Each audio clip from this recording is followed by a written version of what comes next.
What does this city know about luxury? Huh? What does a town that's been to hell and back know about the finer things in life?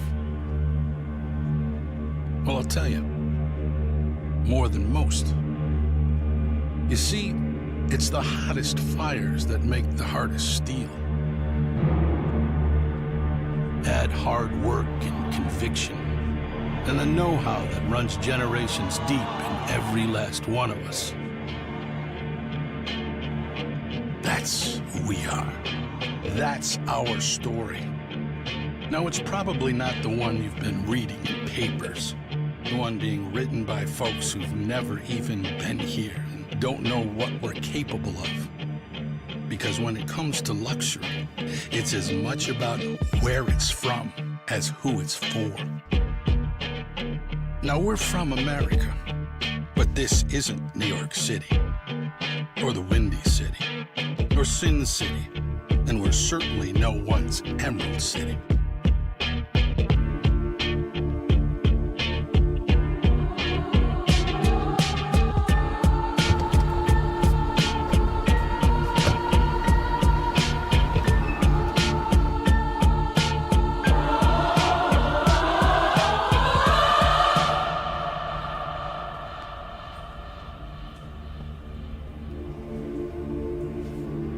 This is the Motor City, and this is what we do.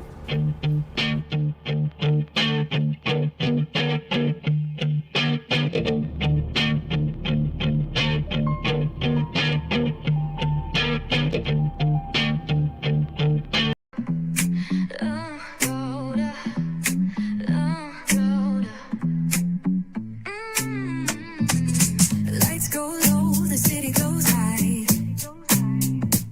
Stories untold under moonlit skies. Braylon got the vibe, got the flow for the culture. Yeah, you already know. Turn it up, lean back, feel the breeze. Late night truths drifting through the trees. It's for the culture, by the culture. Braylon got the soul to show ya. Breaking it down, lifting it higher. Feel the rhythm, spark the fire. Headlines flip with a soulful twist. Behind the scenes where the magic sits. It's the heartbeat of the now and the then, where the story starts and never ends. Tune in, lean and feel the groove. Every moment, a vibe you can't lose. It's for the culture, by the culture. Braylon got the soul to show ya. Breaking it down, lifting it higher. Feel the rhythm, spark the fire.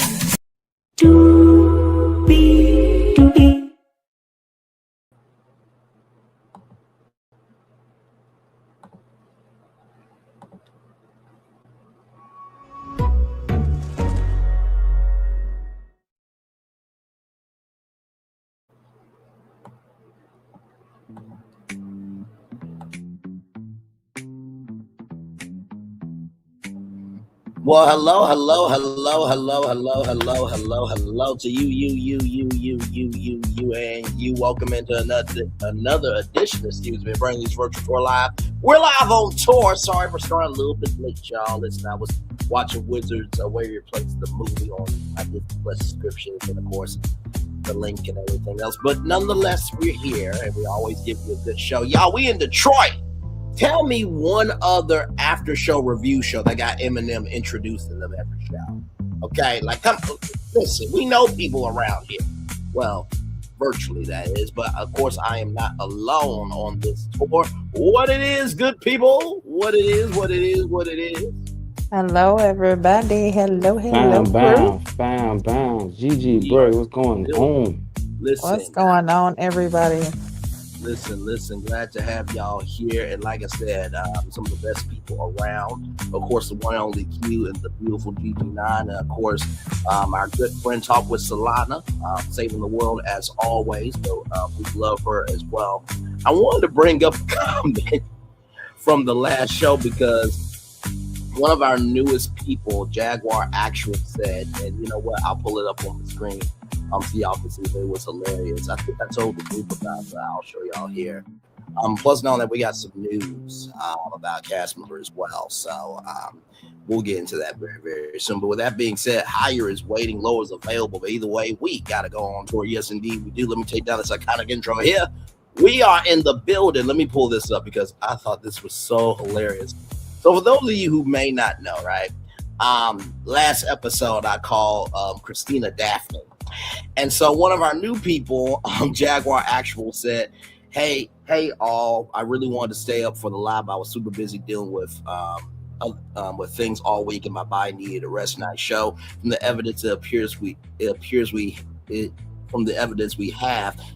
that Miss GoFundMe, aka Christina, is the one who gets it home. Hope to get you guys on the next one. Yeah, Miss GoFundMe is crazy. Oh. I love our damn people. I really do. Shout out to Jaguar Actual. I just wanted to get us off with a laugh. So what did y'all think about this episode here? And Q, it looks like somebody might have to, get ready to let go of the past rather. They're holding on to it, but they might have to let go for the sharp brother Vince. Yes, yes, sir. Yes. Good Yes, one. That was a good one. That was a good Thank one. you. Thank you very much. Sure.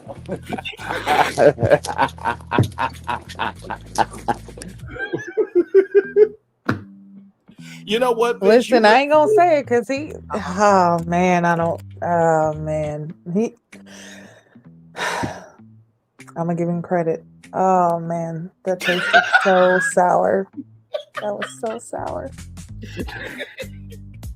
By the way, before we got on, I got an exclusive text message from OWN. Do y'all want to hear this text?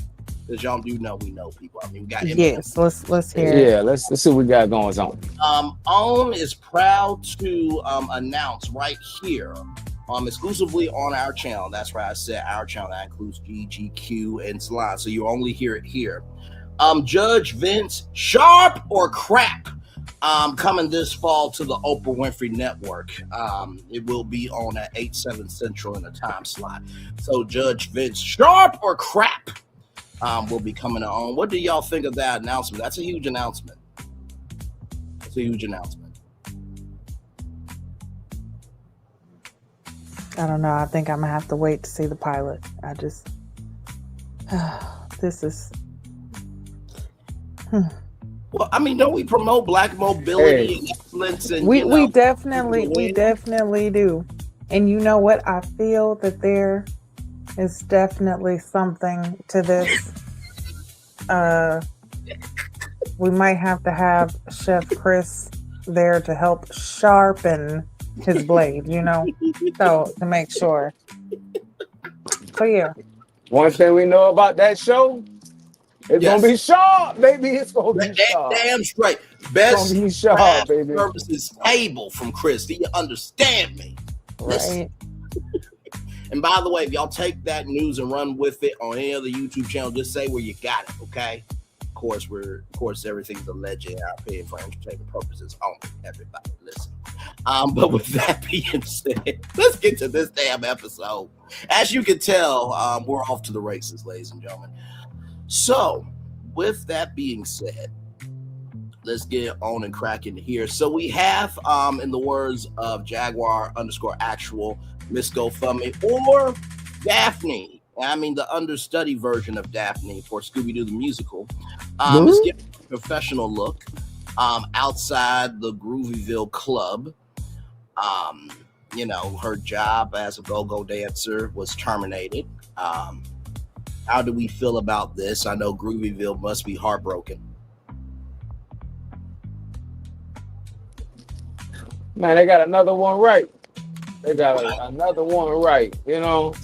Another one right. She should be on. It just made sense to what it finally made sense about the GoFundMe account because she be begging.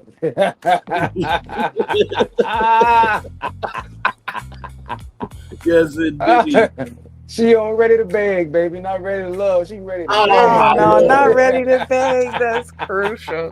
My That's Ready lord! crazy to to the beg. system. So wait, Ready to is Beg. beg. Oh my God. Oh my wait, God. so wait, is ready to beg the sugar baby edition of ready to love? Is that what we're doing? We That's all. we just started this damn show 10 minutes and 29 seconds ago. Good And day. already got another spinoff. Already got another spinoff. Uh. Oh my god. Oh my god. I'm not doing this with y'all. Anyway, go ahead with y'all opinions on this damn person. I cannot. Oh my god. Yeah, that's Uh, crazy. I agree. They definitely got it right with her getting her out of there. I think we all seen it from the beginning. Like she was already in the bottom from the beginning. So she got that second chance, but then she just kept getting worse. It didn't really nothing got better with her for you to feel like, "Oh, I could see her staying." Like even though I said I didn't, y'all know I did not want to give Vince no credit, but he has actually shown improvement. He has surprised me to the point where I'm like, okay, I can, what I'm saying? He seems like he's here for the right reason, and maybe he was misunderstood with her. No, and it's so crazy. Yes, Miss GoFundMe, ready to beg, like that's what it seems like. And then her attitude when it comes to it is so nasty. It even taints like the whole effect of just natural giving in a relationship. Like she taints that whole feeling just because how she just delivers it. So yeah, I'm glad she's gone. Yeah, same. And hopefully what this will do is it will give her a chance to really reflect. You know what I mean? And it's crazy because in the preview for next week, Family Week is coming. So she barely missed it because I would have loved Christina to be around one of the men's families. And then, of course, y'all know after that to have the women, their exes, would have been something. But unfortunately, she has been sent off into the mystery machine, into the black and white mission. The mystery machine. Off to find another mystery. Off to solve another mystery. She about to go find some Scooby snacks.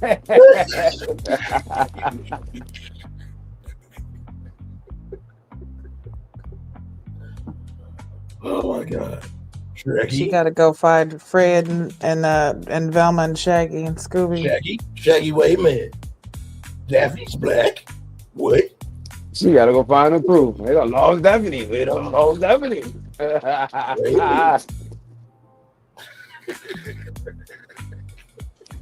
But Look, I don't know. Look, Man. the rest of the mystery crew out trying to solve the mystery of the missing funds. Because Daphne done took them. I ain't lying. That sounds just about right. We have a mole. I ain't lying. Wait, Scoop? Scoop, who broke into our Scooby snack fund? Who did that, Scoop? I don't know. But the biggest response is the biggest apology is a change of action. And I they also can go for Daphne because her method of vetting a man started with their wallet. You know what I'm saying? So I hope that she understands her vetting process might need to have a little, she might need to rearrange her vetting process. Absolutely. In dating because, you know what I'm saying? It didn't work on Ready to Love. You know what I'm saying? And I feel like a lot of guys were like, nah, you know what I mean? No, you're not about to try and use me. And if I give you the money, now you're trying to tell me I'm ready to date you because I gave you some money instead of really getting to know who people are, and going from there. So I really hope that she takes this information and also becomes, a better dater or become more ready to love. for that one person. You know what I mean? I mean, or you might just meet somebody where you at. Somebody actually might just, be willing to be your sponsor. So, but preferably, I really wish she'd take this information, go back, assess how she's dating, and make the necessary changes. Hopefully, she get a better result. Because if you've been dating like this, seeing what you can get out of a man, and that right there shows his intentionality towards you. Yes. Hopefully, you see, okay, I might need to change this, or I might need to change my mindset, to get a better outcome. You know what I'm saying? So hopefully, she makes the necessary adjustments. And by the way, what did y'all think of? I think it was Lauren and one other woman that was like shocked. I think it was Enchante, if I'm not mistaken. But those two ladies had their mouths open when she was eliminated. I'm like, wait, what? Y'all were shocked? Another thing, those women really don't know the conversation that the men are having. You know what I mean? Yeah. And another thing, she should have been got kicked out. That's what she get for running her mouth, telling people pillow talk. You know what I'm saying? If pillow talk stays between you and that person, you know what I mean? So she got what she deserved. You know what I mean? Because whenever you're dating somebody, you really want to have an intimate, if you're having a conversation on the phone, you know what I mean? Preferably, you will want to keep that between y'all, not go back and tell everybody else. So that was she get for being messy. You know what I'm saying? Yeah. Yeah, I feel a few ways when it comes to her, and one thing is we have talked about it on this show, how this show gives you exposure. You will have people in your DMs afterwards because they see you, they see your personality, they might see the way that you look and they like it, and you will become popular. You start getting followers on social media, you can get endorsements from this. There's so many things that you can get from being on here. But when somebody sees a personality like yours, like, it's going to be hard for you to find a person that's going to genuinely get in your, you know what I'm saying, want to date you for the right reasons. At least that's how I see it. But there, honestly, sometimes it just takes the right person, and maybe that's what it is. She needs the right person that can ground her financially and give her a better understanding of what it means for a man to provide for you financially. Like, it does not always mean to just give you what you want. It means to provide what you need, and if possible, to finance your wants. But in that process, you have to understand, you have to also give, because once you're just taking, it's going to get old, and a person's not going to want to keep giving to a person that's not reciprocating, whatever it is that they're wanting. Because some people who have money, they're missing the emotional connection, and that's all they want, is somebody who can emotionally connect. But if you have somebody who's vain and all they're seeing is, oh, I have to have the best and everything, they're missing that emotional connection. So it's going to be hard for them to give that to somebody else who's missing it. And then also something else is and I am not saying that this is a fact, but this is something that I have seen. Whether it's been from people that I know, family, television, whatever the case is, but this is something that I've seen. This is just, I'm not saying she is this person, but I'm saying it's possible. With her being the way that she is and so money driven, she to me is the type of person that would sleep with a married man. And the reason why I say this is because a lot of times, a person, when they're having an affair, they'll give you those financial things that you want, right? You don't have to worry about the time, because they don't have the time. They're already with someone else. So your time's not being taken up, but your financial needs are being taken care of. Right. And it kind of seems like that's what she wants. That's why I also said last week, maybe she needs to be ready to love seeking arrangements. She needs a sugar daddy. She needs a sugar daddy, sugar baby relationship type thing. Because I feel like that's more so would be aligned with what we've seen of her personality. Now, if there's more to her that we haven't seen, whose fault is it that we haven't seen it? Yeah. We're going off what you've shown. But she gives off the type where, as long as she's financially being taken care of, she doesn't care about the other circumstances of either how that money's coming about or that person that person's situation or whatever the case is. You know what I'm saying? Now, again, I did not say that she is this way, but she kind of gives off that vibe. No, I don't think that you're off with your assessment at all. And the thing that I often think about is The Family That Prays, the Tyler Perry movie, where Sanaa Lathan says this, that, and the third about her husband, but turns out the married man, all he wanted was that chocolate down his throat, and to unwrap the gift from the back every night, but nothing more, nothing less, because she never got married in that movie. But then the guy she made fun of, her husband, actually became successful. Funny how that works out. But that also happens to women too, okay? But the biggest lesson from that is, whether it's a man or a woman, don't doubt somebody's potential, okay? I think that's the mental lesson there. And sometimes it's a bought lesson for other people. But no, I don't think that your assessment is off by that. And honestly, too, with reality TV, right, as I often say, we can only judge what you put on the screen. But also, too, it's up to you to make sure that this is not all of you. Now, for some people, they're not going to be open enough to go beyond red love. So you will have that to deal with. But there's over 1 billion people in the world that have never seen this show.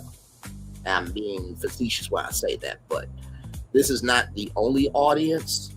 But make sure that whatever impression you give next is better than this one, if I can give any advice to Christina. So it's not the end, but this is not a good, jump off point. I just would have a question for her. Taking finances out of it, what else, one, does she want from her partner? What qualities does she feel like she would want in a partner? And two, what qualities did she have to give to a partner? Besides her thinking that she is the bomb.com, what qualities do you have? And I feel like if those things might be something that need to be worked upon with her. Like, I feel like that's something she really needs to ask and answer. And if you can't, and it keeps reverting back to the financial side, then I feel like there's something else underneath that, because that lets me know that she's not where she wants to be, but she wants to be someone else who she's not. And right now they're competing.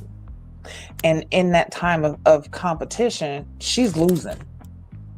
And she's losing out big time, because now she's losing out on not only finance, but romance. But that's just my piece. Not the fact that those two words rhyme in addition to your commentary. I cannot.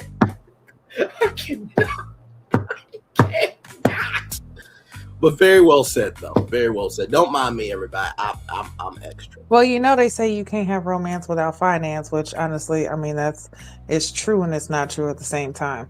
Yeah. Because anyway, but still, with her, I feel like those are some things she needs to really think about. Yeah. No, very well said. Very well said. Very well said. Well, and one more thing. Sure. One thing about transactional love is, she don't know how many of those guys have been in a place where they might have been in that situation before. You know what I mean?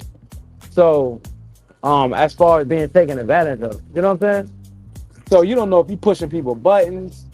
You're not taking a time to get to understand who the guys are, because and Bray, I know you pretty much the same way I am. Yes. If you are feeling a female and a female shows you exactly how you want to be loved, there's no amount of money, there's no planet that you will not go grab for this woman. You know what I mean? Let the church say amen. So if she understood that concept, you know what I'm saying, showing how valuable you are to a man, in whatever way that, he might see fit, or, matches, who you are, and it matches who they are. You know what I mean? It's no telling what door you're opening up for a man. You know what No, I'm saying? So absolutely. I really wish you would understand that concept, because it's like you're putting a number on something. You know what I'm saying? That's like me asking God for a trailer. Yeah, ain't nothing wrong with it. Okay, that's what I want. But God' biggest plan for me is He want me to have a street with 10 houses, and I'm Come like, on. you Come know what I'm on. saying? You asking for a particular small, but instead of asking for, you're asking for finances instead of asking for the heart. If you get the Mm, heart, everything else is gonna come that's easy. it. You know what I'm saying? And that's the So thing too. There's a scripture to go along with that. Your gift will make room for you. You know what I mean? exactly. And when you don't know what your gift is and you don't invest in that gift can't make any room because you're not investing in your gift. It's almost like if Christina went to church on Sunday and was a lady on the church row and looked to her left and her right and judged everybody. Guess what? Christina, you being that lady on that church row, you are just as broken as everybody you judging. He or she who has not sinned cast the first stone. Bingo. I feel like Christina is one of those people that's like, listen, this ain't directed at nobody, but don't keep my name out your mouth and this, that, and the third. Well, it's like, here's the thing. To use an old school phrase, if you don't start no shit, they won't be no shit. Right? If you are about your business, you don't have to worry about people going after you. And it always amazes me how people want the crown, but they don't want to handle the weight of wearing it. I'm going to say that 2 more times. It's amazing to me how people want the crown, but they don't want to handle the weight of the crown. It's amazing how people want the crown, but they don't want to wear the weight of the crown. Because to be honest with you, Christina says she a singer, right? Exactly. American Idol is about to be on their 25th season. They're already over 20 seasons. Do you not know that Fantasia Barrino, Ruben Studdard, Kelly Clarkson, Carrie Underwood, some of the biggest names have been founded on that show? Honestly, to tell you the truth, and sometimes you do have to be seen so you can be embraced, but a real one is always about their dream. And because you never really talked about anything of substance, you can't blame the audience of going off of what you gave them. That's it. You can't blame the platform when you gave what you gave to the platform. So, if you really a singer, go on American Idol, make it to top 10. I think at this point it is a top 10. I don't even think they do top 20 anymore. But still, if you have a dream, be about your dream, because otherwise you're wasting your time. Right. And just my last point, and I'm gonna be done with Christina, is before you get all up in somebody else's business, make sure you have the capacity and capability to handle your own. Sweep around your own front door. Sweep around your own front door. Listen, because it seems like she wants to handle everybody else, just like, she wanted to handle Lauren's problem, and she wants to, if you ain't like how my daddy was and my mama for 39 years, I don't want it. Okay, well, you don't know the back end of what your mama and daddy went through. Because your mama and daddy, not saying that this is it, but your mama and daddy could have had a very, very rocky relationship. Because I'm going to tell you, 39 years, it was not all easy. No. There's no way you're going to tell me that it was all easy for 39 years. You just have to have the capacity and capability to make it through those 39 years. Okay? But she might not have the capability to handle what her mama handled for 39 years. And not to cut you off, Gigi, and I guarantee throughout those 39 years, they were not always financially. Always Say financially. that. What's the word I'm looking for? Stable. Stable. They weren't always financially stable throughout those 39 years. I guarantee you they went through some rough times financially. I guarantee you. Yep. That part. No. And you didn't. And now, one more thing. And you didn't see your mama leave. Your mama stayed throughout all of that. So you see, I'm pretty sure you seen some rough times financially, and your mama didn't go nowhere. So you should know that money come and money go.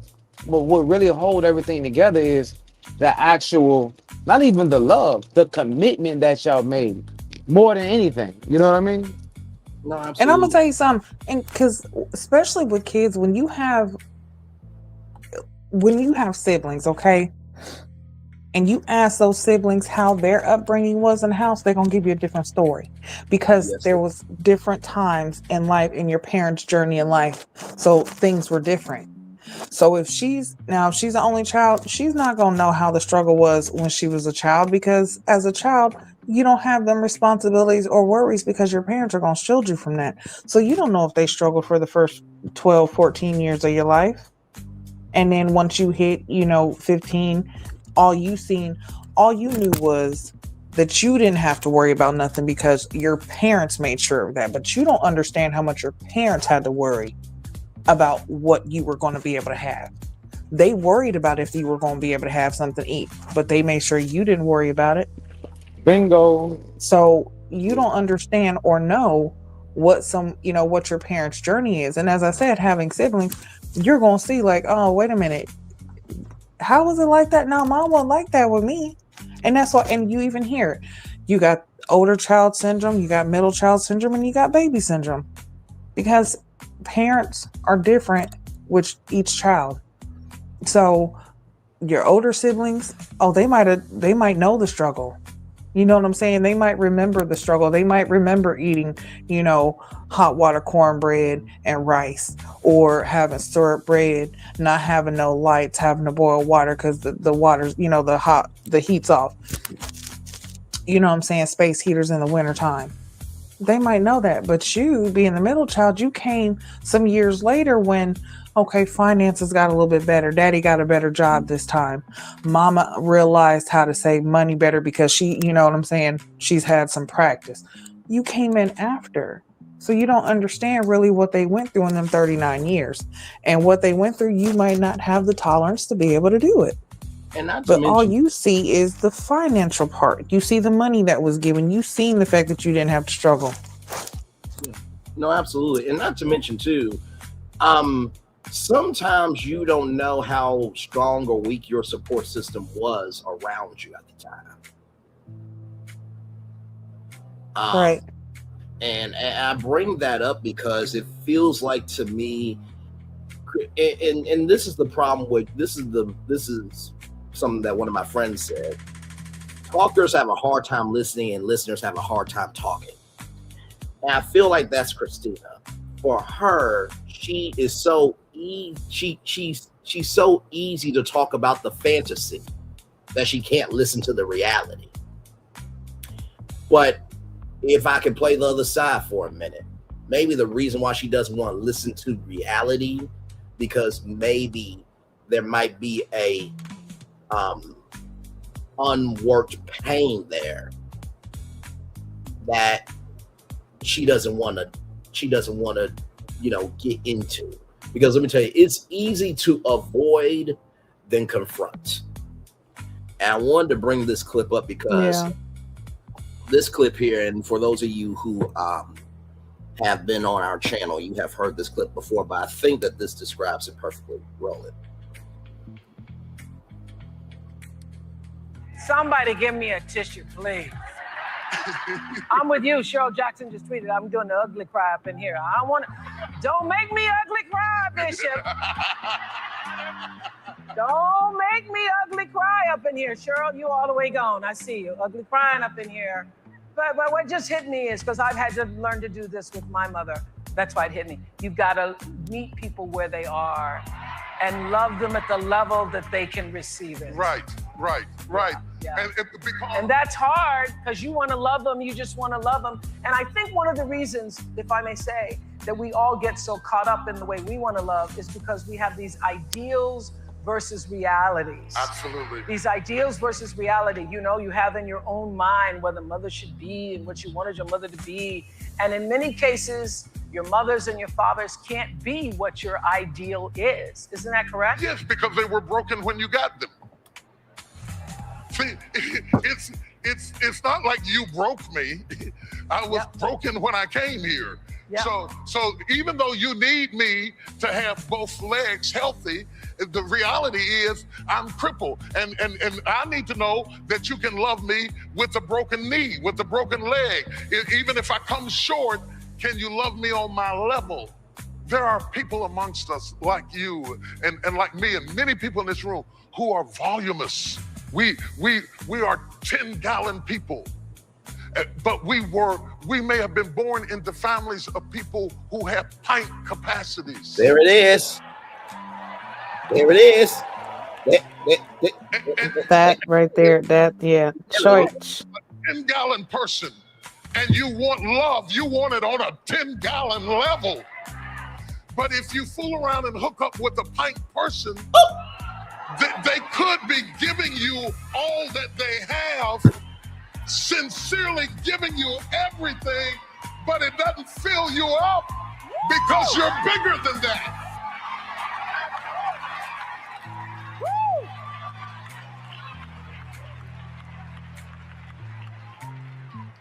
Because you operate on such a higher level that you say, is that it? Is that all you're gonna give me?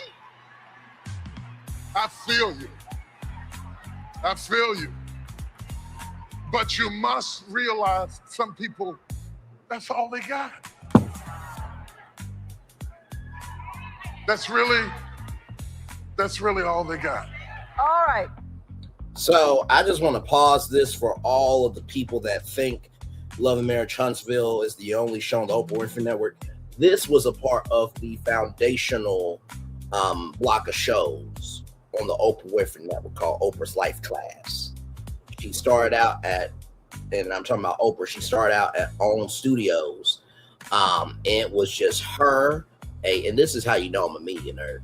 It was a white chair, a blue, green, teal background, and she would take lessons from the Oprah Winfrey Show and give you lessons. Okay, that was Life Class. Then she did Life Class Live after the show in a very small space. Harpo Studios was owned by Oprah Winfrey. They had 2 sound stages. In those stages could fill up to 300 people each. I think it might have been like 50 people. Then she decided to take Oprah's Life Class to Harpo Studios, which, by the way, Oprah, just a personal note, I think you should have made that the Oprah Winfrey Museum, and you should have kept that as a part of the Warner Bros. Discovery family and, ran that out to the University of Chicago so it could be student-run productions and stuff. But that's neither here nor there, but a very important point. But if you're wondering where this is, this was at Mega Fest because she did Oprah's Life Class on tour.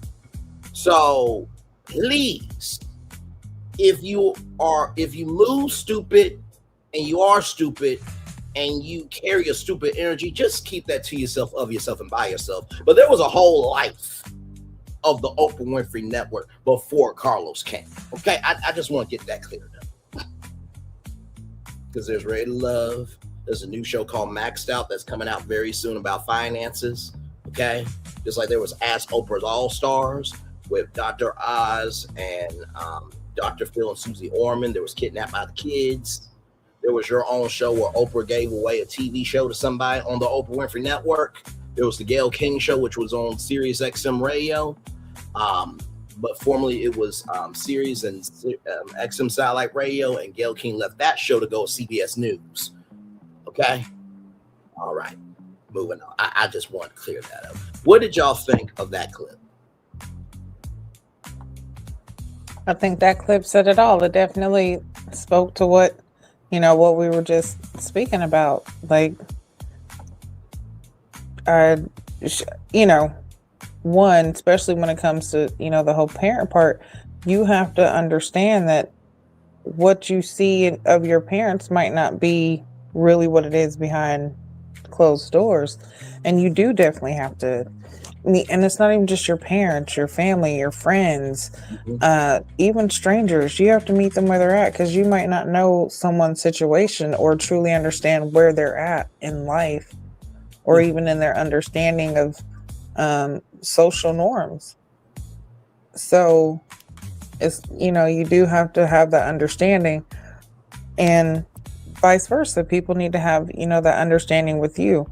But when it comes to this situation, like at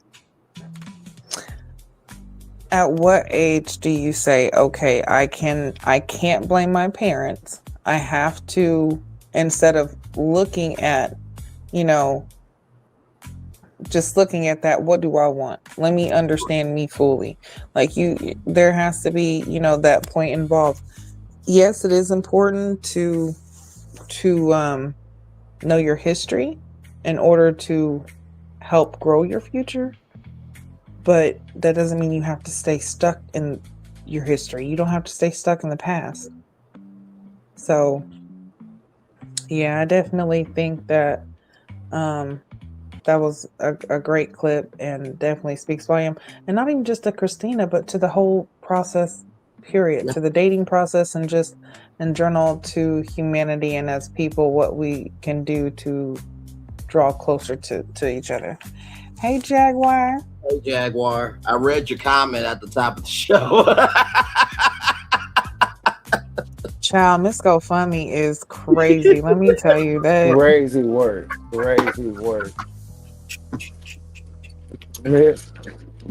Go fund me. Boy, that's crazy. You know, go to the car. Go to the damn. Shut your fucking damn mouth. We're not doing this. We're not doing this. Miss Go fund me. Oh my god. Oh my god.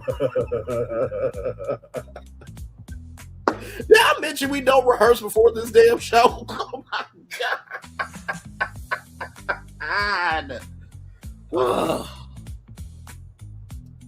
Lauren said they create one for. Wait, are you serious? An actual GoFundMe for real? You got Jaguar _ I'm crying. You gotta be lying. Listen, stop this. Do not stop it. We're not, listen, we done already spent 42 minutes on her. We are not about to spend another hour and a half, because listen, we will go find this GoFundMe page. And wait a minute. Hang on, you know Oh what? my goodness. I'm getting a video. I'm getting a video call from 2 black women right now, so I want these ladies to be. Go ahead. What do you have to say about Christina? What y'all watched the episode and the and Quahog, and y'all been communicating through. My phone is very powerful, ladies and gentlemen. Go ahead. What do y'all think of what happened to Christina? I told you. What did I tell you? Didn't I tell you? Because I told you. Mm-hmm. And when did I tell you? A long time ago. And what did I say will happen when I told you? Exactly what just happened. And there's her opinion on Christina. Thank you so much. Hopefully all is well with Quahog. Yeah, bro. Lauren went on her live and said that when I called her that I have nicknames for all the women. Oh no. Listen, now, have we or have we not said that normally around episode 4 or 5 is when lives start coming out on social media, and you start finding out things, and here we have it. Okay. So Jaguar, if you have Lauren's IG, wow. If you do, drop it in the chat and we will pull it up live. Because we gotta talk about this, child. What Listen, first off, like I said, Miss GoFundMe is crazy, but Miss GoFundMe, that's just yeah. Insane. It came out your damn mouth. Don't look all innocent. That was insane. I listen. And hold on, Lauren, what other names do you have for the other women? I need to know this. Listen, oh man. So, for those who don't know, not only do we do the after show for Ready to Love, but when we see content on live, we have no problem going live at that time. We have no problem, setting up interviews with cast members to find out the scoop. So, yeah. Okay, so here Yeah. she is here, Access Lauren. We'll be talking about the recap in 6 days on December, not November, child, November was last month, but December 19th at 9:15 p.m. So was this a recent live?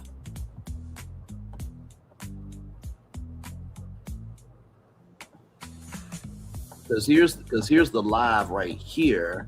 Did she do it in a video? Because child. Okay, Lauren, you know what? These are Jaguars nicknames, everybody, okay? Lauren Big Bird, Ashante Ash and Burn, Donna Mathnet rather, Dominique Neek. I would say Dayquil and Nyquil because you want that down your throat, but that's neither here nor there. And Nicole the homie. I'm sorry. To the corner, Braylon, right now. To the corner. Sorry. To the corner. I'm sorry. What did I do? This is Jaguar_Actual's fault. He said Neek. I said I wanted Dayquil or Nyquil because I wanted down my throat. What was I supposed to do? This is Jaguar_Actual's fault. I was drinking my water, minding my black-owned business, and hosting this damn after show. No. We not finna put this on Jag now. Listen, I feel Jag is very sophisticated, classy, and exuberates a lot of excellence. We cannot put this. Also, so they're very cutesy, mindful, and demure. I'm not. Is that what the fuck we're doing here? Okay. Listen, I'm just saying, Braylon. You see this, Q? You see this black on black crime? Don't make no damn sense. I made that joke because of circumstances surrounding me. Listen, Braylon, we know you can't let a beauty pass by, and hell, that's all of us. So we'll let you pass this time, okay? Yeah, I would have had to been the last week or the week before. So the week before was, and I know how we can do it.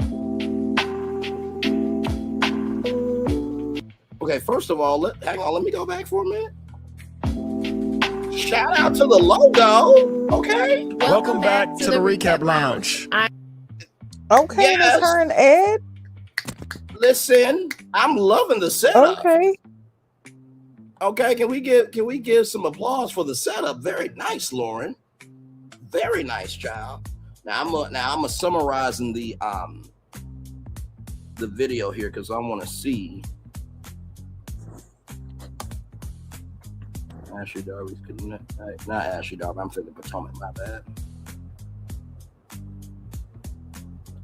Okay, so Chris' response to "not in my budget" is analyzing into a debate of whether it was a polite rejection or genuine financial constraints. The host online commenter suggests Ariana's love language might be acts of transfer funds. Would that be where Jaguar_Actual that was her alone? Okay. Hang on, let's go back. Her alone. See, this is the thing that upsets me. This really upsets me. I'm glad that they got the opportunity to see if they're ready to love, but capitalizing off this opportunity is upsetting to me. Because is it about ready to love, or is it about you pushing your brand? Well, I mean, we said this before, though. I mean, Ed gave us, excuse my French, Ed gave us a half-ass try at love. This girl was pouring her heart out to him. They had a connection at the beginning of the show. Right. We thought they did. You know what I mean? Old girl really showed genuine interest into him. Jaguar. And he seemed like he was genuinely interested in her too. But as the show go on, we see that he's not even emotionally available. But as soon as you kick off the show, we see you on the podcast expressing, or talking or whatever you're doing on it. I haven't seen. You know what I'm saying? So it does the consumer a disjustice on your half-ass tribe. Okay, let me very Yeah. well And said. honestly, with that, I feel like we'll come back to this, to Lauren's page, but I feel like we need to move on with the rest of it because actually seeing this has kind of triggered some other things and understanding, like when it comes to, because like I had a whole thing with how Ed was acting when it came to Nicole and the whole, process within. But yeah, seeing that, I agree with you, Q. Like that's kind of like, okay, you couldn't even picture on this podcast, but it seems like you're more with this process, but you're more enthusiastic about this podcast. So, and let me say this: I agree with both of you. In the same token, Gigi, you just said, I think Q and even Solana and I have said it. We knew this was going to happen anyway, right? I mean, you literally said, Gigi, just a couple of seconds ago that you can get your DMs popping, right? So that's granted, that was going to happen anyway. But in the same token of that, I do agree that if you are going to speak out, the way you were loud on the show should also translate when you speak about how loud you were on the show. So I will fully agree with y'all there. Thank you, Jaguar Actual. As Jaguar Actual sees if he has bookmarked that. We also have some other news about another cast member here coming up soon, but we'll get to that in due time. So the ladies are in power. Donna is still in it, and Vince looks very happy. He's like, listen, my mouth is still good to make myself 1 + 1 = 2. We still in this thing. This math equation is still on, popping, and it's locked in. Yes, indeed. So we go to the trap.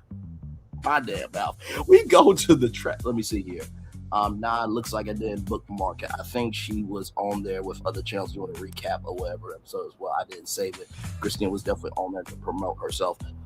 It might have been on her Instagram because, and I'm only saying this because me and Gigi, and Gigi's absolutely correct everything she said. When the only time we ever bring in social media onto the show, and Q has been here for this too, and Solana has broken some social media stories herself, is when social media is relevant to the show. That's when we bring it in.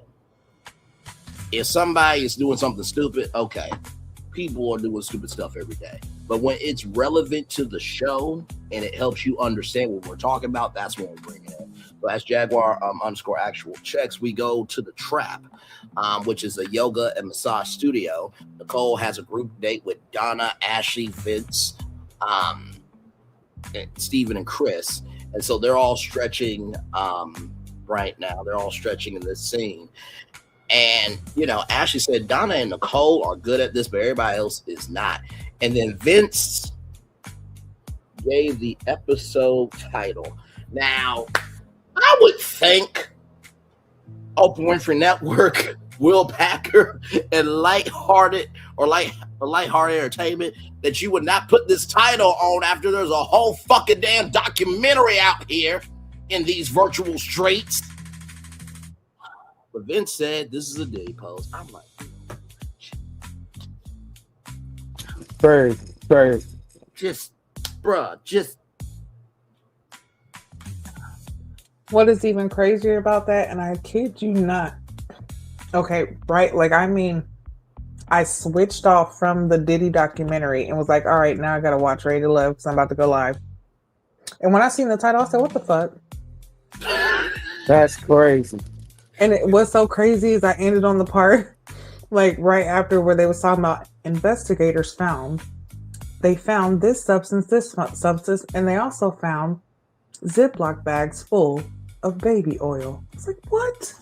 Now, out of all the things that transpired on that show this past week, the only thing y'all can come up with is Diddy pose. Yes.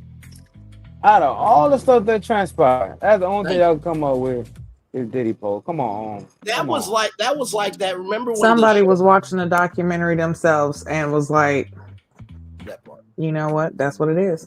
Yeah. Remember when the show came back for Philadelphia, and one of the episode titles was Meet the Exes. That was the title. Yeah. Not joking, y'all. That after a 5 to 6 month break, they came back with a basic title, Meet the Exes.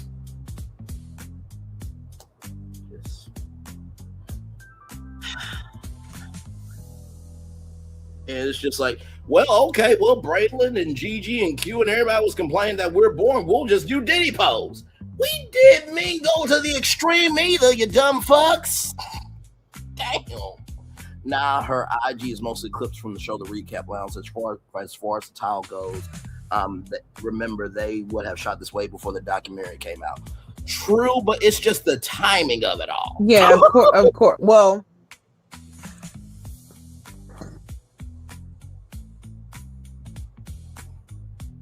sorry about that. Okay, so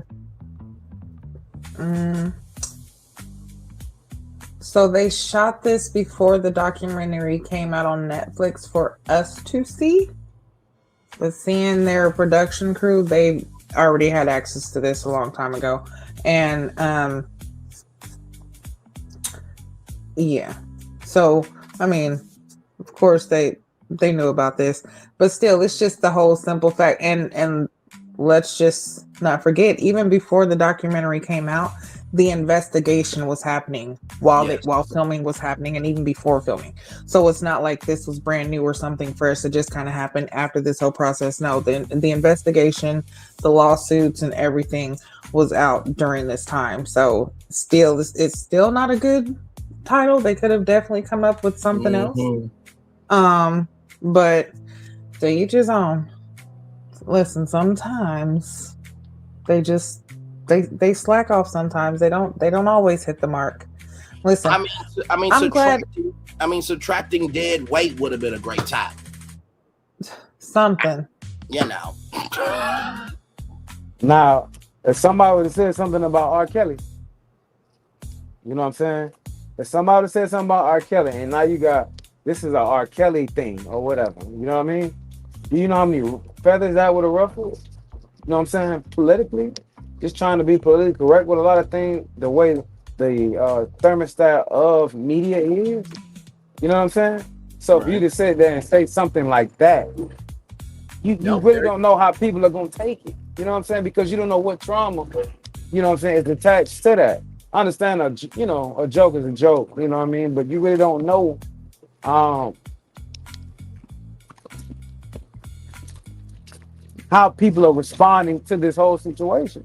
After you sat there and whooped that girl and the whole world seen it, you know what I'm saying? You don't know how many women, you know what I mean, really don't feel like that was funny. You know what I'm saying?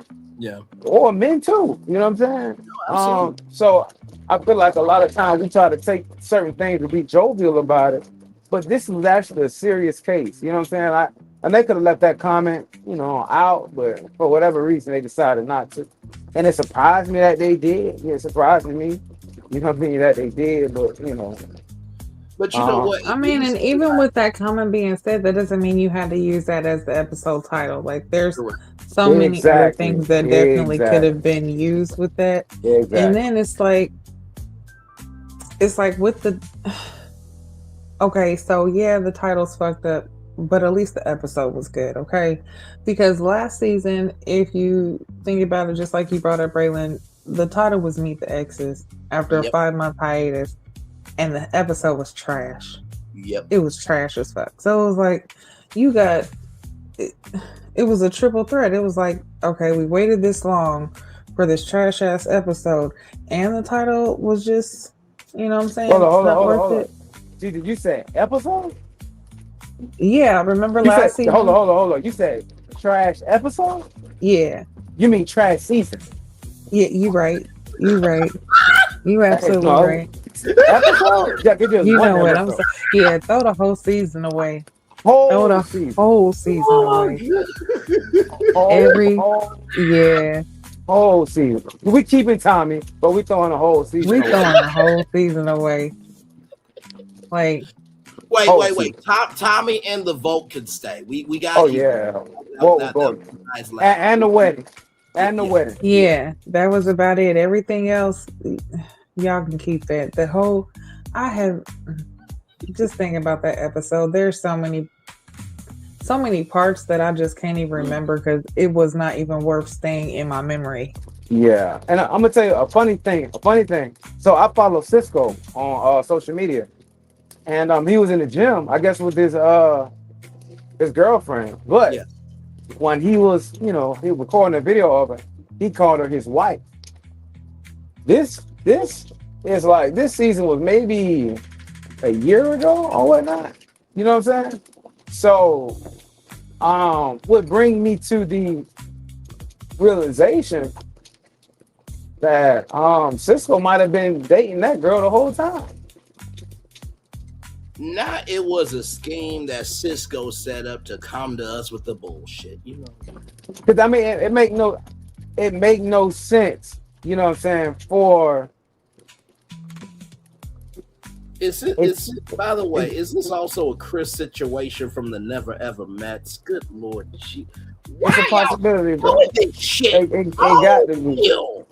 You know what I'm saying? It got to be. Him and Tay look good together. You know what I'm saying? But on the back end of it, I don't know. To me, it don't sit right with me. You know what I'm saying? Right. If that's what Cisco got to do to launch his career, in entertainment and in media, I understand that. You know what I'm saying?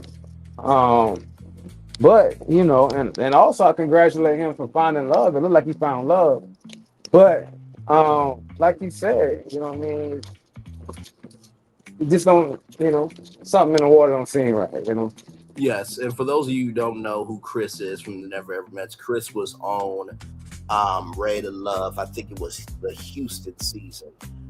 He was a curveball, a little bit out the way, and there was this other woman on the Never Ever Mets. It might have been a time overlap thing with Ready to Love. It was a lot, because then there was Kiara, I think. Not Kiara, but the young lady that was also from that season. They dated it. Damn, y'all. Okay. Good Lord Jesus. Actually, the girl that he dated was for a season after he came on. Because Chris was there with Jessica. Yes. The other girl was there when LaRon and I think LaRon and what's that guy? No, he wasn't. Chris was on there with Grandma Ye. Yes, Chris was on there with Grandma Ye. The girl that he was dating, he was on there with that dude LaRon. You remember LaRon had caught the attitude and at the picnic. Then he was on there with him. I forgot who else. Chris, you remember the guys? I do. It was the one guy who was arrogant enough to believe that he didn't do nothing wrong, and then announced at the reunion that he was getting married. And there was one other dude who was an arrogant bastard, and they were the Backstreet Boys. You remember the Backstreet Boys? They came on. Them. Wait, we ain't got it. So the Backstreet Boys like that. Everybody is back as a hit. They ain't hits. I get what you mean, though, kid. Yeah, you remember that? I don't give a fuck what anybody says. When that song gets played, every black person knows that song. I don't give a fuck. Everybody listen. Yeah. It breaks through every cultural barrier. I listen. If that song gets played at a family reunion or a wedding, don't interrupt it. Let it be. That song was everybody's song. And that's not easy to do. Yeah. Because in the 90s, because listen, in the 90s, all you had was radio, TV, the beginning of the internet. It wasn't this. So the fact that all these years later, that song can still be that iconic where you hear the that, y'all. Some people make themselves amateurs and others move as legends, okay? Know the difference, distinction, to understand between the two before you open up your mouth. Amen. Praise him. Hallelujah. Yes, indeed. So, with all that, Great commentary being said by the wonderful Q and Gigi. We're here at the trap, like I said, with And our Donna. brother Braylon as well. Thank you very much. Yes, sir. Yes, sir. Listen, I do what I can for the people. Besides Gigi saying to me, go to the corner after a joke was set up with circumstances. You out now. You out of timeout now, Bubba. You out of timeout. Oh, come on! Wait a minute. Wait, I'm on timeout. But yet the brother who said Mr. Go Fund Me and said that was listen, you don't get punished for telling the truth. But when you speak, when you when you speak a little, you know what I'm saying? I ain't gonna say not right, he was getting a little frisky. That was frisky. Dominique wanted to take that Dominique wanted to take that bellow Italian meat down her throat, so I don't see what I did wrong here. Listen, when you start channeling Chris's energy, it's crazy. That's too wild. You know what? Italian meat down your throat is wild. Well, bello is Italian. That is crazy. The point is, these circumstances are now. happening. You see why he has to go to the corner? Crazy. Italian you just meat got down out your the throat. corner. Italian meat down your throat is insane. Wow. He didn't even say pause or nothing. Italian meat.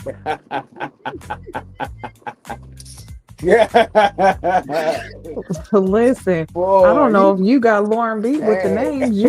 Boy, that is crazy. Boy, somebody is choosing all of the smoke today. God. Boy, that boy is fresh off the smoker. Boy, I'm trying to tell you. Baby back braid. That's what I'm start calling you. Baby oh my God. That's to me is true, baby back braid. Baby back braid. Baby back braid, boy. That boy off the smoker. Gosh. That is crazy. Oh my gosh. Oh, that boy said that. You want that Italian meat down your throat. That just made my head hurt laughing. Right here. Bello let me zoom in here. Bello, meaning beautiful in Italian, relates to Italian meats through brands like Bello Italiano, offering antipasto packs with salami and cheese. In restaurants like Cuco Bello, home-style Italian comfort food, highlighting key Italian meats such as prosciutto, salami, mortadella, pancetta, and soprasca. Celebrated for their authentic flavors and traditional curing methods. You get culture on this damn show. You get beyond the show. You get comedy. We do the damn work. Shit. I hear you, baby back. I can only imagine Gigi's husband rewatching these shows like that is crazy. Out your mouth and YouTube allows it. Like really, this went live across the world, and like there wasn't no panel to review it. Never to be brought back. Never. You can't never rewind it. Never to be erased. Never to be erased. Oh my God. This damn show we do. All right, y'all. We do have more show. So let's get to it. So we're at the Trap, which is a yoga and massage studio. Shout out to the entrepreneurship businesses and Black-owned businesses at that on this show. So we got group date: Nicole, Donna, Ashley, Vince, Stephen, and Chris. We already talked about, they were stretching. Donna and Nicole was doing so good, according to Ashley, but everyone else did not. Then Vince said Diddy pose, which is the title of the episode. Donna and Chris. Donna said no romantic connection, but willing to get to know him better. And Chris did overpower the conversation. And here's the thing, right? I think sometimes when you overpower the conversation, that might be a nervous tick. I don't think you mean to do that. You know what I mean? Because you don't want to seem like you're not investing, but you do also have to let them breathe. And then after that, you know, about being overly romantic is off-putting to girls. Some girls will eat that up, right? But this is why I've realized girls love romance. Women love security. Let me say that. Girls want romance. Women want security. Girls want romance. Women want security. Okay. Just keeping it Well, above. shit, call me a girly woman because I want both. You know, Gigi, I was just trying to. You're right. You can have both, ladies and gentlemen. Thank you. Listen, you can make me a GoFundMe if you deposit in romance and stability. I don't necessarily need the financial part because I can get that myself. Say that again. Hold up. Say that again. She says she doesn't mind being deposited into. That's what she said. Not what it's saying. Say that again. I don't mind you making me a GoFundMe as long as you deposit in romance and stability. Don't need the financial part because you can get, I can get that myself. That's called a G funding. A G funding. Yeah, that's tough. That to me. That right there. That's what you call the real retirement fund. Yes. That's called got that ring. That what that is, yeah. I cannot believe you said I don't mind you making a GoFundMe as long as you deposit in me, knowing that there's different ways to deposit. There's Venmo, there's PayPal, there's You know what? That's where your mind goes. But I just said what it is. But as long as you saying there's different ways to deposit into people, Gigi. What are you talking about? I'm saying it definitely is. Right now.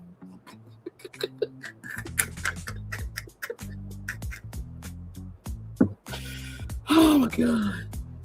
I got what you meant. I'm taking the inch and making the mile, ladies and gentlemen. I'm doing my job. But listen, what I'm about to say, I hope nobody takes offense to this because there is nothing wrong with this at all, okay? But why did I just picture Christina being the type of person that goes to the store and will put like a debit card in front of an EBT card because she don't want nobody to know that she really got debit or EBIT. So she try to pretend like she really paying, but she really swiping that government assistance. I'm not doing this with you. Nope. I am not doing this with you. No? Okay. All right. I'll go to the corner myself. It's all right. It's all right. Thank you. I got snacks over there anyway. I get sent to the corner enough. It's all right. Your time starts now. Your time starts now. Your time starts now. Your time starts now. Oh my God. Oh my God. I love this damn show. I love these damn people so damn much. Oh my God. Okay. God, okay, I gotta collect myself mentally. She really actually said that. And then all I say is also, I don't smoke crack. Crack is whack. I make way too much money to smoke crack. Crack is whack. Good Lord Jesus. Good Lord Jesus. Well, listen. All right, so back to talking about Chris and Donna. Yeah, because let's just talk about this real quick, and then we can go ahead and move on because I think we've spent a lot of time before the show talking about the show before we actually get into the show. That's crazy. But can I just say with Chris and Donna, like last episode, I was feeling something about Chris just because of his uncertainty, and I almost felt like he would at some point like self-eliminate just because I feel like he wasn't really able to open himself up to make certain connections like he thought he was. And with him kind of like having that issue with, I guess, not knowing what would happen I just kind of seen that, self elimination I happening. thought about that too, actually. But him talking to, no, I was just saying him talking to Donna though, and him expressing the fact like, hey, I talk so much because that was like a coping mechanism, or even like a way for him to a safety thing for him, I guess. But I still, it's like, okay, you can talk a lot, but if your words still don't have substance, Yeah. your conversation's still empty. So where are you going with what you're saying? So I don't know, like, not surprised he's eliminated, but yeah, his uncertainty last episode kind of made me feel like I didn't see him going much further in any further episodes, or even with the process. I didn't see it like that. I thought that, that was just kind of a moment in time of recognizing the reality of it. You know what I mean? To use, a Whitney Houston song, Chris is like, I want my love to be your love, but sometimes that doesn't happen. You know what I mean? Besides crack being whack. But with that being said, though, and this is what I have to say about being a, conversationalist, a yapper, this, that, and the third. Like Gigi so articulately stated, you can speak just as long as your words have weight. So even though Q and Gigi have went to the corner tonight, and I have not, because these circumstances keep happening to me. I have not been in the corner tonight, contrary to popular belief. But with that being said, don't worry, y'all. Q and Gigi gonna get on me as soon as I'm done, as they should. But anyway, even though I'm making all these jokes and we're doing what we're doing, we still have weight to what we say, right? Because we have to be able to give the factual information about the episode, but also make it soulful enough where you feel that this is in addition to the episode. Or better yet, if you don't watch the show, but you watch the show through us, you feel like you have a full episode. Now, Q and Gigi will take me to task about me not going to the corner tonight in 5, 4, 3, 2, and 1. Okay, y'all go ahead. Oh, Lord, I gotta say one thing. Mm-hmm. Sure.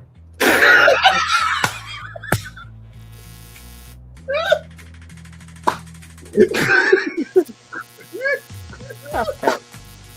Your third corner. Thank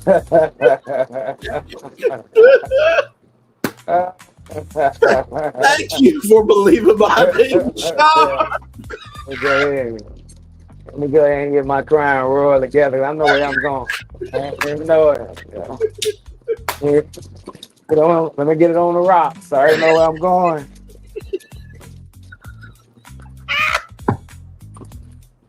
But on a serious note, on this clip, this clip is so funny. Not even funny, because Donna was on the bottom. Yes. Last week.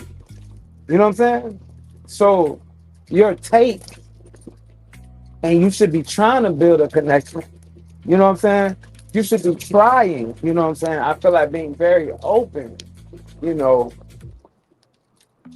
But instead, I feel like she's very critical of Chris. You know what I'm saying? But one thing about this process is you can't come into this process with you got to know who you are, and you got to stand on it. Through and through. You know what I'm saying? So you can't be worried about, am I about to be eliminated? Only thing you can really do is, give your best. Give your best and live with it. Because she was sitting there saying last week, well, I wanted my person not on the show, and I feel like a lot of times his insecurity within himself caused him not to make the connections that he needed to make. You know what I'm saying? And I'm pretty sure Chris, the way he talked, throughout the show, so I was like, oh, Buddy seemed like he can hold a conversation. You seem like you can hold the audience as well. You know what I mean? So it's crazy when you can see stuff within somebody they don't see within themselves. You know what I'm saying? So I do believe he has the capacity and the capability to do it. But if you don't believe you can do it, that's the one thing you missing is the belief. So I just think Chris needs to, dig a little deeper and just believe in himself. He'll be all right. How often in life do we get in our own way?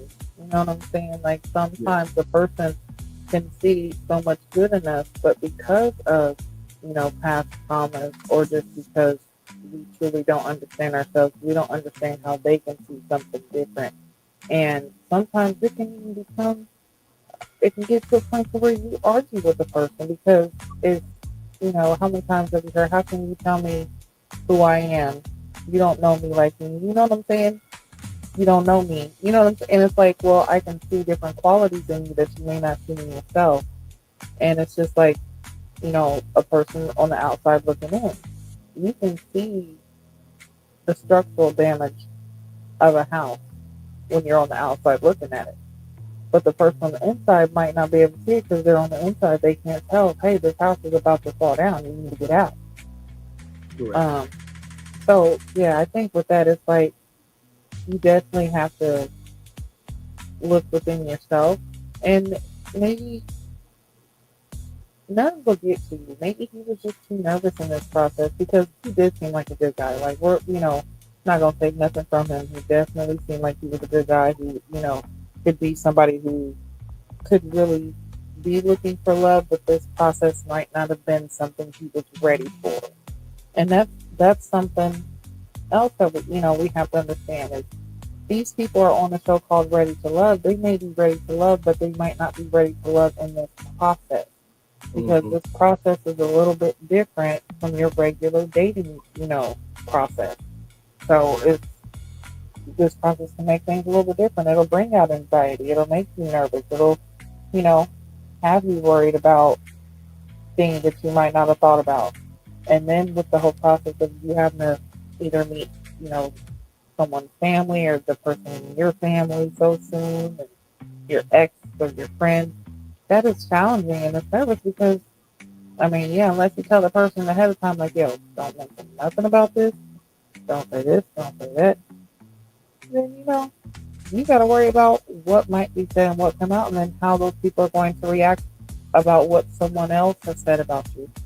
So, I completely understand, the nervousness, but also you got to kind of get out of that and shake that off before going through the process because you definitely have to have, a strong mental capacity to be, one, on television in general, to be in front of a camera that many hours knowing that so many people are going to see Exactly. that's a process. That's nervousness. No, you gotta be, sometimes you gotta be the person that you want people to see, but it's hard because you don't even know who that person really is. And it all will come out. It will all come out. So, and I will say this. I think with Donna, I think that with her, she is at a slower I'll put it like this. She's at a tempo that works for her, but she may not have the capacity to want to open up that tempo based on that person. That's her right? But I also feel too that in the same token, just because Chris has that mechanism to cope doesn't mean that that's all of him. And so, to me, I feel like Chris will be just fine, like you said, Gigi and Q, in so many words too. And I think Donna will be fine as well. And sometimes things just don't work. You know what I mean? But I do think Chris will be okay. Like I said, I really do believe Chris could go to the Food Network and get a show out of this, or even on OWN, because OWN needs content. But Chris can get other people. I think he'll be fine. Because, and I'm gonna say this from a producer standpoint, he has a look that is great for television, and it's him being a cook. There's an aesthetic that he has that would definitely be great for the Food Network. Mm-hmm. So he has like this right here. Even if in his mind he really was here for love, and this wasn't just a game for him. This wasn't just a I'm trying to get my name out there. I'm just trying to be this type of person. Even if that wasn't his intention, that does not mean that that is not what the goal was for God's favor. Yeah. You know, so I feel like there's some opportunities that definitely will open up for him. And Braylon, you're absolutely right. The Food Network should definitely give him a call and go ahead and send him on over there. Absolutely. But I'm gonna tell you something. Oh, I'm sorry. Just one more thing. We said on here, the process, just because this person's not here, does not mean his process isn't here in the world. You know what I'm saying? Like, he's gonna find it first. This is just a way to find love, not the only way to find love. Exactly, bro. Well said. Great point, Gigi. Great point. But I'm gonna tell you something, right? I remember back in the day, going to try to talk to a girl. You know what I'm saying? She might like you, she might don't. But to find out, you done put, you done stepped outside your comfort zone, and you done gave her your best effort, and she turned you down and said no. You know what I'm saying? Imagine that in the front of the whole world. Yeah. You're right. That's nice. That's kind of like, hey, that was, woo. So I first off, I salute the men and women who decide to, try and even find love on this platform. You know what I'm saying? On reality TV. I really salute you, because when you put your feelings out there, when you really trust the process and give the process everything you can, you know what I'm saying? And it does not go your way, you know what I'm saying? That could be a little hard. That can be very, that could be a hard pill to swallow, you know what I'm saying? Because not only did, not just one person seeing it, everybody see it, you know what I'm saying? Right. So, kudos to Chris.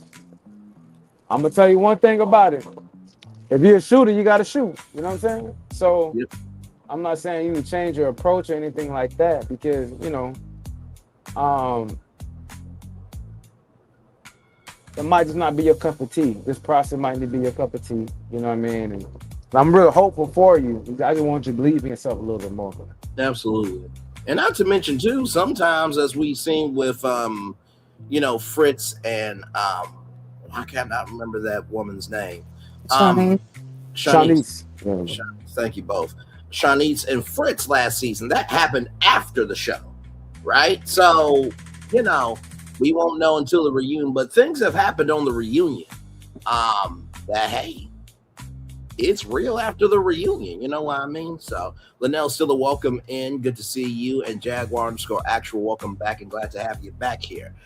Yes, indeed. So, then we go to Gigi's favorite person, Vince, and Nicole.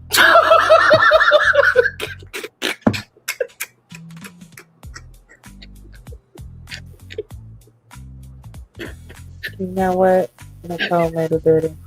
Like I said, I'm very shocked at seeing a different side of him. Like, he's definitely one of those people, like, you definitely just got to get to know him, and he'll definitely grow on you. So him and Cardi are definitely the two that are, especially Cardi. Cardi kind of surprised me, because at first I was like, I'm just really not sure where he's going. Right. Can't quite pin it, but he's surprising me a lot too. But yeah, Vince is starting to grow on me, but he still seems a little like he could still be a little annoying. But I'm gonna give it to him. Hats off. He's growing. It's hard to say, but he's doing good. Yeah. The thing I love about our crew so much is that you really have to have all your senses engaged, heightened, and electrified to the max because there is no reaction time on this show. So as soon as I said that, you know what, you mother. Okay. All right, I got you. We still got more show, you know that, right? But it's all in love, though. So, with that being said, so we got, like I said, Vince and Nicole, and they are stretching each other. And this is a very special moment for both of them. Nicole wants to have kids, and she's afraid of being a bad mom or not being adequate enough, which, Nicole, let me just say this to you. First of all, let me applaud you because you have more sense than some women out here that already mothers ain't taking care of their responsibilities. And there are some dads that ain't taking care of their responsibilities either. Some men ain't doing it either. Since y'all want to be equal opportunity, we'll do that. But I do want to, say that whatever fear you have, that fear is only coming up because you actually give a fuck. Never apologize for being responsible for how you feel and how you want to move accordingly. Okay? I just wanted to say that. And then Vince, no, go ahead, Gigi. I'm sorry. No, I didn't think so. Okay. And then Vince, he said that, his kids being in the 4th grade, he had a conversation with his kids and he said, listen, I've never been a parent before, so I'm learning stuff as well. And his daughter, kids say the darndest things. Sometimes the kids are the great equalizer of translation. And the daughter said, so we're raising you too, right? And, Vince said, just know that as long as you're giving your best and you're doing what you can, you are being a very good mom. What did y'all think about this? Like I said, I truly love this season. I mean, the dates are hitting, the emotions are hitting. You feel like by the end of this season, there's going to be actual couples that you actually are going to want to follow on social media. Like, you hope OWN have some spinoff shows. You hope the Ready to Love universe that we've been giving away for fucking free on this show finally is happening. Go ahead. Yeah, I agree with you. This season already has given us so much more than what we have gotten in previous seasons, and the dates, the conversations. We've spoken about this so many times. The conversations are so pointful. Like, they are definitely conversations that make you think. They're conversations that are beyond just the basics of what are you looking for. You know what I'm saying? These are actually hitting on things that kind of touch your core. And I just want to commend Nicole for a second, just because for her to be able to express a fear like that, and not only a fear, but to also tell the truth, because she said, I tell people that I don't want kids, but the truth is I'm scared. To admit her fear and the truth that I do want kids, but that right there is it. She applauds to her. She, not only did you express that with somebody that you might not really, fully know, and you also did it on national television. You did this where a lot of people know now. Yes. But you don't understand how much this has impacted other women. And there are so many women who feel the same way. And there's men who feel the same way too. Even when, they have a person that men who were married in relationships, even one night stands. And sometimes there have been even, men who've gotten vasectomies because of that fear. So to express that, for her to do that, that is definitely, I feel like, opened up a conversation piece for people who have those same fears. And this also made me look at Vince another way. This is another reason why I'm like, hats off to him and kudos, because for him to give her that comfort in a time like that when she's expressing something so vulnerable about herself, and instead of him turning this into an opportunity to be goofy, he actually made this into a lesson that was very impactful and very um, to the point. And for him to have that example to say, hey, parents don't always get it. Like, we aren't starting from, you know, a full manual. Sometimes the manuals that we start from have pages. Just like, the TD thing. We have to understand that our parents, we didn't come from parents that were completely together. They were broken too. So, um, this conversation definitely touched on a lot of points, and I just, I just keep loving this season. I cannot wait for the next episode. I can't even wait for the next conversation, and that's very rare. Because normally we're just like, oh my God, y'all are just like y'all just sitting here adding conversations just to fill time. Like, that was pointless. Who cares? But these, I'm like, oh, these conversations are good. Like, I'm liking this. So yeah, I agree with you. I definitely respect this conversation. Respect that. Definitely applaud Nicole, and I look forward to seeing.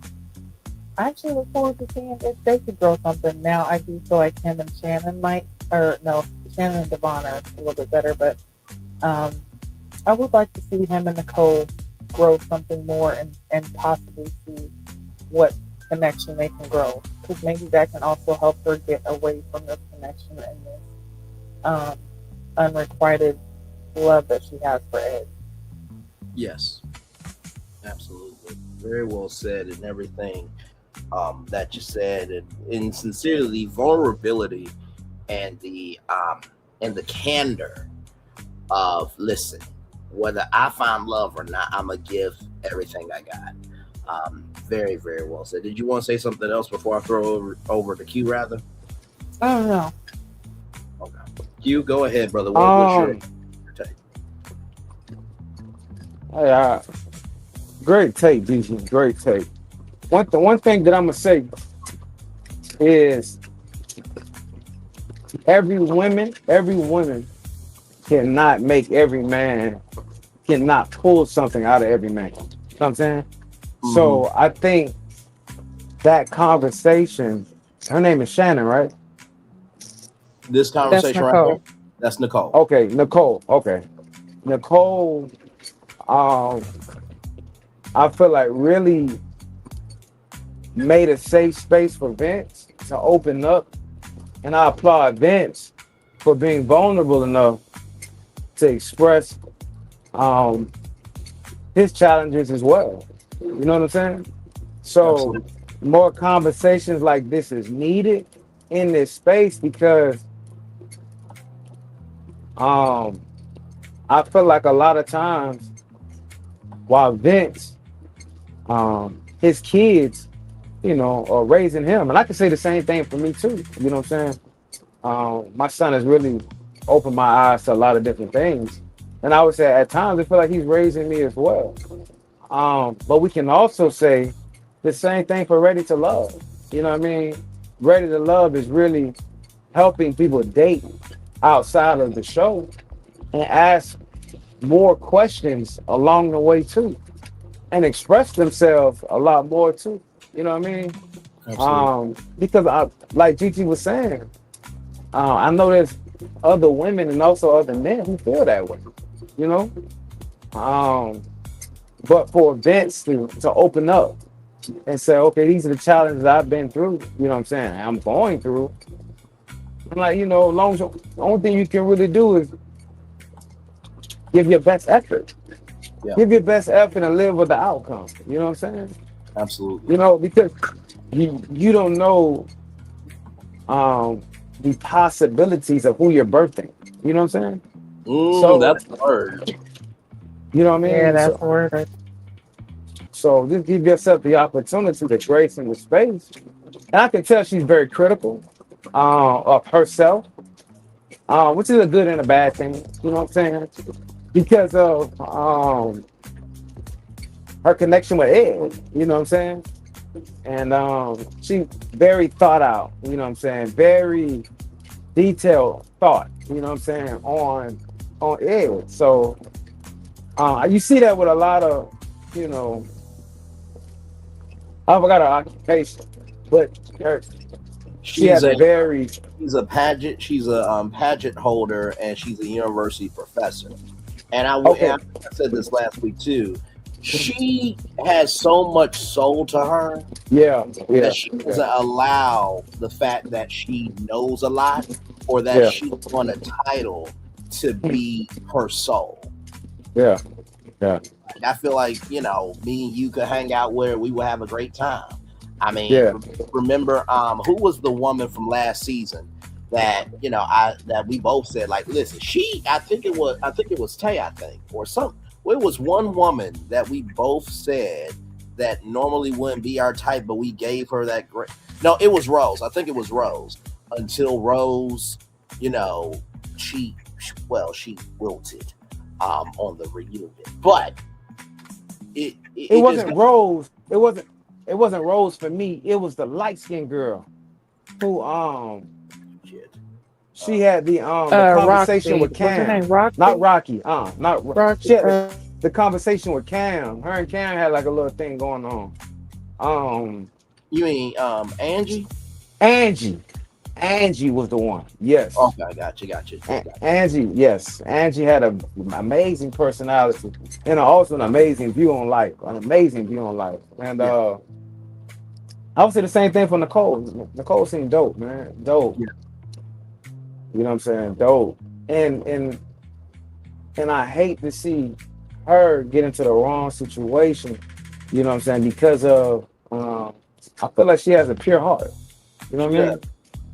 So she definitely does. And like I said, it's refreshing to see that while people have titles and responsibilities, they can bring their soul to the table.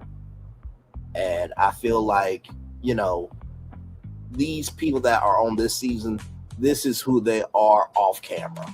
Like, I don't really have any doubting thoughts that if I ever got to meet them, that they would switch up. I feel like if I hanged out with Nicole, she would say, "Hey, Bray, how's it going?" Like, the energy she gives here, she would give to anybody and everybody, as long as you were good. Yeah, I agree.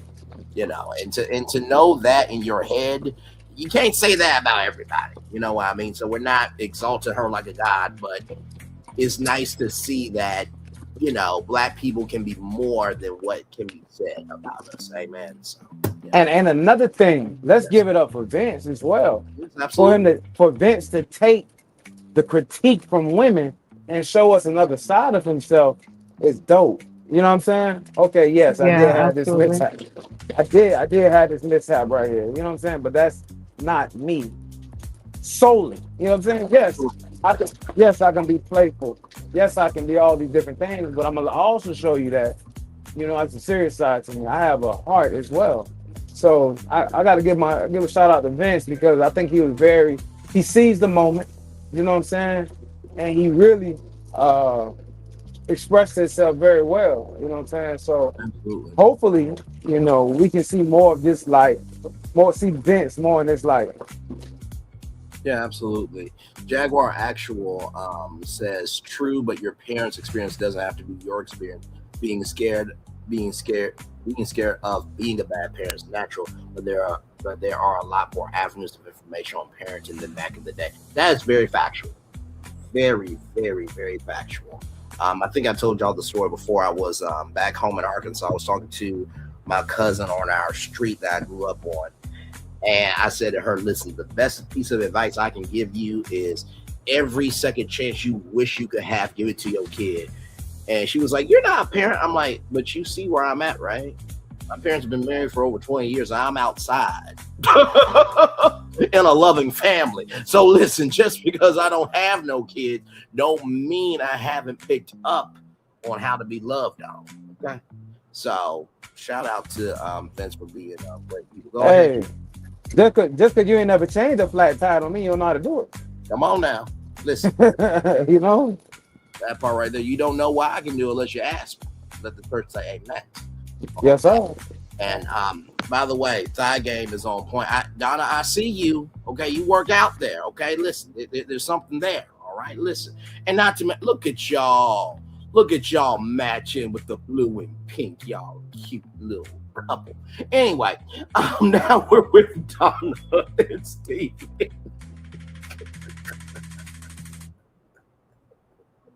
Why am I extra like this? They actually are cute together. Like I lie, they look cute. Yeah. Yeah. No, for sure they are. And I'm trying to think, are these ice coolers? Because I'm just like, to be on the outside like this, like I'm sure like they had, what y'all don't see, right? They are mic'd up. What you don't see is that there are, 2 on the ground producers. There's a cameraman. There's a boom mic. There's a light. Y'all ain't seeing all that, but that's the other side of everything. Gigi, correct me if I'm wrong. No, you're about right. Yeah. So and those look like those could be like a stepping block. Okay. Right up there. Okay, I can see that too. They could record. I don't know. But yeah, it kind of looks like stepping block. Yeah, I can definitely see that as well. So now, Donna, good and well, you ain't work out that hard for your hair to be looking like that. Good and well. Donna, I ain't buying it, Donna. You did not work out that hard. You did not work out that hard. The reason why Q is feeling this way is because Donna, to start off the conversation, she said that she broke a sweat, right? So to give some context to conjecture. I don't think so.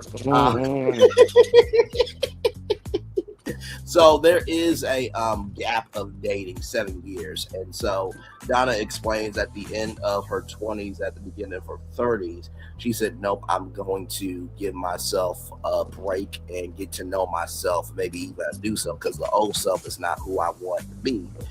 And so,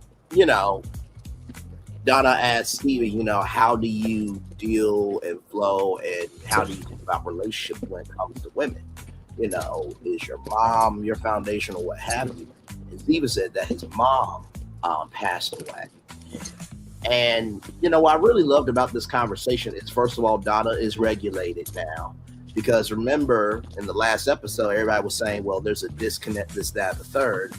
And even Steven said, I got to know a little bit about Donna. So what this process goes to show you is you really don't know what you like until you taste it. I'm talking about ice cream, everybody, as a metaphor. Calm down. Good Lord Jesus. I try to give metaphors that make sense on this show, okay? But Steven, he didn't want to, eat Donna's flavor. But, now he's like, you know what? I can get a pint of that, Give me a to-go pint. I'm not ready for the big quart yet, but, I'm open to that. So what did y'all think of this conversation? I thought it was a good conversation between them. In this process, I will say it over and over again. These conversations are so good. And to let you know that they are actually understanding the assignment, and honey, they are acing it. Because these conversations are deep. Her asking him basically about his upbringing to see kind of how he sees relationships. We should not, our parents shouldn't dictate, who we are as people. But let's just be realistic. Our upbringing does play a major part in who we are. Now, in that upbringing, it's up to us to decide if we're going to stay trapped or if we're going to break free from the trauma. And if, it's something loving, okay, we're going to take that and transfer that into the life that you want. But also make sure you add in you so that you're living your life as well. Absolutely.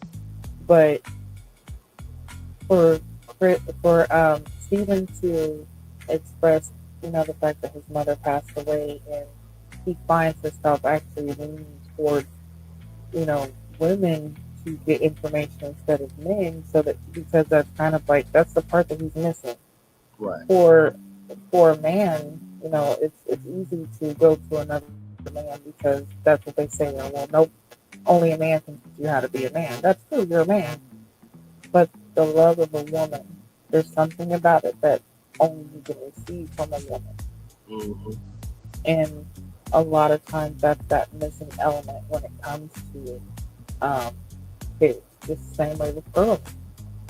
Girls missing their father, there's that element that is missing. So for him to say like, hey, this is something that I feel like is missing, but it's also something that has shaped me into who I am because I have a better understanding.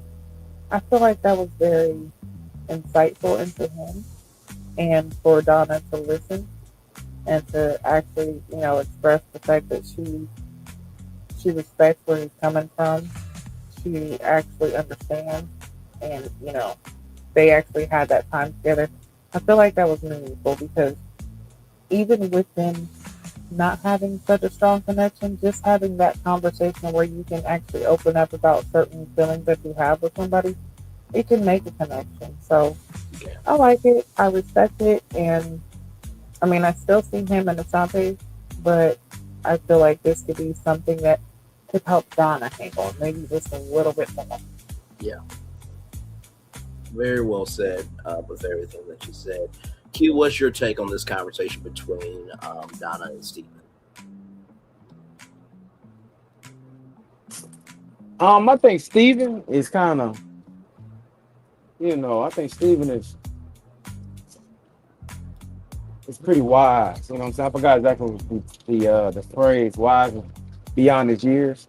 Mm-hmm. I like the subtleness, the calmness in him. The way he expresses himself, does a great job. I really feel like Donna enjoyed the conversation. I kind of feel like there's a possibility of a connection, but I'm not really too sure yet. Just because I feel like Donna, she's a straight thinker, and I kind of feel like Steven can go around the corner, come back, go to the basketball court, grab a snack. And Donna, like, all thing you had to do was go straight down the road. You know what I'm saying? She's such a literal thinker. You know what I'm saying? But Steven's the type of person, I feel like, even they went to the tie-dye. One of his dates was he decided to go to a tie-dye. Yes, with Enchanté, yes. You know what I mean? So he's more, he like to express himself in other ways. So I don't know if Donna could accept the way he would express himself and express the way he would express love. You know what I mean? Sure. I think she might be like, well, you say you love me and do X, Y, and Z, X, Y, and Z. I feel like it's black and white with her. You know what I'm saying?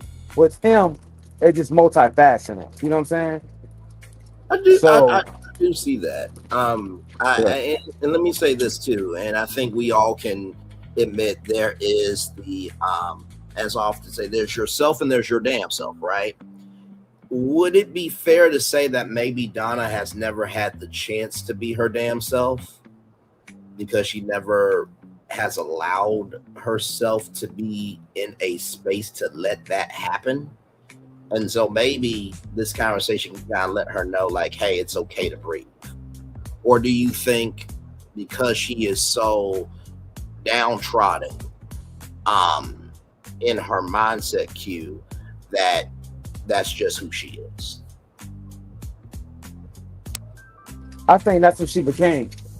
Okay. She had 2 relationships, that didn't work out.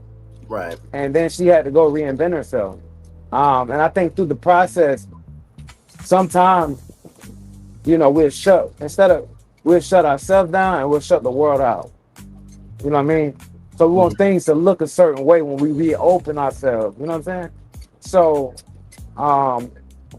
for her, I don't think that she's allowed herself to be herself yet. You know what I'm saying? I don't think that she has. You know what I mean? So I feel like she goes for something familiar. I feel like Vince might be familiar to her. You know what I'm saying? So that's why I think she's going that route. But I think eventually they might bump heads. You know what I'm saying? But I really feel like Nicole is a more natural fit for Vince, if you ask me. Him and Donna, they're gonna have to work it out. You know what I'm saying?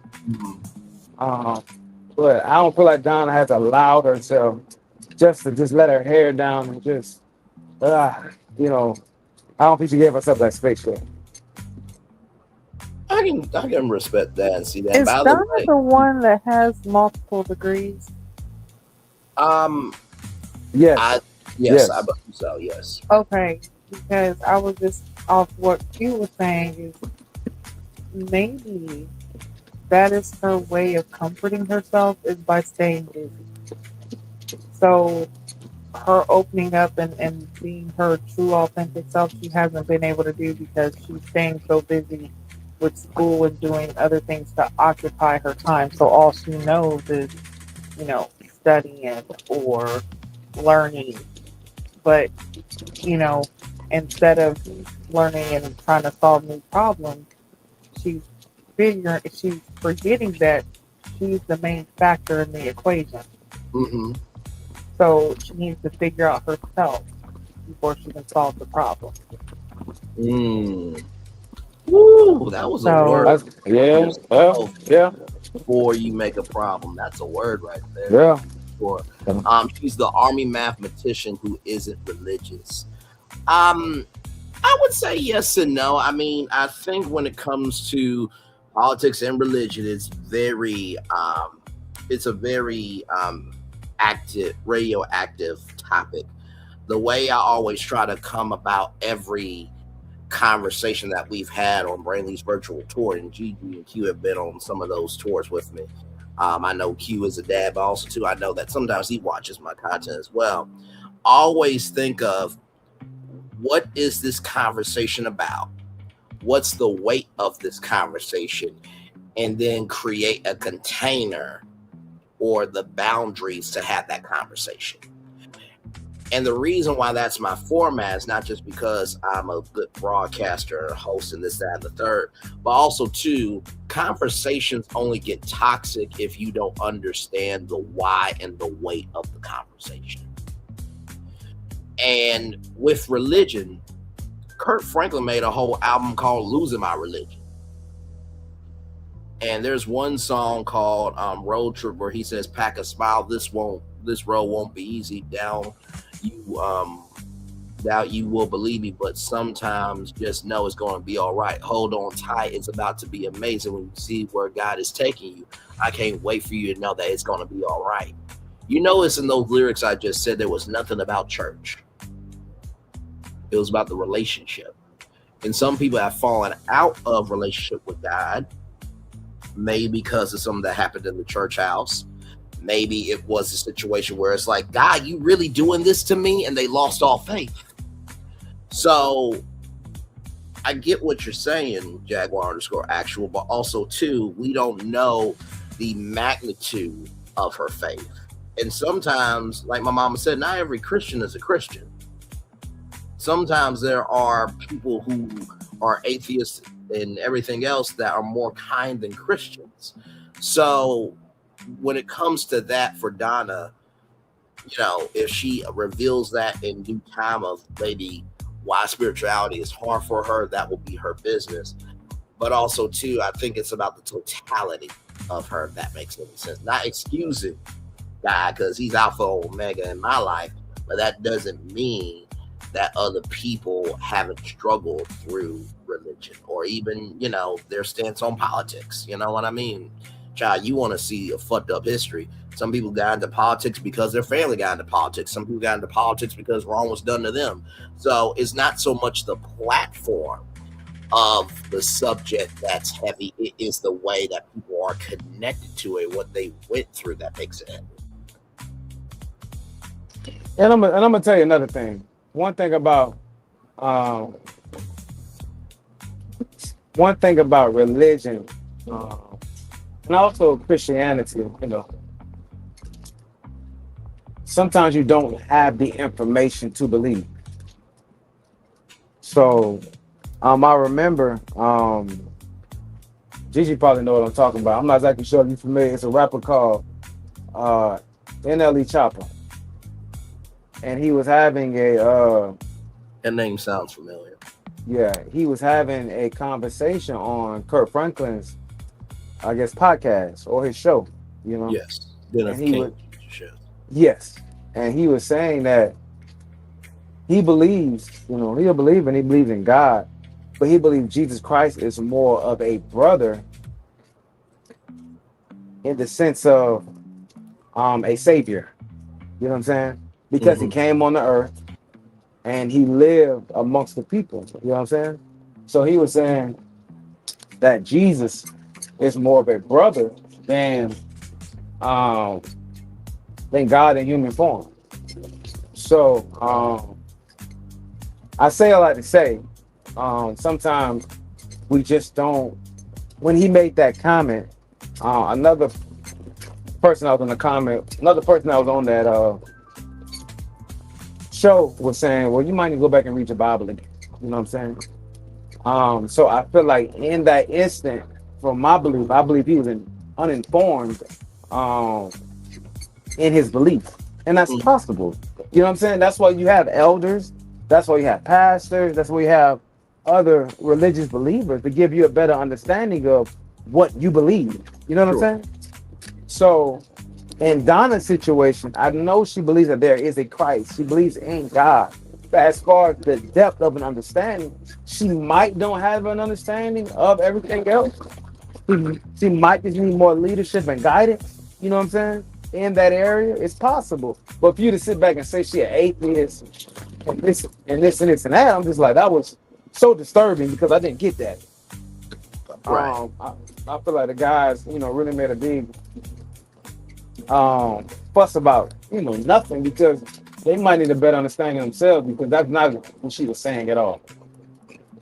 Absolutely. Yeah, and let's just say we have to have a better understanding of when people say, "Okay, I'm not religious, but I'm spiritual," because there is a difference, and that those are just because you're religious or spiritual doesn't mean you don't believe.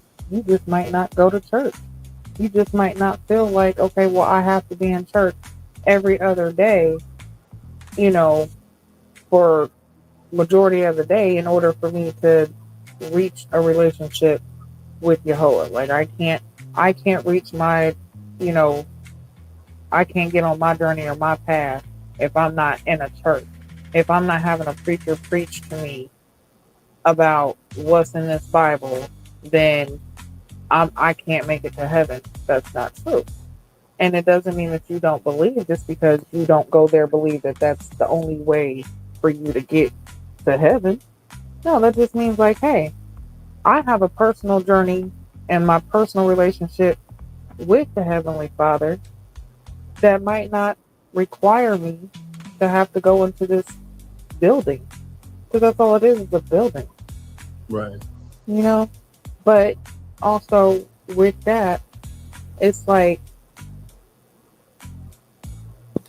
how do I say this? No one's saying like, you know, you don't believe or you're an atheist, which, I mean, them saying that was just outrageous to even imply that Right. that's what she meant. But let's just break something down real quick, okay? When it comes, because a lot of people, and this is kind of regarding the comment you said about, MLE Chopper, and the person said, "Well, you need to go read your Bible." Well, let's take a look at this Bible. Okay? Well, we need to understand, especially as Black people, is the Bible that we have now, what you see, not the real Bible. And it's definitely not the Bible that was made for us. The things that are said in the Bible were twisted and made to use to suppress us during slavery. It was used to manipulate us into believing that we were better off and meant to be slaves to white people and we had to serve them as our masters. Mm-hmm.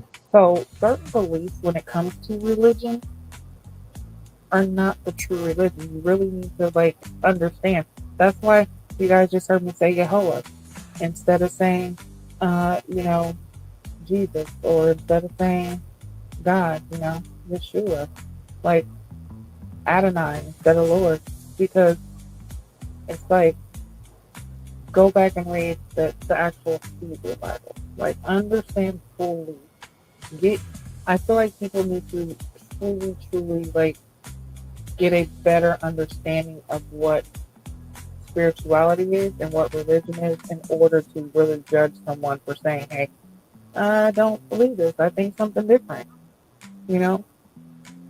And if you look at the Bible, like, there are a lot of things in each sect, in Buddhism and Hinduism and Christianity and Catholicism, whatever it is, there are a lot of things that are similar. A lot of beliefs that are all similar. So why is it that you would have to go into these places in order to get that same message when you can get that message yourself? And how many times have we seen in these churches, some of these churches be some of the most corrupt places ever? True. Pastor sleeping with this one, that one. You preaching about fidelity and how Christ says that you're supposed to only have one wife, and this would just be sleeping with 3 congregation members, plus the bass player and the deacon. Plus, you're taking money from the leaky building fund that's been leaking since 1997, and you still ain't put not one shingle up. Crazy. I ain't lying. I ain't changed one toilet in Ain't there. changed. Y'all, every Sunday there is never no toilet paper in the bathroom, but you just pulled up in a Rolls Royce. Make this make sense. But I'm gonna tell you one thing, and we can move on. When it comes to religion, everybody has a journey that they're on. Correct. You know what I'm saying? And just because your journey does not line up identical to mine, you know what I'm saying, does not exclude you from moving forward. Now, if you practice Catholicism and I practice Buddhism, our religions might don't line up. Preferably, you know what I'm saying, in love, you know what I'm saying? So it might be best for us to go our separate ways, you know what I'm saying? But if we both were pretty much saying that we were Christians, I don't see why not try to explore that connection if, you know, your religions line up how you want them to. You know what I'm saying? So I would say everybody stay on their journey. You know what I mean? Whatever makes you a better person. But my belief, you know, it's my belief. You know what I'm saying? If you share the same belief, that's amazing. You know what I mean? But you can't knock nobody or call them atheists because of a comment. I would say get to know that person more. That shouldn't exclude her from being ready to love. You know what I'm saying? Because all of those guys, you know, might proclaim Christianity and none of them live it. You know what I mean? So that's right. Yeah, so in that vein, you know what I mean, just take what she said. And if you have more questions, go ask her. And the person who's made the biggest mess out of all this, the joker not even ready to love. Right. No, you're right. I was just about to say that. Not even giving, you know what I'm saying? The nigga not even trying to love. Right. You know what I'm saying? So how can you give that assessment? Like, I was just thinking that. I was like, wait a minute. The person who even went back and said that just shows, like, one, you can't even listen to a person. Because not once did she say she was atheist. And she clearly said she's spiritual. She's not religious. She's spiritual. There's a difference. But you took that as me because she didn't believe completely with what you believe in, that it's either all or nothing, which is very wrong. And that's very deceptive because now you've taken this comment into the man's thought, and the men are now judging her off this biased comment that you basically made up. And like you said, you're not even ready to love. But you're throwing this shade on her because it didn't align with what you had going on. Yeah. So that's crazy. But yeah, you definitely need to get to know a person, and it's good that even, you know, they were able to have a better conversation. Because even putting that aside, yeah, that is a big thing in a relationship because you want your goals and your values to align with the person that you're with, especially if you're talking about a lifetime with this person and you're really wanting to have marriage and love. But there are definitely ways still to work around that. Because if you haven't even seen, and I think I even said this last week, there are they are a mixed racing religion now. Like I know you guys have possibly seen on social media where there's, people getting married, but they're from different religions. And when they get married, they might have one ceremony, celebrating in their style and in their tradition, and their other, they have a separate or another wedding celebrating the the bride or the groom side and tradition. And before it was about conversion, like you have to convert to my religion and do this and do that, but it's not so much like that because there's more understanding and more open mindedness now when it comes to relationships, religion, and just overall dating. So I think that needs to be taken into account too. But yeah, I feel like that was wrong of Ed to even use that lie and kind of run with that narrative when that's not even what she said. And not to mention too, on top of all the wonderful commentary that both of you said, Ed, you was cool with her after that date, bro. Let me say that 2 more times. You were cool with her after that date. One more time. You were cool with her after that date. And honestly, I believe that your word is your bond. Is not just based on the commitment that you give to a person, but it's how you carry yourself. That is also your word as well. And I want to take a moment out to just say how proud I am of what we just did. Because remember the formula I said, what is the conversation about and what's the weight of that? And that creates the circumstances and the container and what have you to have the conversation. We just had a whole conversation about religion. Nobody got upset. Nobody got pissed off. Nobody screamed. Because it takes every perspective to get to the finish line of your understanding. Let me say that 2 more times because that was a word right there. It takes every perspective for you to have the best understanding to get to the finish line of what matters for you. It takes every Bingo for you to gain an understanding of how to get to the finish line of what matters to you.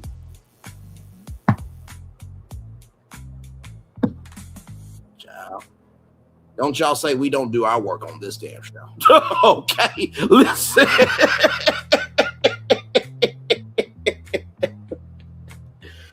Woo, my Lord. Let me catch up on some comments here from Jaguar Actual.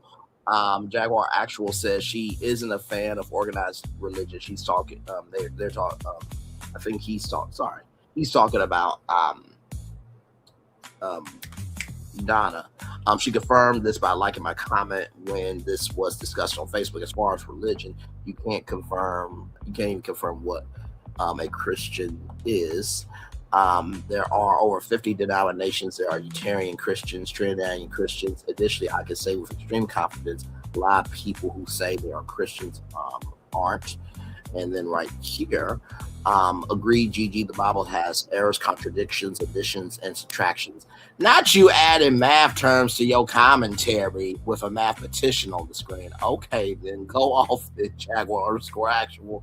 Different denominations don't agree with certain versions. The most popular version is the KJV, and it's the most flawed. The Bible never says that. There were many men in the Bible who had more than one wife. Solomon had 700 wives and 300 concubines. I do wonder how they took STD tests back in the day, but that's neither here nor there. And in fact, the Quran has the statement, marry only one. I'm going to gladly take myself to the corner after that comment. This is the one time I'm admitting tonight that I'm taking myself to the corner after the STD. You know what? You want to know something that is so crazy that I learned a long time ago? And yes, it's crazy that you actually said that. Oh my God. So back in ancient times, and y'all can look this up, think I'm just spewing shit. But back in ancient times, like certain royal courts, if you caught something from like the emperor or the king or something, it was considered like status. It was like a good thing. Wait, what? Yeah. Mhm. Yeah. So if you got STD, that was a good thing? Well, see, they didn't consider it, like an STD, of course. Like it was like I don't know how to describe it. It wasn't like it was a sign that you were chosen in a way. Like it was, you know what I'm saying? Like, okay, so Hey, Nikki News, good to see you, gorgeous. So, Glad you're here. I don't know if y'all remember the Tyga and Kylie Jenner when they both had the herpes bump, Yes. and it was like the matching herpes bump, and it was like, oh, you got the herpes bump too, so you must sit down with the king.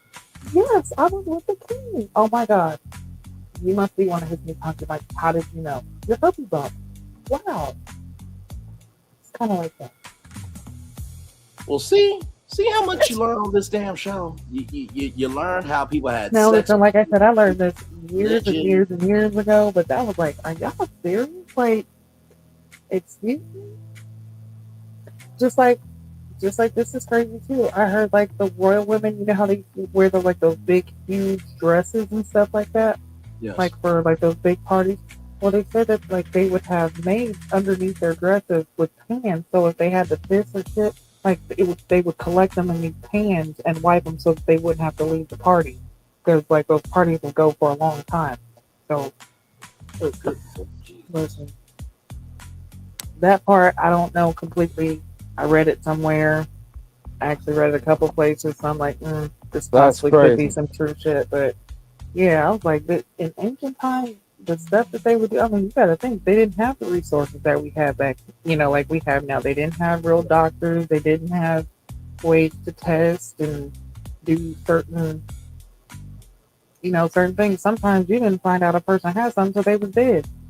And you still didn't even know what it was that killed them. You just knew they was dead and possibly got to burn the body because they could be infectious. So, but yeah, that. I mean, look at this. You got history. You got history, sex, and education on this show, and religion, and everything in between. I'm in the bushes baking pies for my neighbor. Well, glad to have you here, my friend. Love you, value, appreciate you, Nikki News. Always good to see you, my friend, for sure. Thank you for being good people. Hey, Nikki News, I need a pie. Send me one. I don't know what kind it is, but I need a pie. Okay. A bean pie preferably, my brother. Oh no. Honestly, I prefer sugar cream pie. Listen. Nope, my auntie here. I gotta be on my best behavior. I see a joke. I'm not going there. Nope. We just gonna move on. Just move on. I see where you going. Look, I'm trying to be good. I'm probably gonna break it. I'm gonna break it a little bit later on the show. But right now, that was a very wholesome comment. She's doing a good thing, so I'm just gonna roll on. Now we're with Ashley and Chris, which look, this is Solana and Gigi's face when I make a joke. Like, here's me. Now, listen. I'm not saying, right, that Christina just takes big slices of pie down her throat. I'm not saying that. But it might be true. And then this is Gigi and Solana. Really? You really just had to say that out your damn mouth. Now, I told you we can't take your ass nowhere. What am I supposed to do? I was gifted from God with a mouth. But you also have to have You also have to have the movement of responsibility with your mouth. So just wanted to bring that up there between Chris and Ashley. Ashley said, "I'm really not trying to talk. I'm trying to get to my car." What you say? Okay, yeah. Mm-hmm. You know what? My cat's calling me. I need to get home right now so I can walk my fish. Basically, so Ashley and Chris have talked a few times over the phone and through text. Ashley, it's become challenging, and Chris is not having a good time. And there was a woman that ghosted him 4 to 5 months ago, and Chris fell fast. I will just say this, right? I think when it comes to falling fast, sometimes that is because of the comfort that you are experiencing, not because there's a connection building. I'm gonna say that 2 more times. Sometimes you might be falling fast because the comfort is giving you, not because of the connection that is building. Sometimes you'll fall fast, not because of the connection that is building, but because of the comfort that it brings you. And so here's the thing, right? If you allow yourself to be dictated by your past, you might as well just never have a future, right? And that's why I have to recognize every day that I wake up is that although I may not be where I want to be, every day that I made it through somehow. I'll never forget when Steve Harvey said that to his audience. When he had his talk show, he always speaks to his audience, and he said, "Listen, all the bad days you had, you made it through 100% of your bad days." I'm like, Steve, I don't think you know my bad day.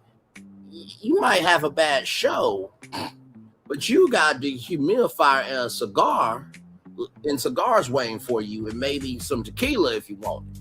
Me, on the other hand, I gotta deal with this shit. You got better resources and coping mechanisms. But the also the end of that comment or the end of that phrase is, I might not be where I want to be, but I'm not where I used to be. Come on, you know now. what I mean? That part. I'm not where I used to be. You know what I'm saying?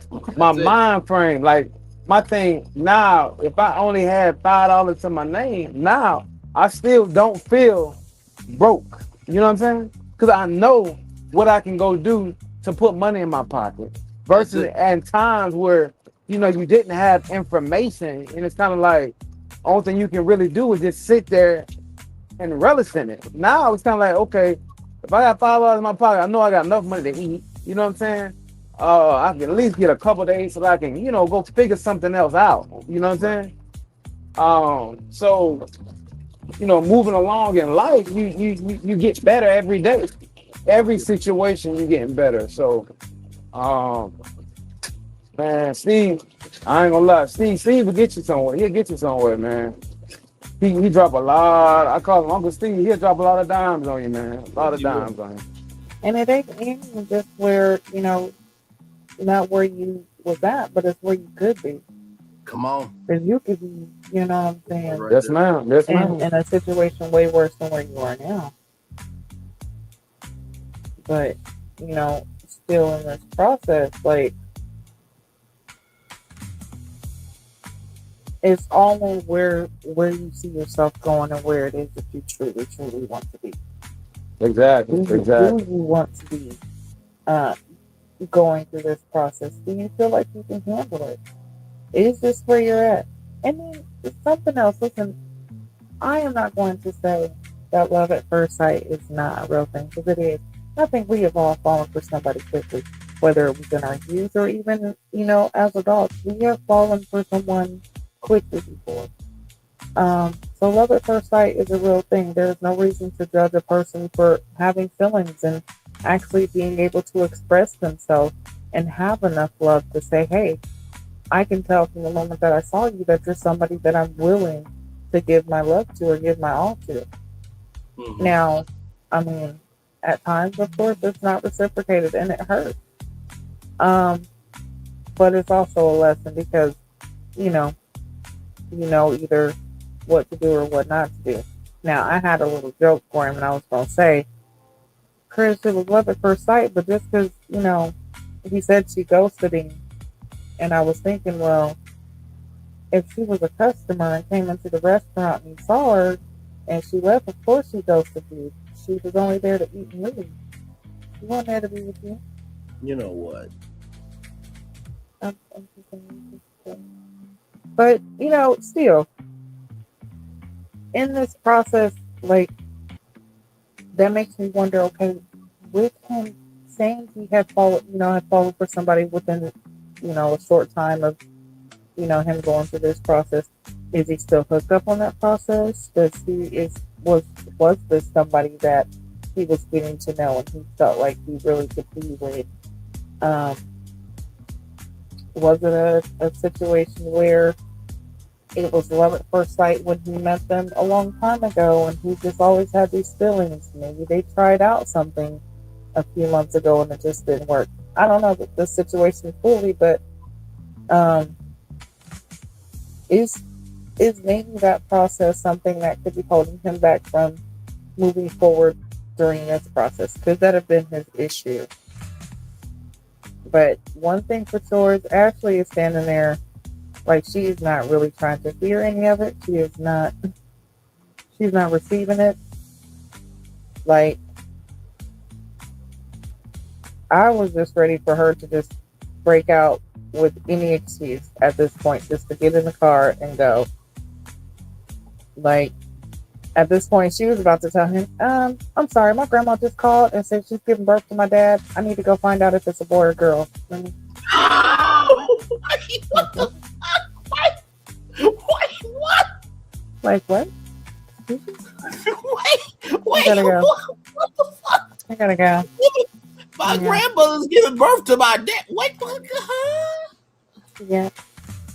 Yeah, my grandma's giving birth to my dad. I gotta go find out if it's a boy or girl. Okay. Well, if it's a dad, it'll be a boy. That's what I'm saying. Like, she would say some off the wall stuff right there, because at that point she was just ready to go. All right. Okay, Q. What did you? I'm flapping my gulps right now. Q, over to you. I can't follow that. Having a boy or a girl is crazy. Like, that's what she said. Grandma is giving birth to my dad, and a dad would be a man, which is a boy. Crazy. Go ahead, Q. I feel like she lost interest because she felt like he didn't believe what he was saying, you know? Like, she felt like she was just there, you know what I mean? He was overpowering another conversation, just talking and talking and talking. And I don't really feel like Ashley really interested in Chris. I don't feel like she really was. Her interest is really in Darius. So like, you kind of get a vibe of, you know, the type of people she's into. So I really don't feel like she really liked Chris like that. So he could have gave her $100,000 and she, you know, still would have had the same comment or still would have had the same response. She just didn't like it. You know what I mean? She just don't like it. So, yeah. You know, I don't understand how Chris didn't pick up those keys, you know what I mean, to let her at least talk.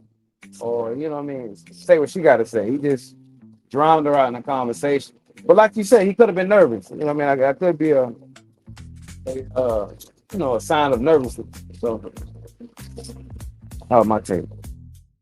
No, absolutely, for sure. Yeah, especially with, you know, them knowing that this was the week where the women were in power. So he was feeling like, let me just get out everything. So he was like, you know, overshadowing the conversation, just kind of overtaking it because he wanted to get himself out there. That, I mean, I feel like that could have been the thing too. Yeah. No, absolutely, for sure. Fully well said by both of you in your commentary, and for sure. And listen, Chris is gonna be fine. This was just a stop along the way. Now, this picture right here just looked like, well, you know, it looks like these two are together. Luscious Lauren, and you know, Lauren's a stallion now. Listen, you know, she carries her tallness with her. I ain't mad at it. So with that being said, we get to Lauren and Bello. They're on a tiki bar boat. Looks like it was rented out privately. And so, you know, Lauren says, you know, you seem like a gentleman, you seem like a good guy. What's going on? And it's just like, my Lord Jesus, have we gotten to the point where just being a good person triggers you to be like, wait, you ain't real? But hey, sometimes trauma will do that to you. But also not being treated right will do that to you as well. So we learned that Bello has a 1-year-old daughter. Fresh child upon the world. Her name is Navia. Beautiful name. And he learned about the child 4 to 5 months ago. And it was supposed to be a one-night stand. His one-night stand called him in May, and Lauren loves the honesty. And then Bella, I'm just gonna say you pull a Braylon a lot, bruh. Like you said, Bella was on the lounge, then you say it's on the boat. I'm like, dude, like you taking the inch and making it a mile, which I really can't say shit because that's my principle. But come on, man. But you got the confidence to execute, so I'm not too mad. I thought that this was a very nice time. I don't know if there can be I don't know if there's a connection here, but it looks like one could be forming here. What did y'all think of Lauren and Bella? Definitely agree that it looks like there could be a connection there. I could see them forming something beyond what he has with Dominique, because I feel like him only kind of keeping himself wrapped with that Dominique might actually be his downfall. So it's good that he's expressing himself and kind of moving about, trying to make more connections. Now, I don't know if it was just me, but some math was not adding. It just was not mathing. Because, okay, she's got a 1-year-old daughter. We found out about her 4 months ago. But then says that the girl called him a man and said she was pregnant. Right. So wait a minute. Is she pregnant, or did she call you and tell you when she was pregnant that she was pregnant, and then you didn't hear again until like 4 months ago? I'm trying to figure it out, because I was just like, how's the child already one, but she called you and made to say she was pregnant? I don't know. Maybe that was just me trying to figure that out. But it's still good that he was, instead of him hiding it or making it as if it was an issue, it's something that, hey, this is a part of my life. It's something that happened. I'll express it. Yes, it was a one-night stand. No, I do not, we don't plan on being together. This is, something that happened, but I'm going to take responsibility. So I feel like that speaks a lot to him. And I feel like that's something that Lauren accepted and can respect. And it might actually make her feel more connected to him just because he's, he was open about that. I feel like Lauren was more comfortable too, even with this date with Bella. I feel like from what we've seen so far, this is the more loose I've seen her. I feel like she kind of was able to be her damn self with Bella in this situation. So I liked it. I enjoy it. Really want to see what could happen between them. No, very well said there. And yes, everybody, there is a difference between yourself and your damn self. Although it seems like I show more of my damn self, but I'm around people that I trust as well. You understand? So, very well said, Gigi, with your commentary. Q, what was your take on Lauren and Bella's conversation? The more Lauren talks, the more I like her. It was a little off-putting, with him. I'm glad he came out and talked about that. But it's crazy that he talked about that with Lauren instead of talking to Dominique, which you would think was his, his connection. You know what I'm saying? They done kissed and everything, but they don't even know he got a 1-year-old. You right? Yeah. Yeah. So I'm just like, that was crazy to me. That was felt in the ladies' lounge as we get closer and closer to it. And Dominique, and Bella done been on a few dates this week. Yep. Been on a date with Ashley, been on a date with Lauren. I don't know if his availability is just there, but you really don't hear him talk too much about Lauren, but you talk a lot about Dominique and a few other women. So I don't understand why he decided to have that conversation with Lauren. And I'm with Gigi. It's something else there in that conversation. It seems like it's the truth, but not all of it. Really, it sounds like it's the truth, but it ain't all of the truth. I applaud him, for being, stepping up to the plate, taking care of responsibility. But I feel like it's something else. there. I feel like we'll find out a little later on. But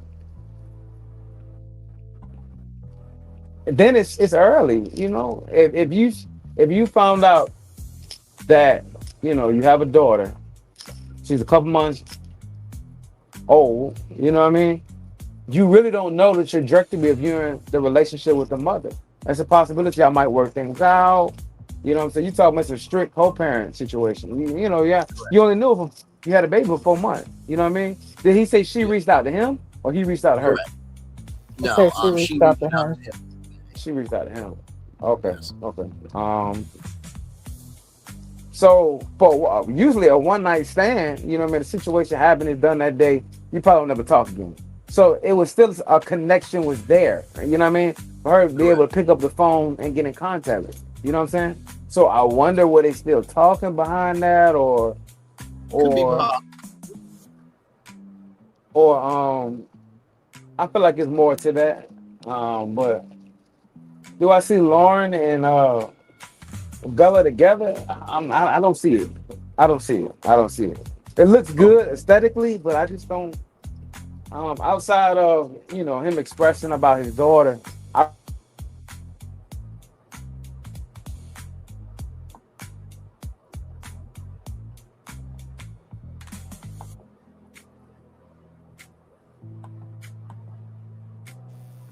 You The good? mic went up here.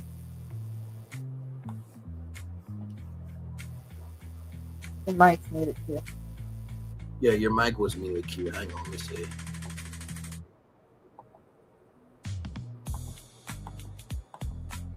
Yeah, I'm trying to unmute his mic, but it's not allowing me. So I don't know if he knows his mic is off.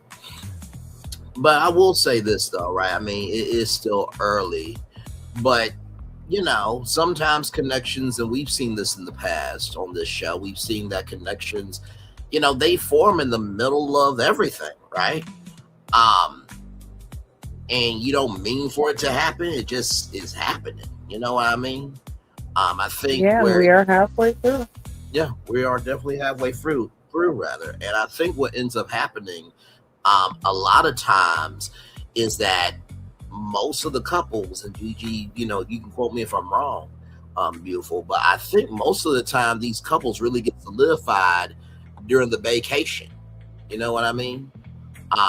Yeah, I think then that really does kind of form more of the connection, and like you said, solidifies what connections have formed. That's when we really start saying, okay, y'all been together. For sure. And Q, can we just say, no, like, a lot of the times, like, and we've all said this, how many times have we said this, guys? Connections are not just formed while the camera's rolling. You gotta Yep. form them connections afterwards too. That's why, Correct. it's a point to be able to connect and text and talk on the phone, and you see the ones who, especially you'll hear it in the lounge, oh well, me and such talked for such and such hours, but then the other women who are supposed to be a connection, they're like, oh well, we didn't talk that long, but we didn't this. Okay, well, you're starting to see who has that connection more and where that person is actually leaning towards. Correct. No, absolutely. And I think the biggest thing is transparency. If y'all remember last season with Fritz and Chris, is that there's nothing wrong with having multiple connections, but eventually you're gonna have to stand on business for your main connection, right? So while connections can form halfway through the season, it's about the transparency within the frequency of your communication about how you feel, and also too that investment energy as well. Q, you're back with us. I think your mic got cut off, or you cut off your mic as you were speaking.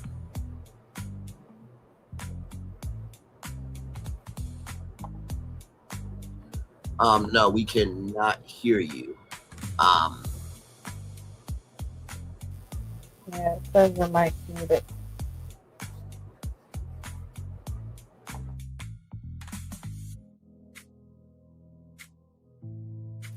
But yeah, definitely a great connection. I mean, from this picture, it actually looks like they have been together. So Yes, I could, I could see it.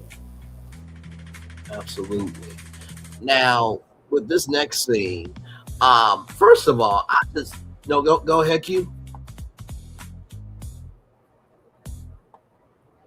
Okay, hang on. Let me bring him to the stage. Q, go ahead.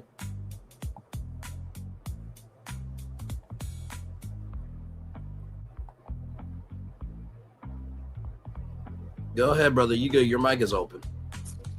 Oh, okay. I like this date. You know what I'm saying? I really like this date. I thought it was cool.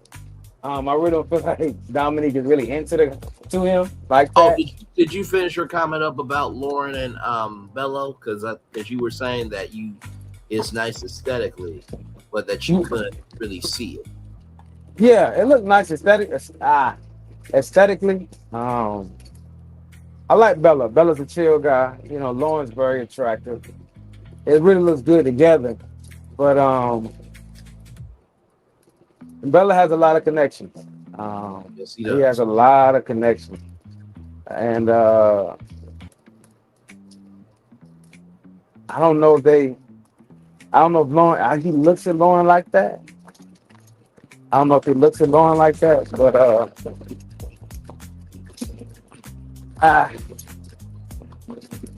I really don't see too much of a connection there, Tate. Okay. Well, me and Gigi were saying before you got back up here that we're getting closer and closer to the vacation where, they're solidified. And, when it came to, when it came to Chris last season, he had multiple connections.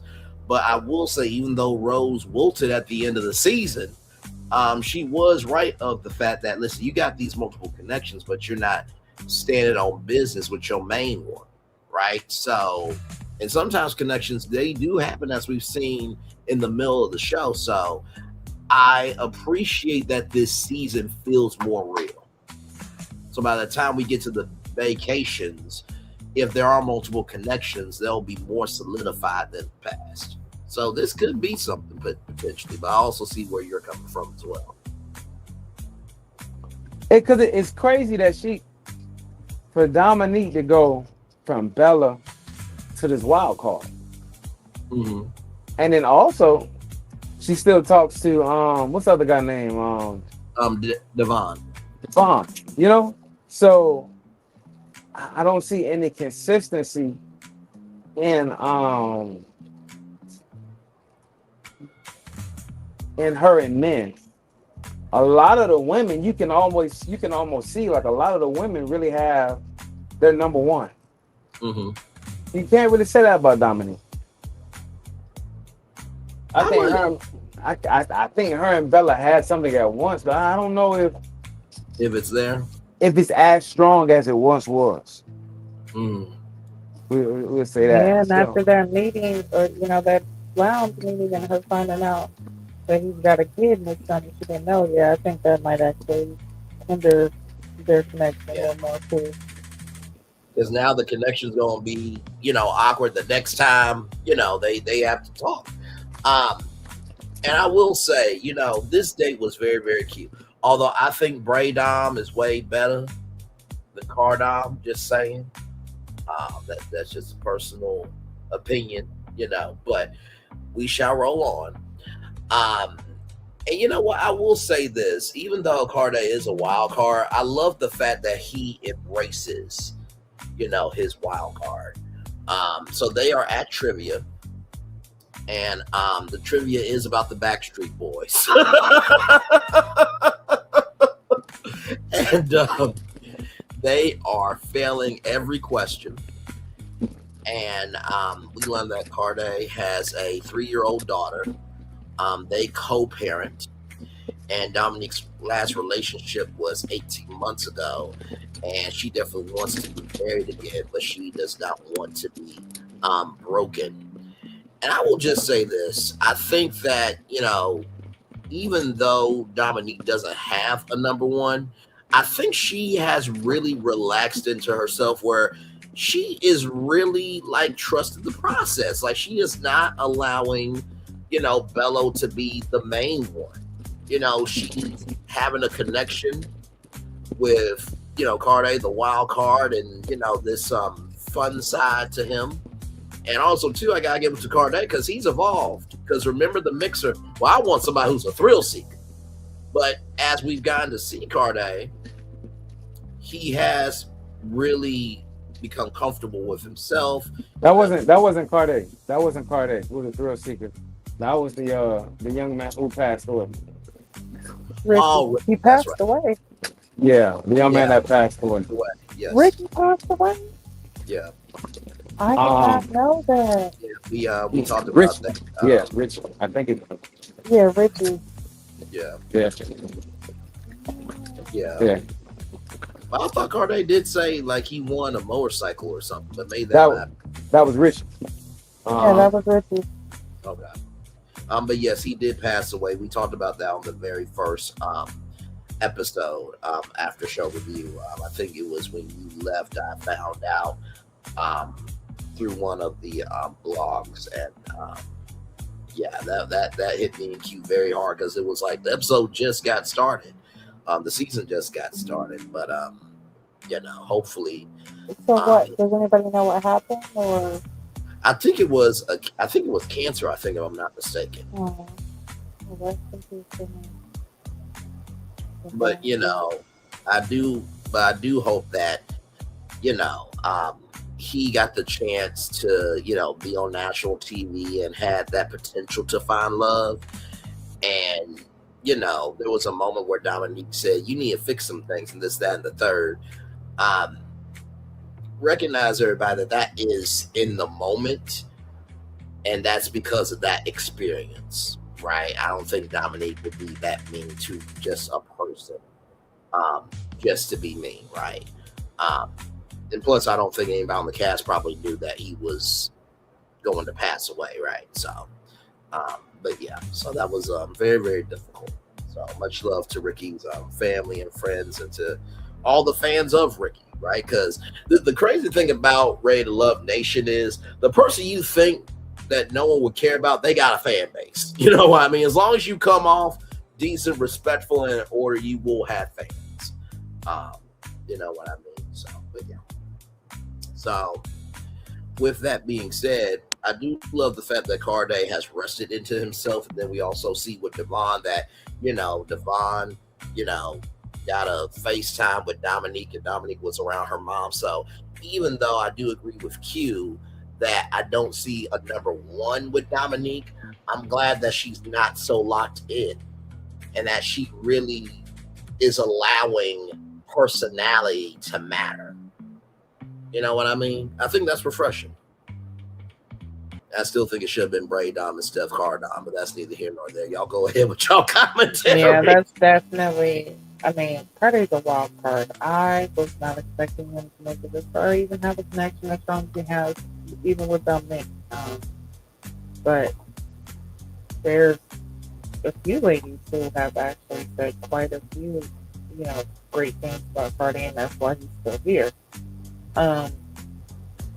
But I do agree with you in the sense that I don't feel like Dominique may be fully tied to the process, or tied, she's not saying she's not ready for love. Maybe this process right now, this isn't where, she's at. But I also think that it's a good thing also, too, because it also helps the other guys like Bello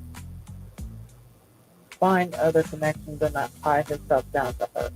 Because it would hurt a lot worse if he stuck to her thinking that was going to be his connection. But on the flip side, she's out connecting with other people, right? While holding him close. So I don't think that would be fair to him for that to happen. So it's good that he's finding himself. He's maneuvering around. But this date with Dom and Cardi, honestly, I don't see them being together. I don't.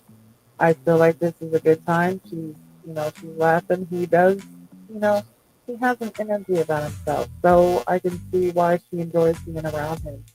But do I see them being something romantic? No. Um, but then again, Bella could be who she wants, but Cardi could be who she needs. Mm-hmm.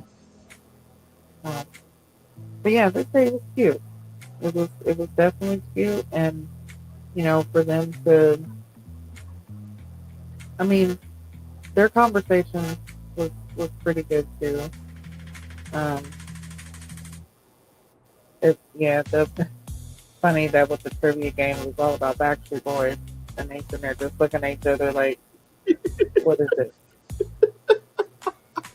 Yeah.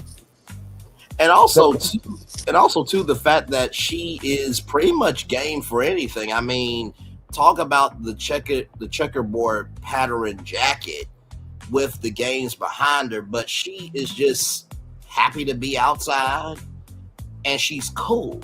You know what I mean?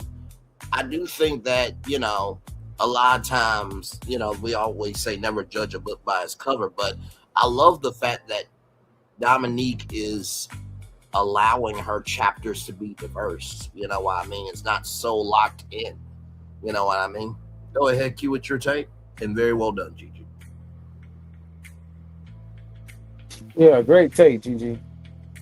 A lot of times when I sit back and having multiple connections show you that you're giving the process the opportunity.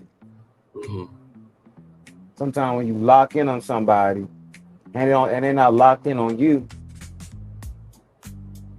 you kind of stuck, and so you become pretty much like dead weight. You about to be out of door in a little bit. The only thing I don't see about Cardi is Cardi does not really have another connection outside of Dominique, or at least they haven't shown. Mm-hmm. But Dominique, on the other hand, has multiple connections. True, very true. Okay, so for you to stay on the show, you're going to need to have multiple connections or multiple interests, so people will vouch for you. Surprisingly, during elimination, we know we got eliminated, but I don't really see the difference between Ed and Cartier. I don't see the difference. I don't see the difference. He somewhat has a connection with Dominique. Do I believe it's a connection, or it's just the possibilities of one? This date really just seemed like a date. You know what I'm saying? It just seemed like they were just hanging out. You know what I mean? I didn't really see a connection like I seen with Bella and Dominique. I seen a connection there. You seen it. You seen the flirtatious vibe. You seen the communication was effortlessly. He seems a little more reserved, and Dominique really seems like she has control of the conversation.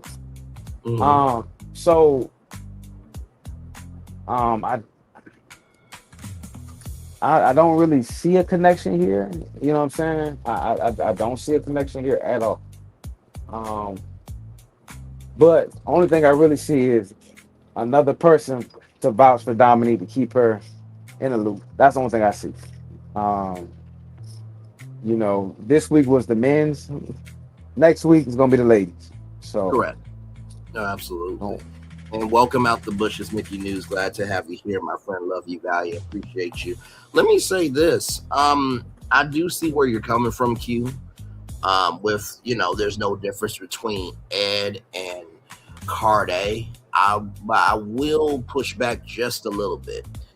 I do think that Cardi does have more gears that he can shift into than Ed. I feel like with Ed, he is a Honda Prius, and he is who he is. But I feel like with Cardi, he's a Nissan Maxima, which, if you don't know, Nissan Maxima, everybody's a four-door sports car. So Cardi, he has that normal driver select mode, but it seems like he is at least available to have other gears to shift in other modes. What do you think about that? I can agree. The reason why I can agree and understand, because we seen a different side of Cardi at the 70s ball. Whole different side of Cartier, the 70s ball. But in this clip right here, in this date, I didn't really see too much of that. You did see, different sides of Cartier at the ball, at the 70s part. I thought we was gonna keep being able to see more sides of him, but in this small snippet with Dominique, I really didn't feel anything between them, and I really didn't see too much of him, really showing her like he's interested. So, it's to be determined. Understood. It's Can to be I give a determined. little pushback on that just because when it comes to comparing Cartier with Ed, in this process, yeah, everything's moving fast. So right now, like what they're judging off of, I feel like is instead of like the emotional connection, the conversation and the emotional conversation. Ed was not capable. I'm not even gonna say not capable. He was not allowing himself to open up to offer that emotional connection through conversation. His conversations were stale. Plus, he was twisting the words being said to him by the women, which was, a turnoff anyway. But with Cartier at least listens, he expresses himself. He's able to open up freely, as well as, listen when the women are expressing themselves. He's allowing them to be vulnerable without consequence, if you get it. Because, like with Ed and Donna tried to open up and have a serious conversation, and he twisted that, took that, and turned it into something to where now her reputation is damaged in a way because now the men are looking at her, oh, she can't be a possible connection because she's this way when that wasn't the case. So I feel like those are the differences between, the two. So I can't really say like, he's worse than Ed. No, he's got a little bit more, clearly.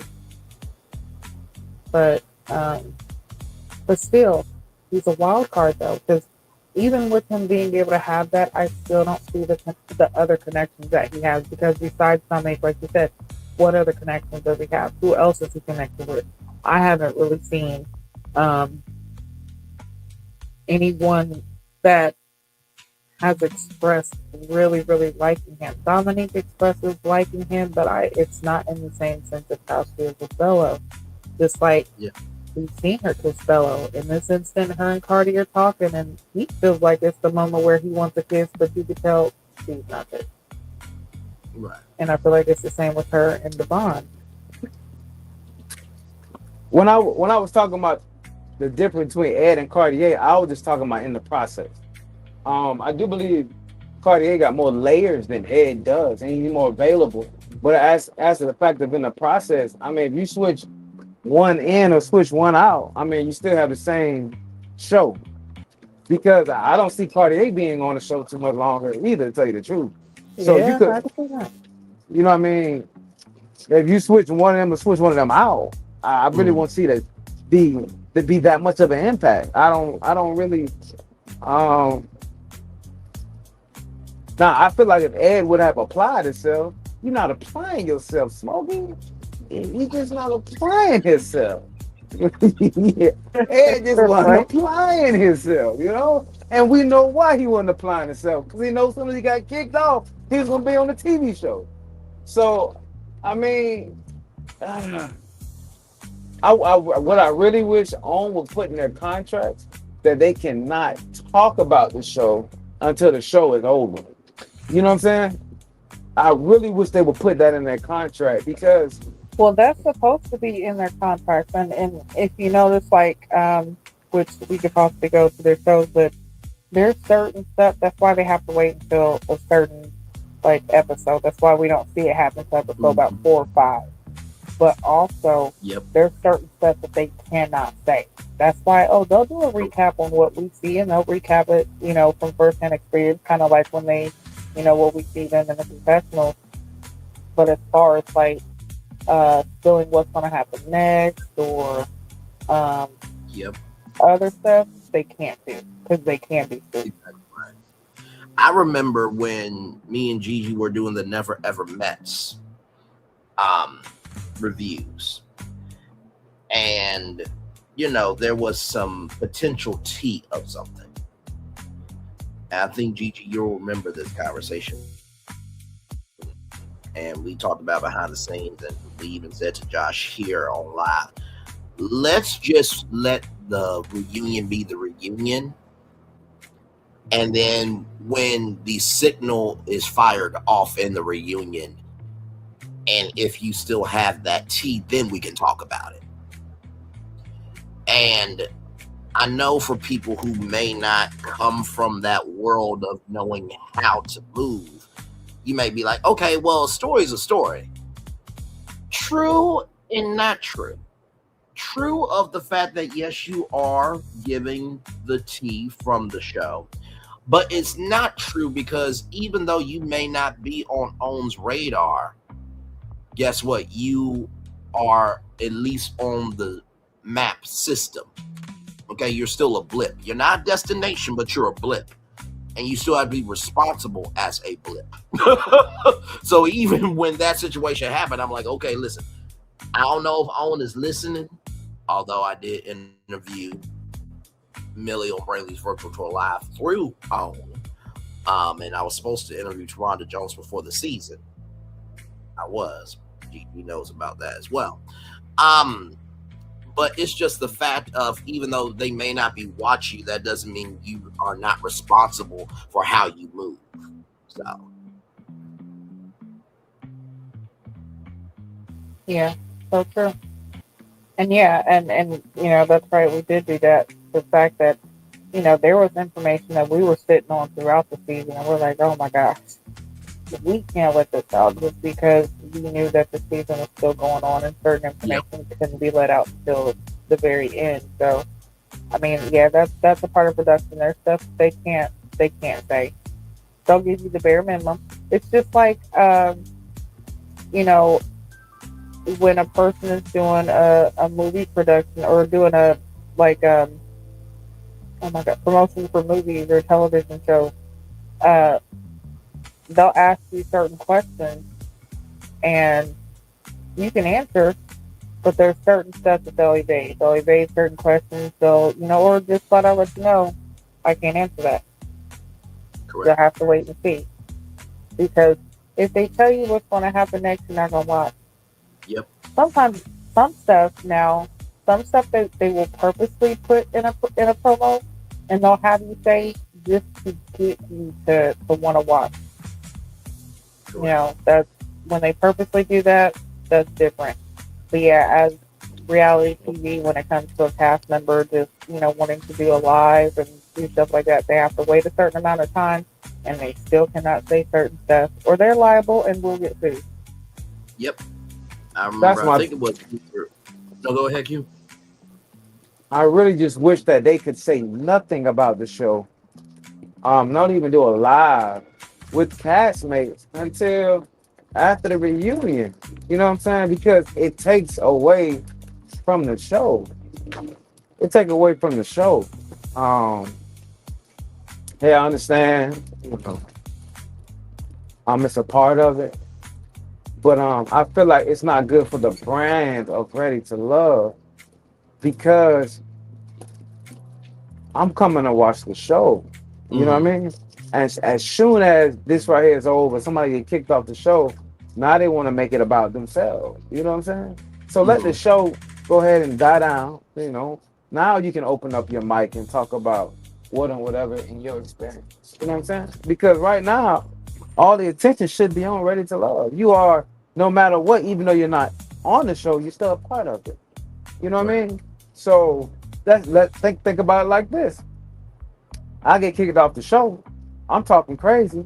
When the reunion comes, we're not even talking about what happened throughout the season. We're talking about, what was said on Instagram Live from somebody. You know what I'm saying? So I really feel like it does the show a disjustice with everybody popping up with these podcasts from the Ready to Love as a castmate as a castmate, I wish they would just wait till the show is over. You know what I mean? Then you can, have fun. You know what I mean? But it just take away from the show, my personal opinion. Right. Can I say that I think, and then maybe I'm wrong, but I think that this is the first time that at least that I've seen where a cast member has actively started a channel and a podcast Actually, during absolutely. the season. And I don't know if Lauren had her YouTube channel before she started production. If this is something she was doing while filming or what. But I think this is the first time I've seen this happen. Normally they wait, just like Jessica when she had hers. She started after the season. Even Tati from the Never Ever Met after the season.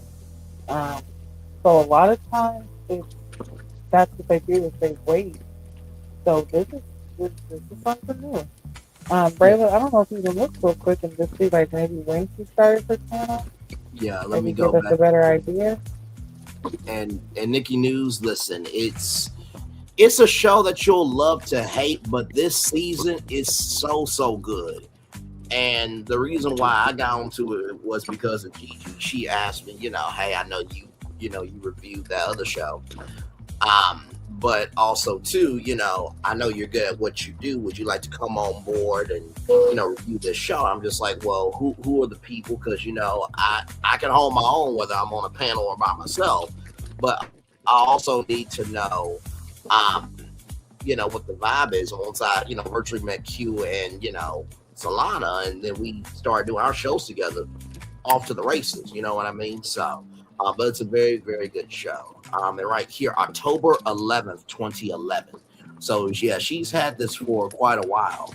And then if we go to videos here, we go to So when was the first video for Ready to Love Social? So, first video was 13 years ago, rather. But the very first video, I gotta keep scrolling off to see. And see, this is how you really, promote yourself. Already have your own shit going. So when you get on TV, it just gets magnified. You see, she's already done a whole podcast. So she has what it takes already. 2 months ago, right here. This date right here. Let's see here. September 29th. 2025.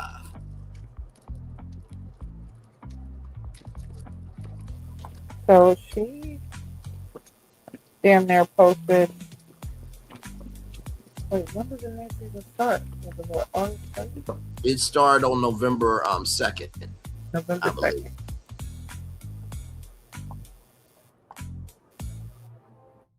Okay, so she had content at Ready to Love before it even started promoting herself in the show beforehand. Okay.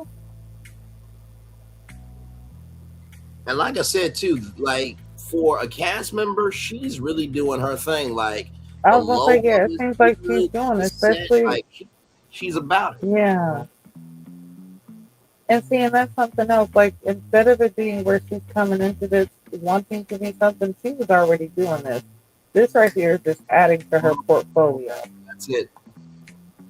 And that's the best way to be So about go, Lauren, do your thing, girl. Do your thing. And not to mention too, like like I said, we just did the opening. You know what I mean? We didn't get into the podcast, but like I'll show it again here. Let me flip it reverse. I'm Excess. Right here.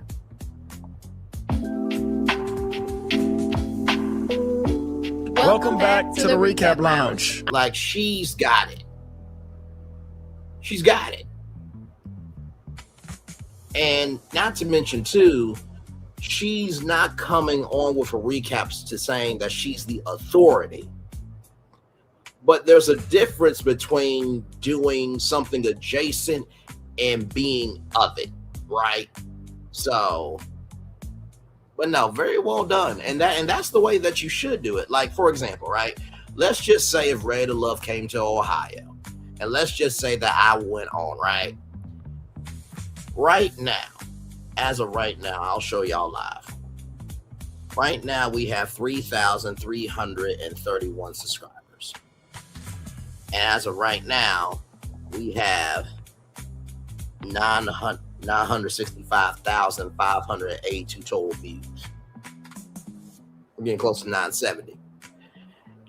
If I go on Ready to Love, right, and I've hit 1 million views, you know what that's going to do for me? That's going to amplify the channel for many things. One, like Gigi said, like Lauren's been about, I've been about it already. I don't have to have the show to make me. Number two, I've been reviewing the show with the biggest, the boldest, the baddest, and the realest crew to ever do a review show on this damn show. And number three, I can hold my own. You understand? So I think a lot of times people think when I get on TV, the fame comes. No. It's just like American Idol. When you win American Idol, you have not won a music career. You have not. Diana Ross is headlining Dick Clark's New Year's Rockin' Eve with Ryan Seacrest on ABC. You haven't made it to that level yet. But what you did win is you won the opportunity to have a career. There's a difference. So if you're on Ready to Love, you don't win the chance to have a career in fame and to get your into, pop your name out there. You've won the opportunity for that to happen to you in a bigger fashion.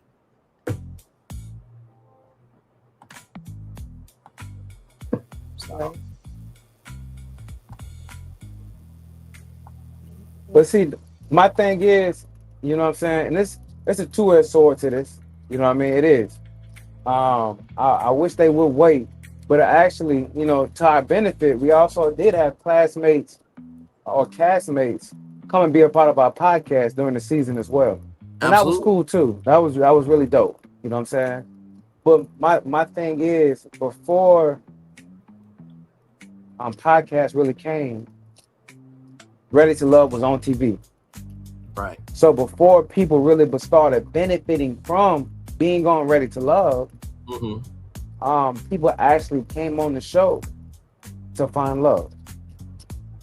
Now people are coming on the show to find exposure. To find exposure. That's what I feel like. How we go a whole season last season, as terrible as it was, and nobody found a connection that outlasted the reunion. Good night, Jack. Nobody found a connection that outlasted the reunion, and that was terrible. You know what I mean? Right. So, hopefully, moving forward, we'll find somebody that has a connection. At least a girl get in a relationship.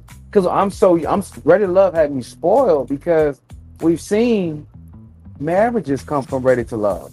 Yes, we have. So a lot of times, when you are invested in something, you become a part of it. So you get on, we're watching the TV show in hopes that people do find love. You know what I'm saying? On the show. You know what I'm saying? So, Jack, good night to you, my friend. Thank you for coming through. Appreciate it, big dog. We'll be back on the show next week too. We hopefully see you there. So let's. I just really want the essence the main thing to always be the main thing. Let's try and find love and connection. And if that doesn't happen, I understand the benefits that come with Ready to Love. I understand that. But let's keep the main thing because you have viewers who are invested. You know what I'm saying? Mm-hmm. And so that's my biggest thing. Let's just keep the main thing. No, I fully agree with you. I mean, here's the thing, right? And I think that this is a bigger conversation here. When it came to The Bachelor, Survivor, The Amazing Race, Big Brother, right? What ended up happening was all these reality shows started getting fandoms, right? And Q, I've brought up consistently of there's a difference between viewers and consumers, right? the viewers, they tune to Ready to Love Friday nights at 9/8 Central, only here, hashtag on keeping it real. The consumers, they want the show. They want me, you, Gigi, Solana, and everybody else. But then to be able to go deeper with the cast members, it's almost like you, when you are part of a reality TV franchise or fandom, it's like a reality TV version of, wait for it.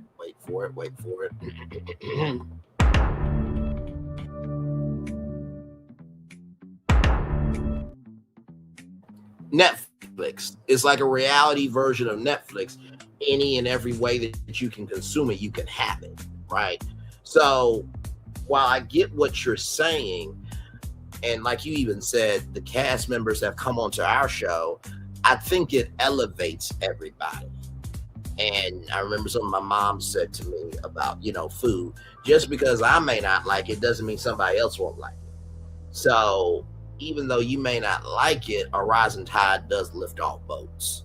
And I think while it's hard to keep it on the assignment, I think that's up to the individual that's in the experience, because everything's in the eye of the beholder. No matter how much, we want a season to stay on target, like you said, the non-existent season of Philadelphia, right? They never stayed on target. There was nothing to really, talk about with them through social media. But now social media is actually elevating this season, if that makes sense.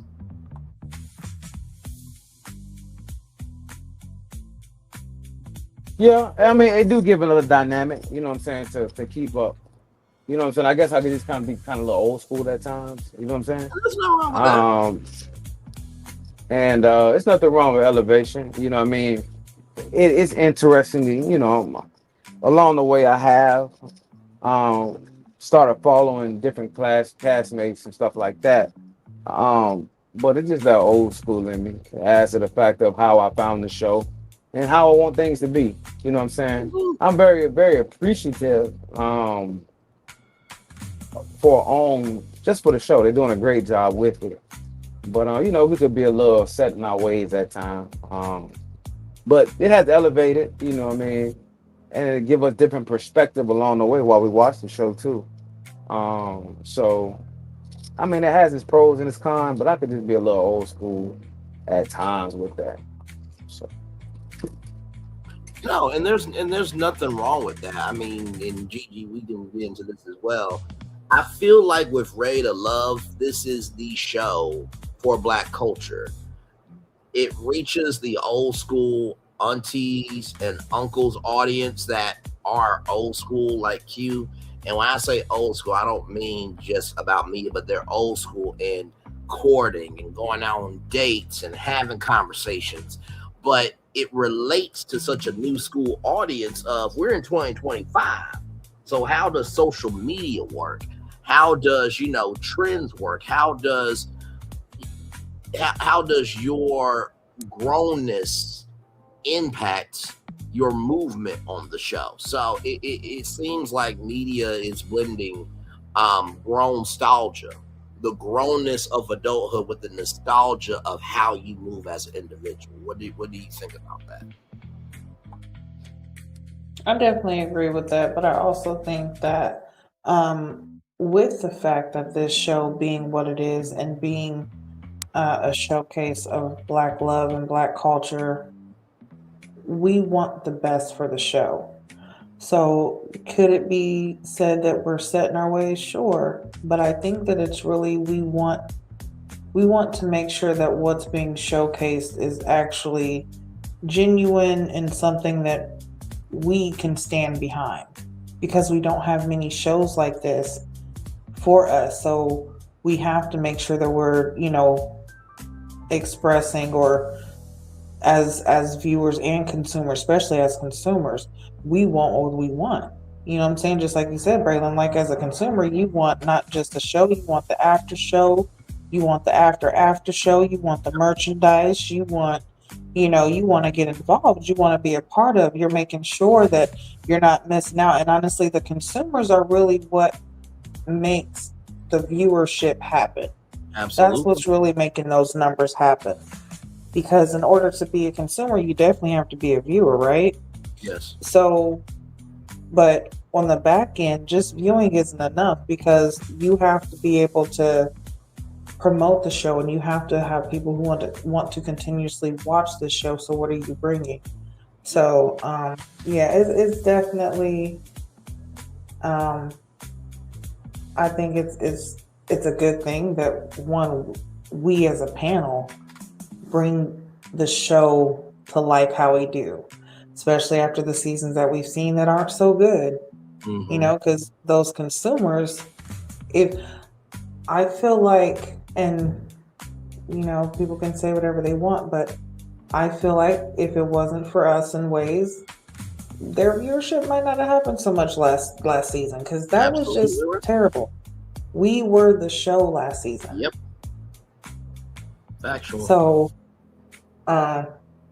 yeah, I think there needs to be like, they need to maintain a certain decorum when it comes to what they're putting out to showcase Black love, Black relationships, the reality of dating in this day and age, the growth factor, the showing that we as Black people are trying to build up the Black family again by starting with the process of dating, showing you that we can look at each other and smile. It's okay for us to hold hands out in public. You know, we can show that we can stand united as a couple. So I think that needs to continue. Absolutely. And at this point, with 11 seasons, I wish OWN had a portfolio of shows for OWN Con already. I really do. I really, really do. At this point, though, with 11 seasons and the alumni that they have, damn it, we can have a Raid of Love Con already. Cast reunions, cast members got their own businesses. You can do Raid of Love Live where you can't do the whole show, but you can, you know, you can bring up 4 singles and a bachelor and you can have those events throughout the day. You have panels and workshops and seminars. Like, Raid of Love is a brand at this point. And we've been let's do Ready to Love Big Brother style. Have all, like, you know, alumni from past seasons who are still single come put them up in one big house and kind of let them redo the process of Ready to Love. But it's, you know, we got challenges. There's, you know, certain building, you know, exercises and couple buildings and you know, trust exercises, all those different things happening. But one of the biggest things is, right, once you found love, that's not even a freaking beginning. That's not the beginning. I mean, my fault. That's not the end. Right. Once you found love, it's not the end. So, I mean, let's find love. All right. Now, since we found love, let's show people how we maintain love. Raid of Love after being chosen, the docu-series where you follow couples from the show. That should have been a thing a long damn time ago. Come on, man. Come on. I mean, it does us a disservice to just, you know, all right, you know, we done fell in love with this couple. Matter of fact, let me tell you how it went. Joy and Joy, what's the other guy name? Joy and Hilton. Joy and Clifton. They went Joy and Clifton. DC. They exactly. They went to DC. So that's what I'm saying. So when people find love and stay together, let's promote it. Yep. You know what I'm saying? When people don't find love or whatnot, what can we do? You know what I'm saying? To keep pushing the culture. You know what I'm saying? This next generation, the next generation behind us, they're going to be as successful married than the previous generation married, than the previous, than my parents' generation. I think the Generation X is going to be have more successful marriages than generation before us. I forgot. It might be baby boomers. They're going to have reason being is they're redefining love and relationship. You know what I'm saying? They're redefining it. Not saying that the previous relationships did not work, but what they're seeing is what works for them. And that's commendable. You know what I'm saying? And a lot of people are not getting really married in their 20s.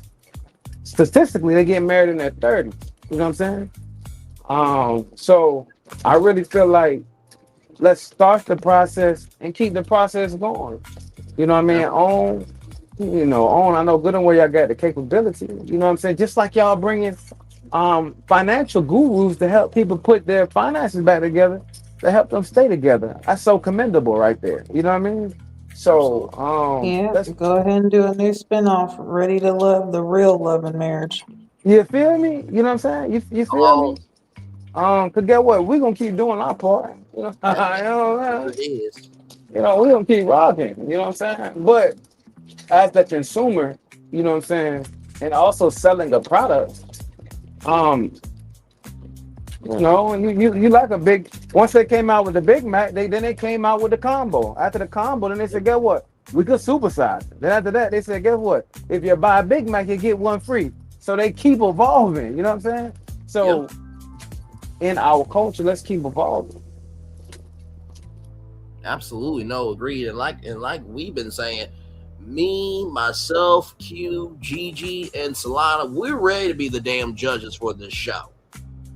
Y'all do what y'all do virtually, then we fly them all in.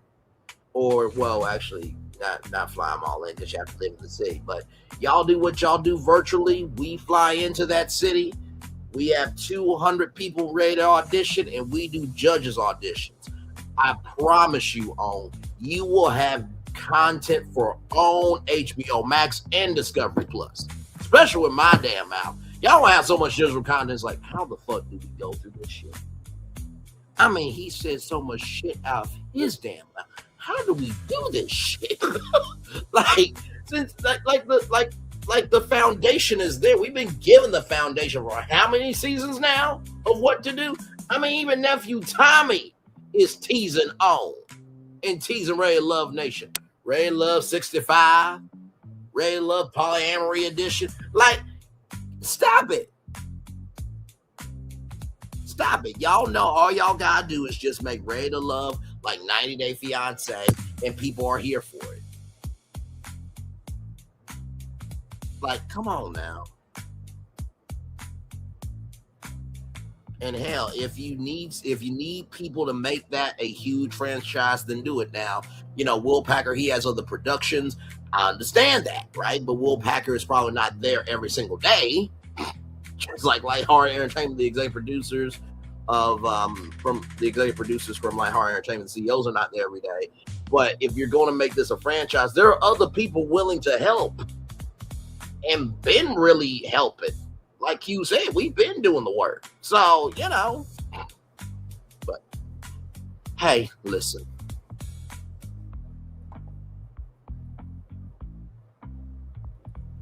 Next slide, my illustrious. Right, I was gonna say, moving on. My illustrious, superb brother. Let's move along. Thank you, sir. Because y'all, listen. I feel like, honestly, to be real, we would take our judges panel and review our own selves on our own show. I know that's meta. I know that can be a little egotistical and bougie, but I feel like we will be such a good foursome as the judges panel that our after shows will be just as funny. Yeah. For real. So, with all that wonderful commentary being said by Gigi, Q, and myself, we are here with Lauren, Shannon, Devon, and Darius. I'm going to need Shannon and Devon to be on Ready to Love after being chosen, the docuseries. Because these are the nerds of the show, and I'm fucking here for y'all, damn it. I said it. Let me get y'all applause button right here. I'm here for y'all. Because every time that they're around each other, they are like magnets.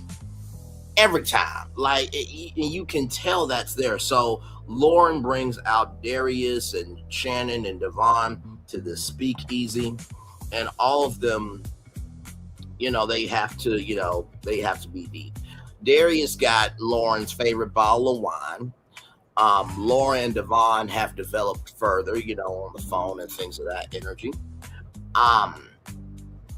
And so, they all sharing something deep. Shannon, as she was in her program, she passed out and she smacked the whole left side of her face during the program. Okay. Lauren, she talked about the terrible relationship that her parents were in. And she was saying, as I've gotten older and evolved and had my own breathing period, to know that, men are good until y'all do something different, right? I thought she said something else, but it sounded jumbled, but I think that was the gist Yeah, of it. she was saying her having sons of her own. I thought that was just me, that she sounded jumbled when she said that. But thank you for the context, conjecture, and connection, gorgeous, as you often do. But her being a mom and having sons, it goes to show that, guys are good. So thank you for that, Gigi, once again, gorgeous, as always. Thank you. Love you. Appreciate you as always. You're welcome. Absolutely. And then with Devon, his parents got divorced when he was 6 years old, right? And they were not the best to each other, like we talked about here in tonight's after show review. And he said that he wants peace in his relationship, and he, is already made whole. Now, you would think, after sharing those very personal, vulnerable, and deep stories, you know what Darius says? Elementary school, when my mama pulled up to the elementary school, the young ladies, they would kiss my hand and say, King Darius. Bruh, you got a brother whose parents fought all the time, and they were good examples. You got Lauren, who, because of her son, she recognized that men can be good based on, the men in her life that help, her sons as mentors and stuff. You got Shannon, who got her whole face smacked on the left side of her face during her program, and you come out here with an elementary school story and girls kissing your hand as King Darius. Yeah, y'all take this shit away. I'm like, what? To tell you the truth, this is the Darius we've been waiting on. Yeah, this the Darius we've been waiting on. That part. Yeah. Waiting on this guy. We knew it was coming. We knew when. But this is the Darius we were waiting on. Man, come on, man. Stop, Darius. Stop. You my dog, man. Just stop. You know what I'm saying? Just stop. That was the best. That was that was the best you could do. Yeah. All right. Really? All right, guy. King Darius. Yes. Okay. Yeah. Then he tried to clean up what my mom used to call me that. So the girls, that. That's the same thing my mom used to say, because Lauren was like, "Stop!" Like, really? She's like, "Yeah, that's my mom used to say." Like, come on, that's still. Stop. Come on, that's the deepest you had. That's the skeleton that you decided to pull out, was the fact that you feel that you're royalty. Right. I mean, and not to mention, too, for those of you who don't know, Shannon was the one that kicked off with the most emotional thing at the table. It's like, you follow up that with that? I mean, now the story you gave about your mama and your fashion sense, if you could bring that out, you could bring something else out. But like, bruh, just.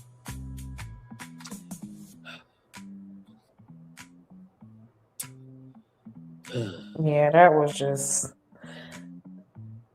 If I could say that was one awkward conversation, or that would be one conversation where I'd be like, that right there did not sit well. I think with anyone at the table, everybody was like, what? Like, that's what you got? Yeah. And especially with the women, being in power this week, Lauren was already, suspect. And I feel like a lot of the women are too, because they see him being this flashy person, but there's no depth to him. So making that comment during a serious moment like that, that just, like you said, that's who we've been waiting on. We knew that was him, and he showed it. Yeah.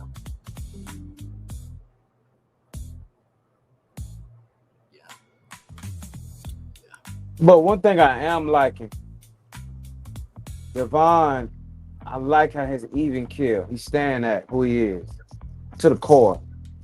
You know what I mean? He might be, I guess, what you call it, or Bray would say, a nerd, but I don't really get that vibe.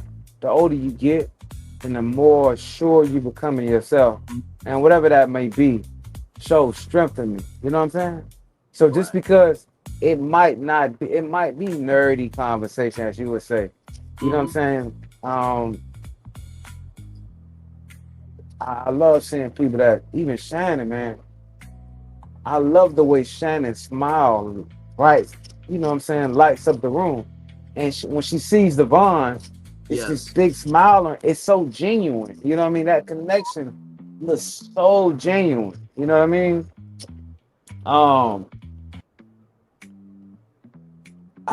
Like Lauren said, she's not really sure about Darius at the moment. You know what I mean? I really feel like Darius really just wants somebody, you know, to hold his wallet. You know what I mean? Hold my jacket. You know what I'm saying? That comment kind of threw me off from Darius, from the depth that he's shown the other day. You know what I mean? Really talked about his mom and, you know, the clothes that she made, and it kind of really shows you, you know, who he is. You know what I'm saying? But at the exact same time, now we see the Darius that we thought was there. You know what I'm saying? So,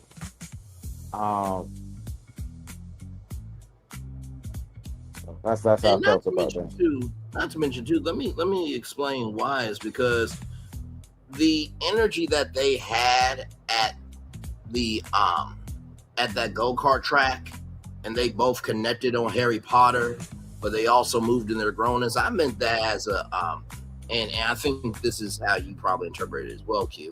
I mean that as a positive trait. Everybody's a geek, a nerd, or, you know, they are a fan of something, right?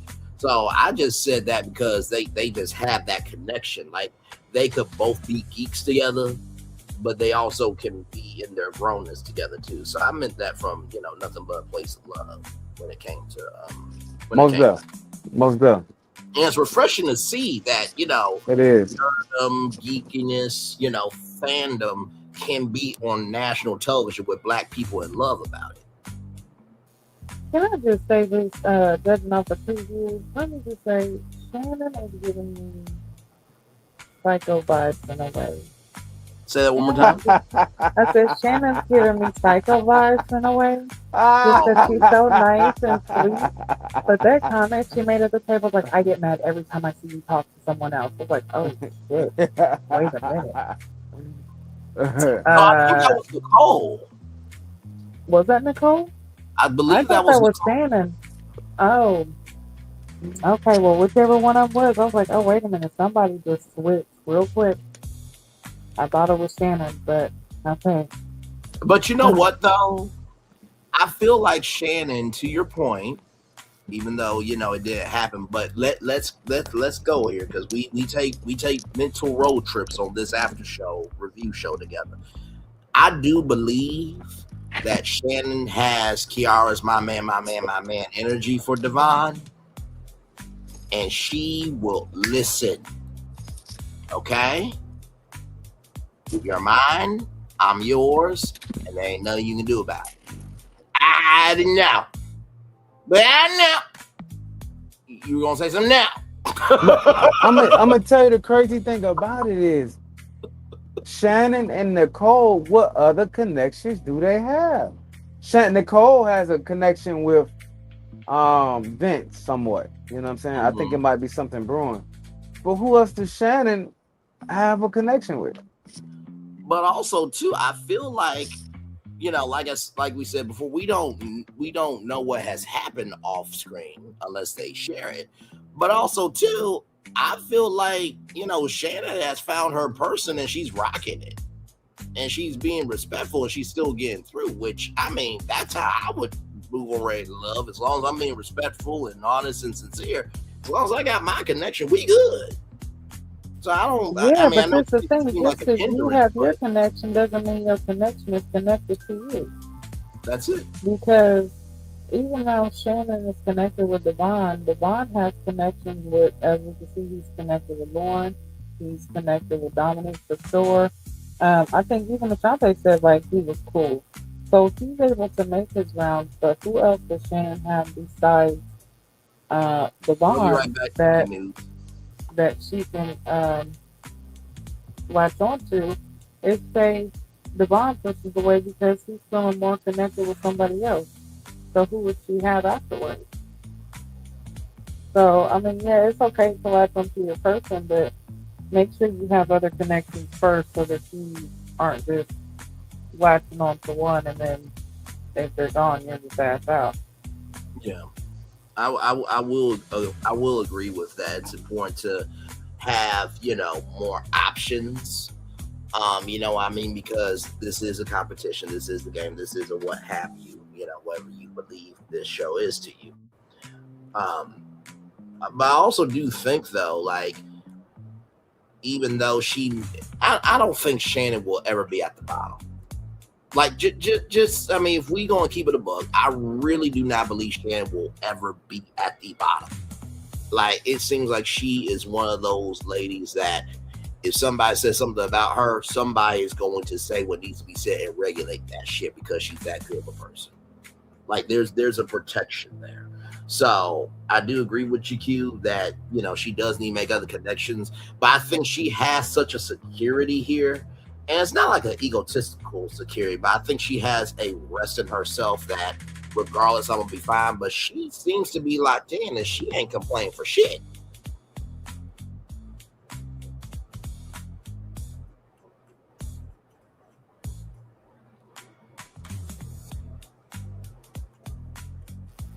She do seem content though. I ain't gonna lie. She does seem content. She don't seem like she's, like my man Chris was kind of contemplating leaving. She does seem content where she's at.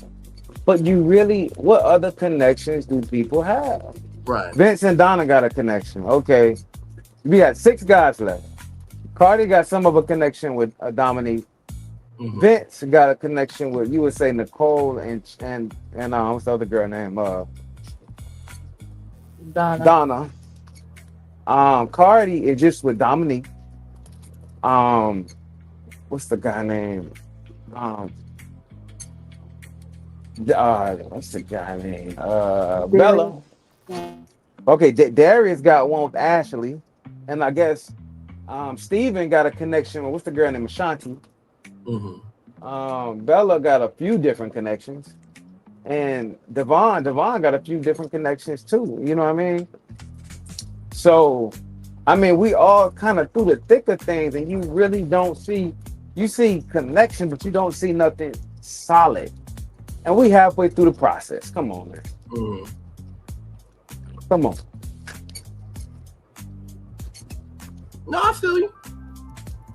I definitely feel you. I feel like with this season, and I think we can all agree with this, I think that this is a season where we have really showcased not just our best commentary, because I feel like our commentary is very good, but I feel like there is a strength in terms of our fight in our commentary, and there is such a freedom of play in our commentary with this, where, like, with what Q is saying, like, Q is honing in, right?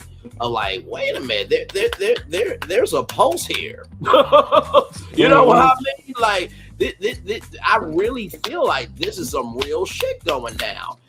Yeah. And I don't think we've ever had that in the previous seasons where we spent almost like a whole hour on one person because there was so much there to talk about.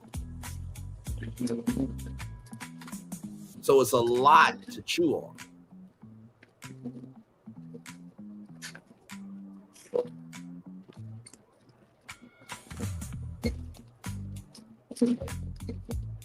Next slide, my brother. All right, sounds good there. So then we're with Nicole and Ed.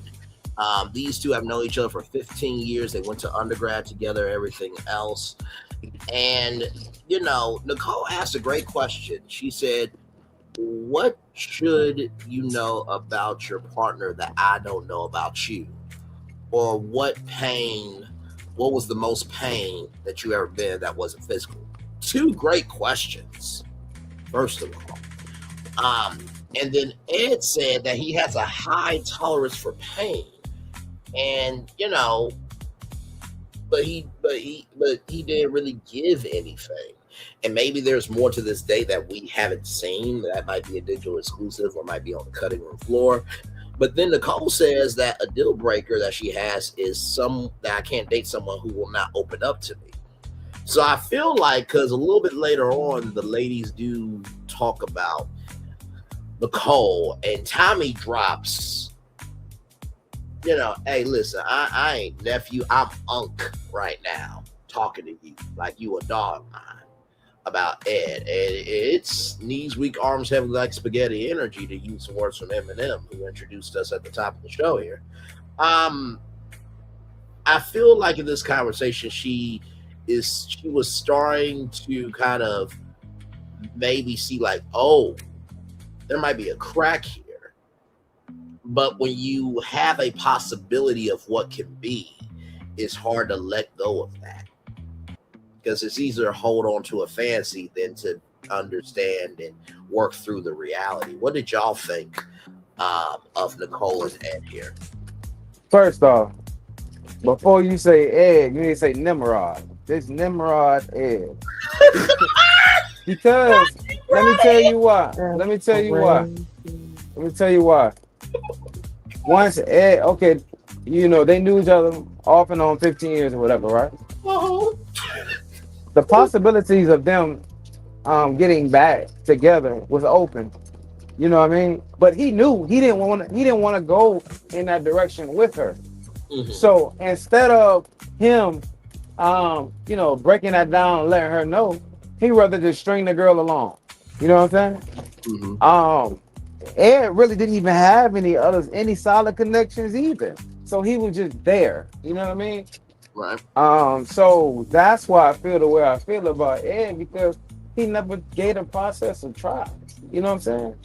And you know what I'm saying? One thing about dating is at this big age is you should be grown.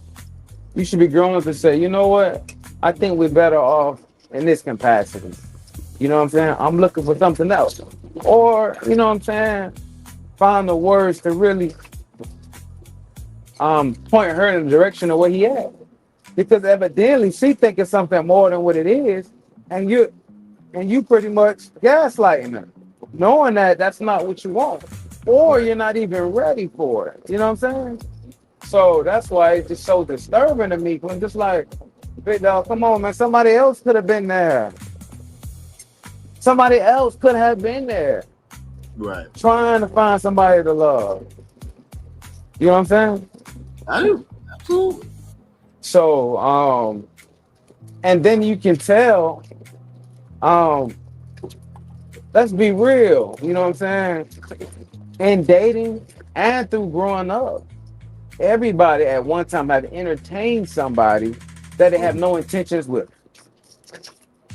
You know what I'm saying?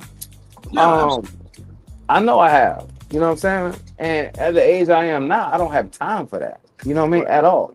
I don't have the capacity for it. You know what I'm saying? I have a child. You know what I'm saying? So I'm very intentional in who I give my time to. You know what I'm saying? But before that happened, you know what I'm saying? You know, dating and, you know, having fun and just all willy-nilly. You're entertaining people you know good and well you don't want to be with. You know what I'm saying? Is it a right thing to do? No, it's not. You should, you know what I'm saying? But the older you get, the more aware you become of how your decisions affect other people. You know what I'm saying? So, and I'm just like, Ed, you too old not to know that, okay, I don't want to be with this woman. You know what I'm saying? I see where she's at. I'm not that interested. You know what I'm saying? So let me go ahead and let her know so she can go find another connection. She can go put her time elsewhere. You know what Right. I'm saying? So And this honestly, you have 15 years to do that. Like, y'all, she had this press on him for 15 years, and I'm sorry to cut you off, but I mean, what you're saying is so, it's so right. It's like, he should have been cut this woman off. Told her, hey, this is not, especially at this age, when do you stop playing games? When can you truly express yourself and actually say, hey, this isn't what I want, this isn't going to work? Or let her know, hey, after 15 years, if we haven't been in a relationship or tried it after 15 years, probably not going to happen. Because most likely, and just like you said, it's all right. When we're younger, we all entertain people that we have either no business entertaining, or people we know is we really don't even want to be with. So we do it. So if that situation didn't even happen then in your younger years, okay, yeah, sometimes it does take for you to get older for you to say, hey, well, yeah, let's go ahead and try. But with him, you could see it in his demeanor. You could see it in their conversation. She was more excited and enthusiastic about the possibility of them being together than he was. He wasn't even really thinking about, you could tell he was not thinking about them two being together like that. Honestly, and no shade, but I feel like it would be more like a sexual thing. Like he would string her along to get, sex. But as far as like the relationship part, that's not something he would want with her. And I'm absolutely glad that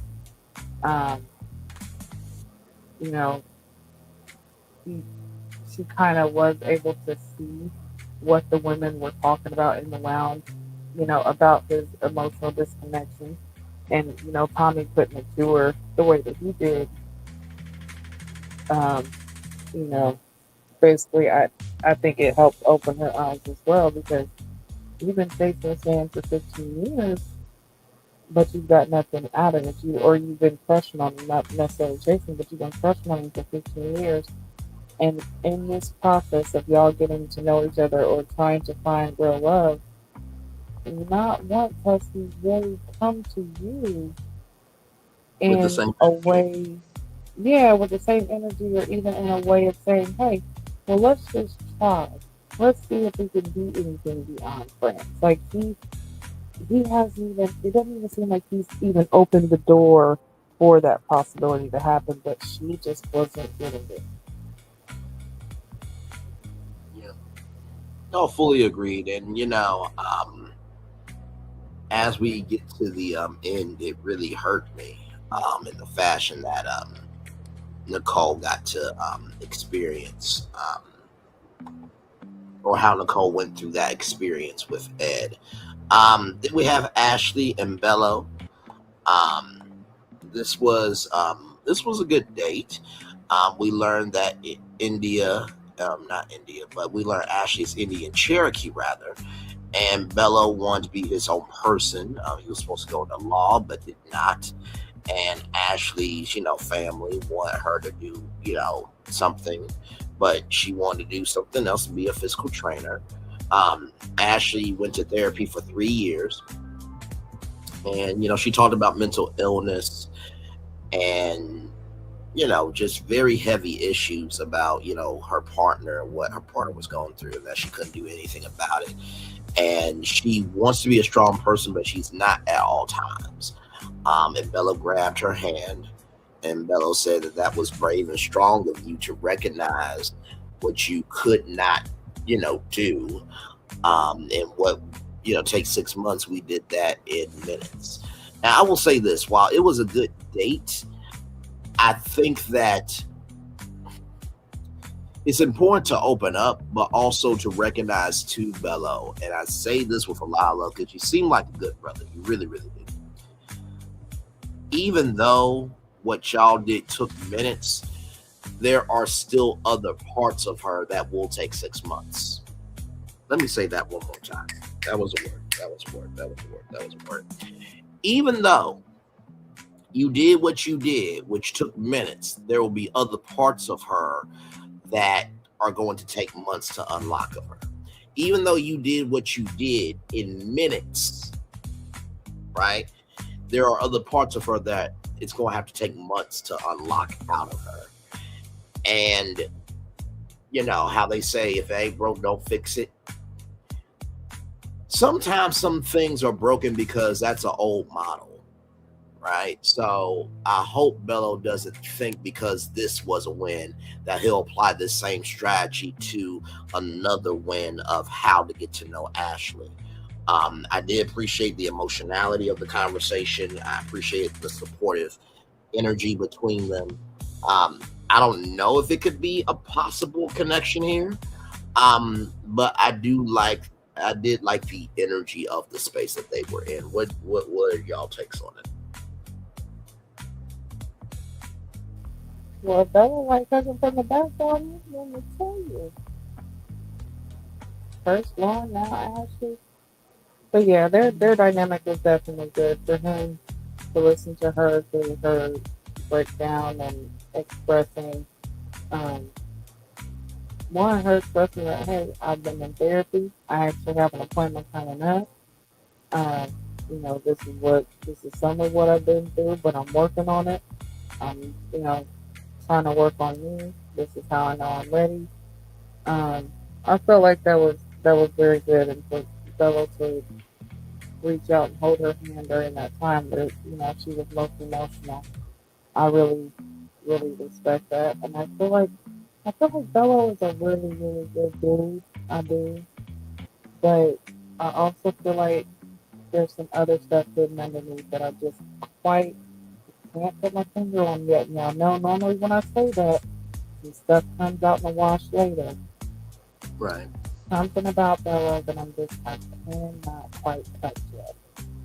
But he seems good on the surface, but I feel like there's something else that's going to come out of him. Understood. And I did think that was cool, the fact that she's been in therapy for 3 years. And that's the thing, like, this cast seems to me to have been who they are, whether a camera was ever going to be upon them or not. It seemed like they've always been this way. Q, by the way, great job, Gigi. It's always gorgeous. Q, what's your take on this conversation?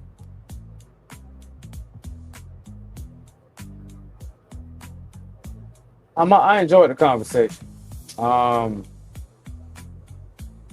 But you really didn't really hear Bella open up. It was just more so Ashley. Mm-hmm. So I don't know if it's really a connection for Bella. But it was crazy. Ashley just sat there and let Chris, open up and talk about this and talk about that. Right. But then she just opened up like it wasn't nothing to Bella. Fair point. Very fair point. So I'm just like, you giving Bella that opportunity, but her number one is Darius. Yes. And that just sounds like information that you would have given to your number one. Mm-hmm. Versus, I'm not saying that y'all don't have a connection, but we really haven't seen y'all connection too much in the show. Correct. But it was very brave of her, to talk about that to Bella. And Bella does seem like a safe space. And I think he knows that. Mm-hmm. I do feel like Ashley's a little vulnerable to the wrong people. I ain't gonna say the wrong people, but I get what you mean. She needs to make people earn the right to hear the story. And I often say you have to earn the responsibility to be a part of it. Yes. And do I think that Bella is deserving of that opportunity right now? I don't think so. Bella got too many different connections. He just want a date with Lauren. He want a date with Ashley. Dominique's his number one. Ain't no telling who else he's somewhat entertaining along the way. I think he might. Ashanti might even be in the mix. So I don't know. And that's why I said what I said, Q and Gigi, of I hope he doesn't think that this mechanic of what he did in minutes is going to work for getting to know her in every other fashion. Like I said, what you did in minutes for this, there's many other parts of her that's going to take for you to get to let me flip the reverse right back. What you did in minutes for this time, there's other parts of her that's going to take months to get out of her. So I'm gonna tell you another thing now. This is another aspect of it, right? All right, Bella, for you to sit there and express that you had a one-night stand and had a baby, right? The breakdown of that is crazy because now we know the capability of it. Now we know somewhat of who you are. So the right opportunity happened. I won't be surprised that you go do it again. You know what I mean? So for you to kind of be all willy-nilly at the age of 37 and 38, what are you really in these streets doing? You know what I'm saying? What are you really doing? Because if there's something that you said you're ready for love, you're ready for a relationship, that happened, you know what I'm saying? Of course, 9 + 4, let's say 13 months ago, you know what I'm saying? Right. So what have you learned from then to say that you're ready to love now? You know what I'm saying? So what I'm saying is a shark smell blood. Mm-hmm. He know exactly where to go at. You know what I'm saying? Correct. And it don't take much. So what I'm hopefully, Bella is really there for love and really takes the opportunity to open herself up for that. Because when you out there fishing for blood, you know exactly where to find it. You know exactly how to bait it. You know what I'm saying? You know exactly who want it. You know, you can smell it. You know what I'm saying? So hopefully he's just not there for blood. He's there for love because the capability has shown us because he's 37, 38 years old. He just had a random baby. Yes. You know what I'm saying? You just had a random child. Right. You know what I'm saying? So are you making sure that doesn't happen moving forward? Because you just don't want to have these random hookups. When you're pursuing and wanting love, you want something, long lasting. So let's make better decisions along the way to protect the love in the future. You know what I'm saying? No, very fair points. And I agree with you that, the blood and shark analogy was a great analogy. Because I do believe that's very true. Just because a pain point doesn't mean that you should attack, right? Because even sharks are protective. Even though they can destroy, they also can protect as well. So now we're in the ladies' lounge. And by the way, can I just say, Donna, that look that you had with that green outfit on, well done to you. Okay, listen. I saw that look and I'm like, hold on a second. Wait a minute. Are you? And let me bring it up here. Hang on. Let me bring it up. Give me a moment. Because I thought that this look was actually a really, really good look. Give me a moment so I send it to myself. Hang on. Let me do this here. I'm just like, okay, listen, Professor Donna. Okay, listen. I'm like, okay, listen. I'm gonna stay after class. Listen, Linda. Listen, Linda. Let me tell you something. When y'all see this look, y'all see what I mean? Because it seemed like this is like the Donna that she would like to be, but but the jacket that she wore, you know what I mean? I felt like that was, her, very, very cutesy, very mindful, very demure, energy. That's herself. But this right here, to me, it seemed like her damn self. Hang on, let me do this right here. Do this right here. Because I'm like, okay, Donna, listen. I see what Vince liked.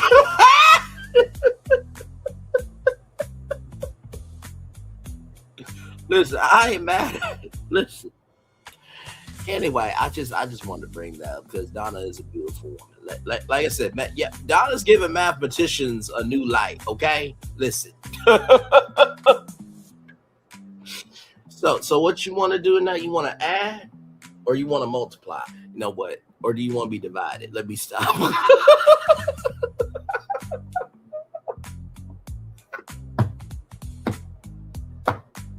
Do you want some energy from your soul to be subtracted? Let me stop. Let me stop. Let's get to this damn lady lounge.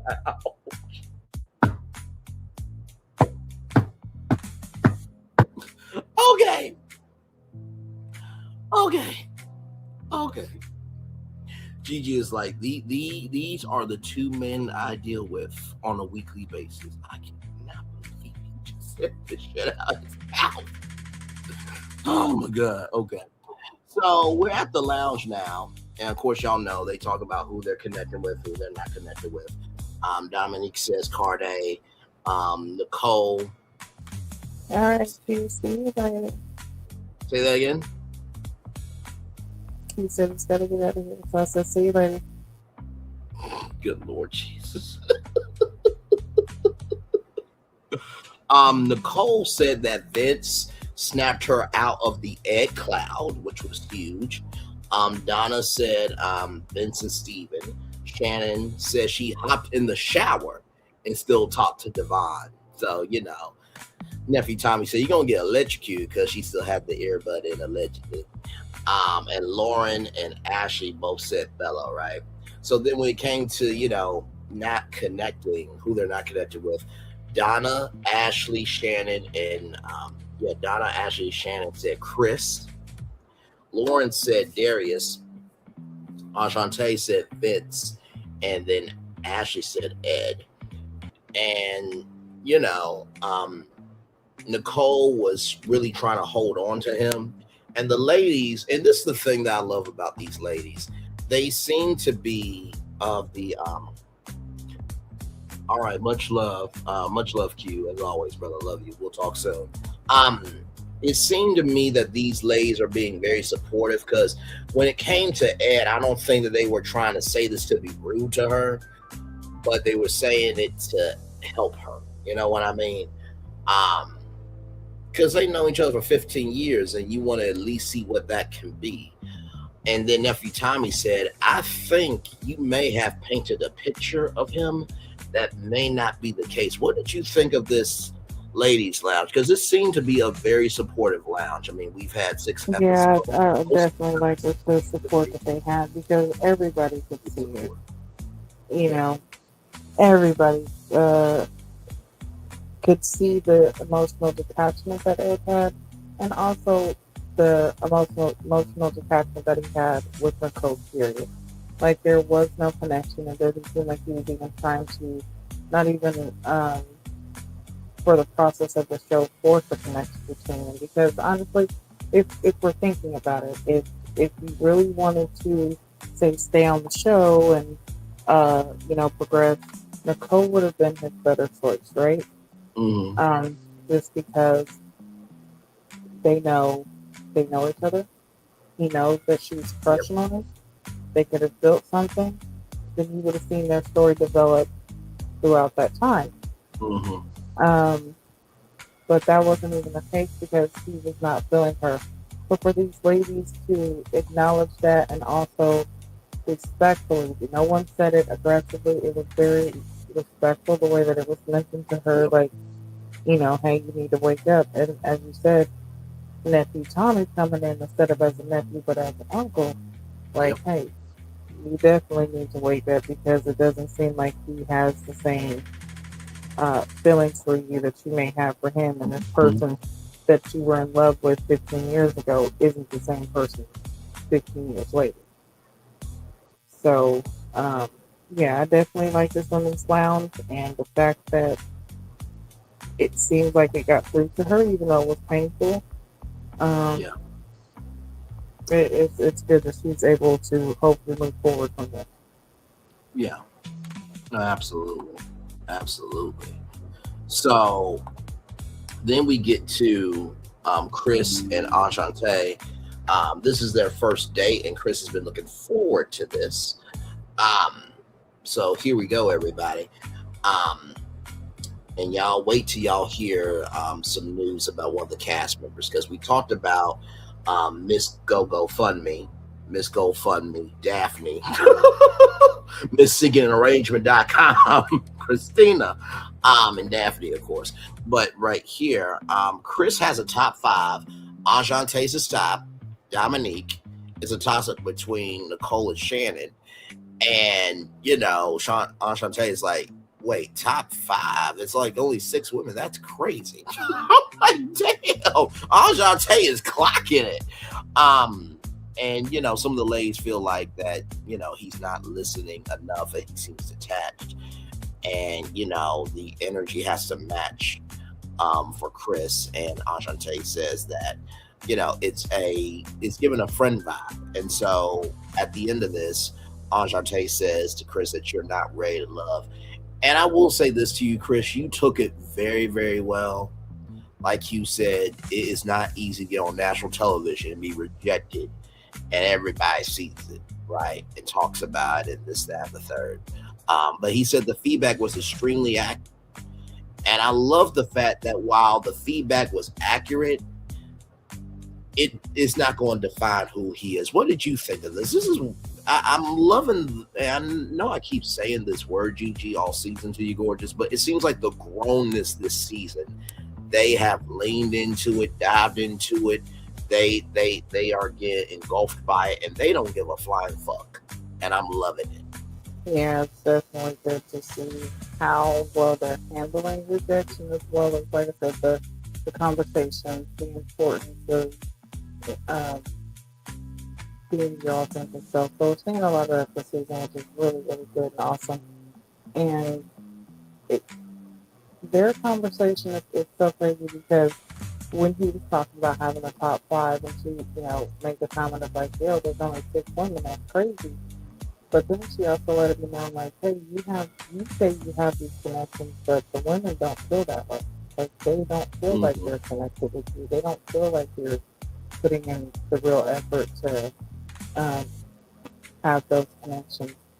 So for that to be said, where, hey, you think you're doing something, but you're really not, and him to still take it well, and you be rejected, yeah, that was definitely shows growth, definitely shows maturity, and even the way that she was delivering it to him, she did it in a mature fashion. So, yeah, that was definitely good. Absolutely. Now, here's the gag. Y'all ready for this? Ed and Nicole right here. Now, Nicole is crying because of the truth that she's going to have to deliver. And this breaks me very, very much, because you can really tell the weight is heavy with her. And then, of course, after the preview, wait till you hear this, because I don't think you have heard this. I learned about this news about a cast member that we'll talk about here coming up. Nicole is crying, and Nicole says that, the ladies want you to open up more. And Ed said, I have been opening up with limited access. Now, I know Gigi will go off about this too. But how can you be open but limited?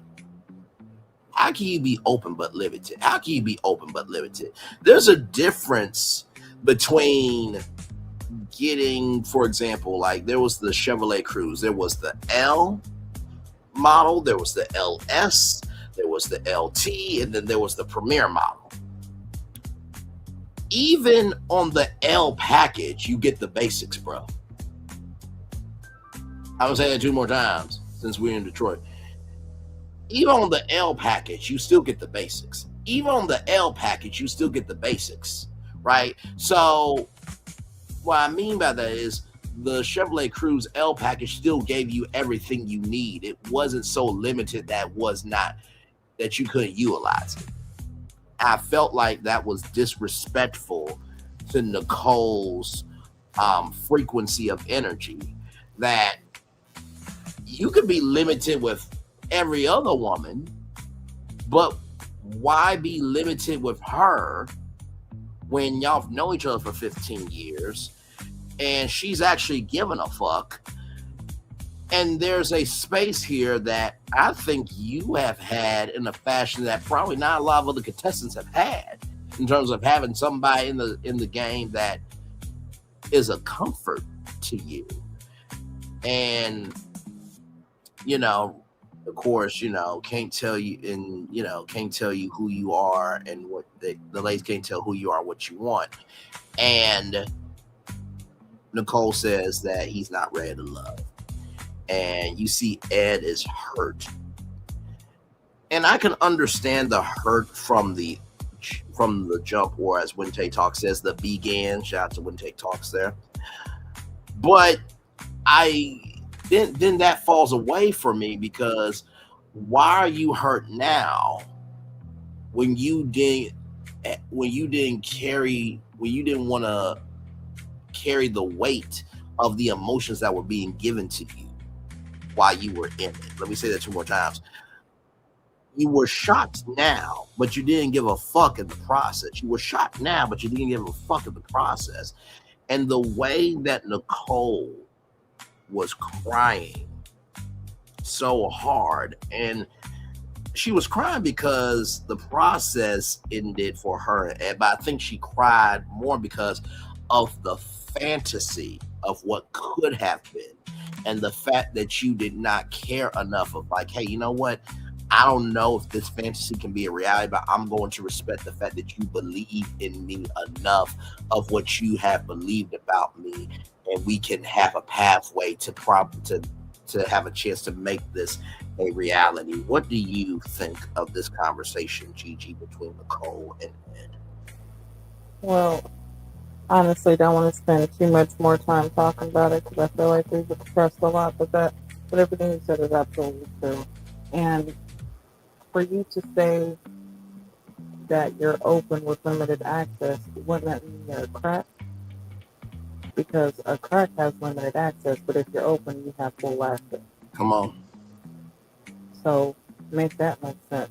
And you're absolutely right. I think not only was she trying because, you know, this process was ending between them, which was her opportunity to, you know, possibly be with him, but I also think it was the end of her reality, or her fantasy of them being in a relationship becoming her reality.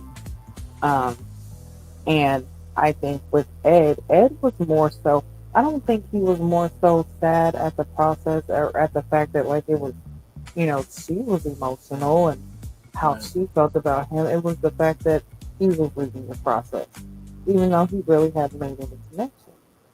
And like I said, it was safer for him to go with Nicole because she had genuine feelings for him. This is somebody who you've known. So the whole process of getting to know them and from start, you wouldn't have had to do with her. Correct. But her emotions was there. It wasn't really reciprocated with him. And even so, something else I was thinking about too is, like I said, we talked about in this process that conversations don't just happen during filming. Yep. You have conversations outside of the filming. They might not necessarily want you to have personal dates, but as far as texting and talking on the phone, that's fine. So if this was a connection, or a genuine connection that even Ed was trying to make, he could have done that on the outside, and he still wasn't even trying to do that on the outside of the show. So that right there, I feel like should have been another sign for her, saying he is not really as into you as you are with him. Yep. So maybe, you know, you need to find other connections, or actually try to focus on what will make you happy. And it makes me wonder if maybe, I mean, because she's had this crush on Ed, has this been something that maybe has hindered her in other relationships? Because this is something that she hasn't been able to let go. Right. But now this is, you know, her breaking point, and she's able to let it go. So maybe, you know, the process moving forward will be smoother for her. Yes. But I honestly was shocked to see two people leave this week.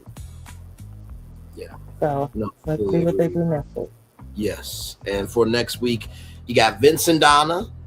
Donna is me and Vincent's ex, or Vince X. Bello and Dominique. Dominique says he's the love of my life for real, for real. Ashley and Darius.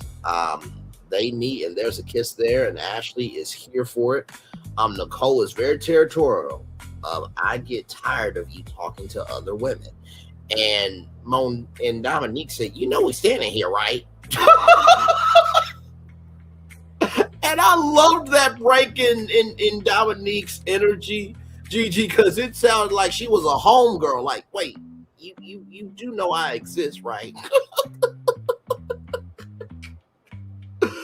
And then Carday's friend is about sex. So I guess her friend, Carday's friend, will be on Ready to Love Polyamory Edition because she was very about it. And there were other women there. So, but Carday, I think you'll be fine. Just make sure that you are standing up for yourself. We know Southern charisma. Sometimes Gigi's audio goes in and out. But glad to have you here, and thank you so much for being here. It happens. We try to do our best and work with that. But glad to have you here. We're almost at the end of Ready to Love, but we do have some news for you. Does it sound any better? Yes, that sounds a lot better. Sounds a lot better. And honestly, too, we appreciate y'all as well. Let me tell you something. The good subscribers, the good viewers that come through, when y'all contribute purposely, you guys give so much good energy. And by the way, I pulled up your profile picture. I see you with the cowgirl outfit, okay? I ain't mad at it, okay? You look gorgeous. With that being said, y'all, I want y'all to look at this. Now, this is from On the Rocks with Jada, and this is some very triggering news. So let's take a listen. Here we go. Let's talk about this Ready to Love TV. Friend, this is crazy. This crazy though. Okay. Why is my phone still going off? I'm sorry, y'all. Reposado?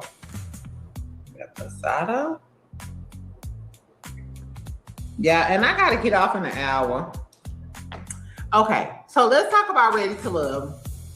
I'm actually recording this while Ready to Love is coming on right now. Mind you, what's crazy is I'm talking about Darius, but I want to speak to Darius.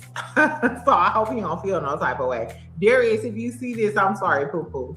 Exactly, but I gotta report what the tea is. I can't be biased. Baby, okay. Now, mind you, y'all know I be on Reddit, I be on Facebook, I be on Instagram, I be literally all in the damn streets. So, in case y'all don't know who Darius is from Ready to Love Detroit, Darius is the guy who wears the furs. He calls himself the King of Detroit. He has connections with Dominique, Ashley, who else? Shannon, I believe. The moral of the story, he's the flashy guy. I talked about him before because remember I told y'all I was watching Tubi I think it was last weekend, and he's actually an actor. I seen him on a few Tubi movies that I watched. So he's legit. He owns a limo company, yada yada yada, baby. So this will we see. It's a girl. It's a girlfriend. Her name is Nicole Renee on Facebook. She initially posted on one of those "Is This Your Man" groups. If y'all don't know, on Facebook, it's a whole bunch of "Is This Your Man" groups where girls post pictures of the dudes, and then a whole bunch of girls can tell their stories oh, I met him on a date nap, I went on a date with him, you can get the whole tea. And it's a lot of groups about women too. So you might be the subject of a Facebook group too, friend. I'm sure if they see me on the Facebook group, it's a whole bunch of angry men oh, that bitch. Nevertheless, Darius was in the group. So the girl Nicole Renee commented. She was talking about him and accused him of SA, of other girls, yada, yada, yada. SA, as in... Yeah. Now, this is all legend. Okay. What? A Benson and Stabler, an SVU type of crime.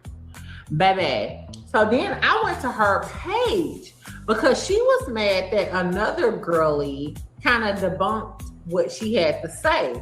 This is what she said.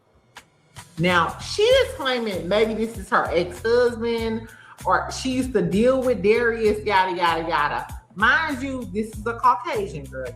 This is a plus-size Caucasian girlie.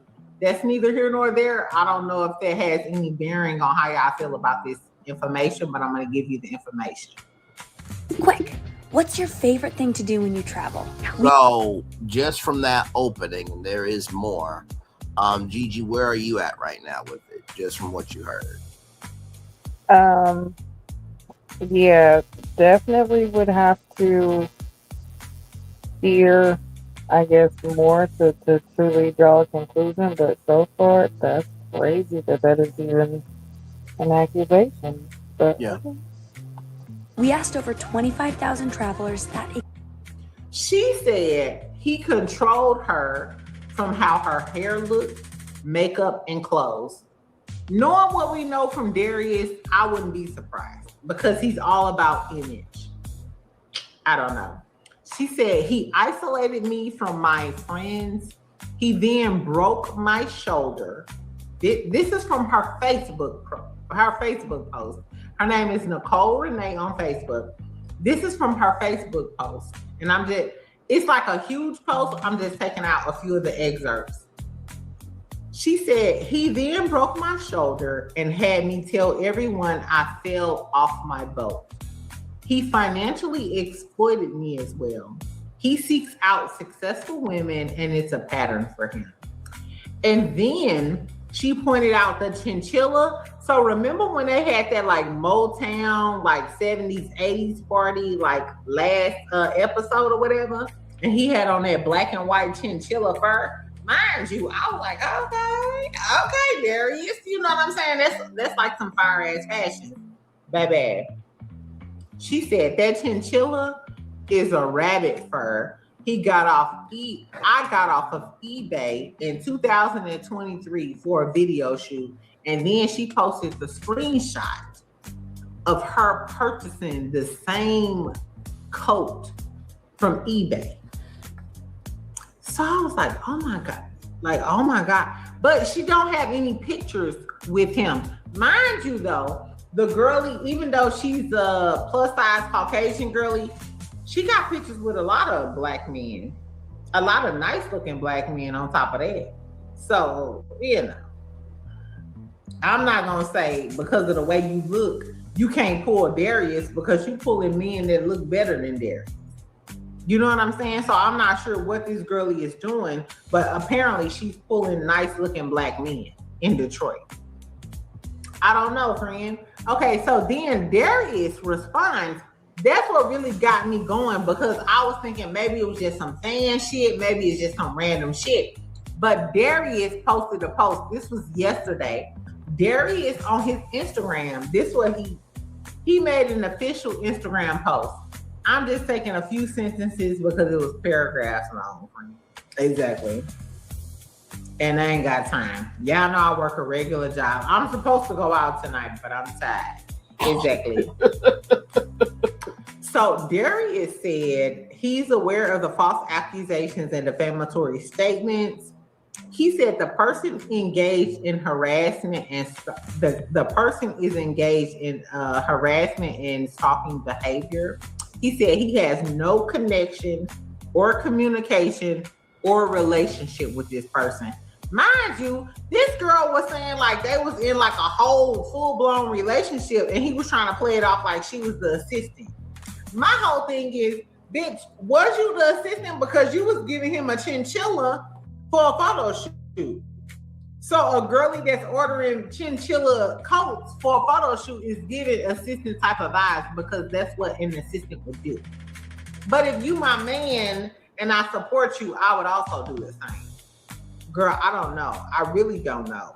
Anyway, so he also said the narratives are fabrications meant to damage his character. And he was like, that's the last thing I'm going to say about this shit.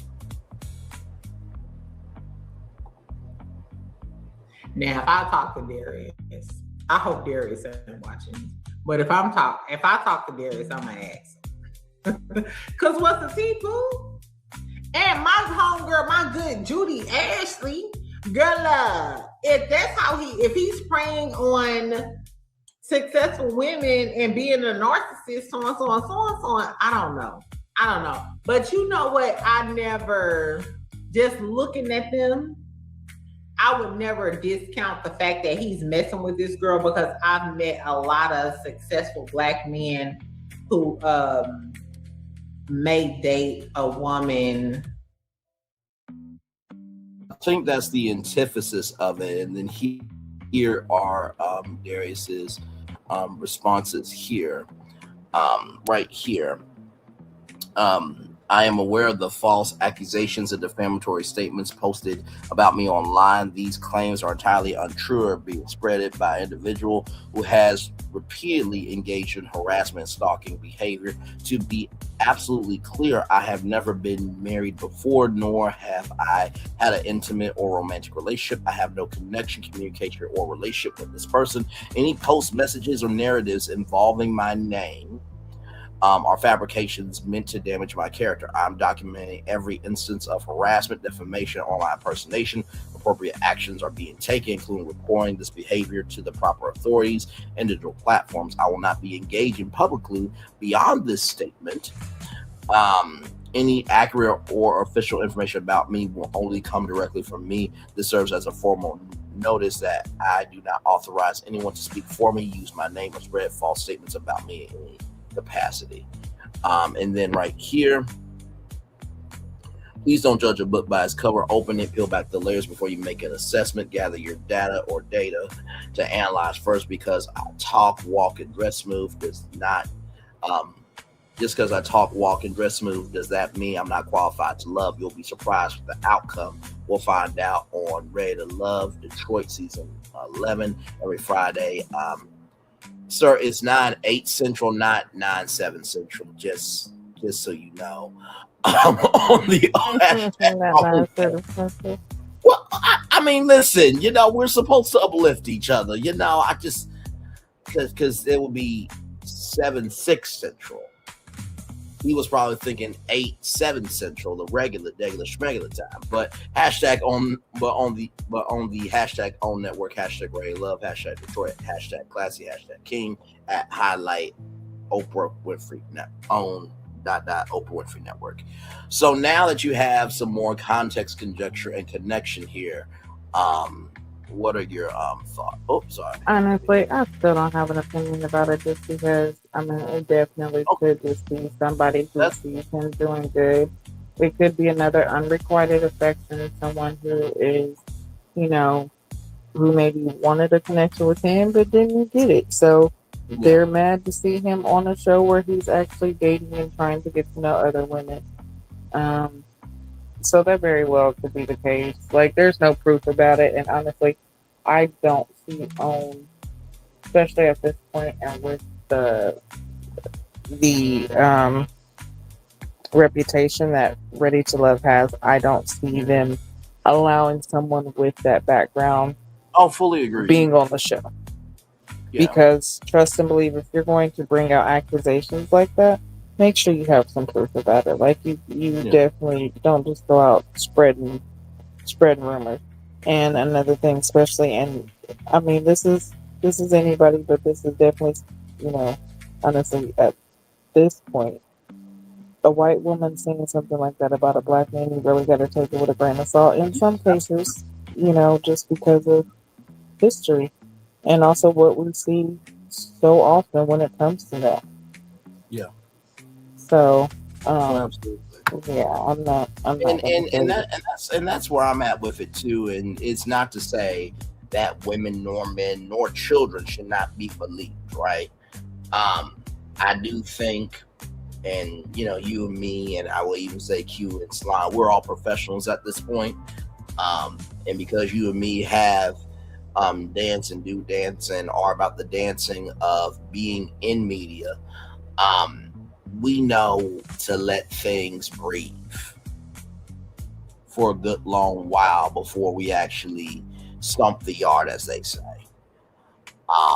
Because as we just saw with Milagro Graham, sometimes you might have to pay $59,000 to be found guilty in a court of law. So, with that being said, there's, if you see this, brother, it is a story.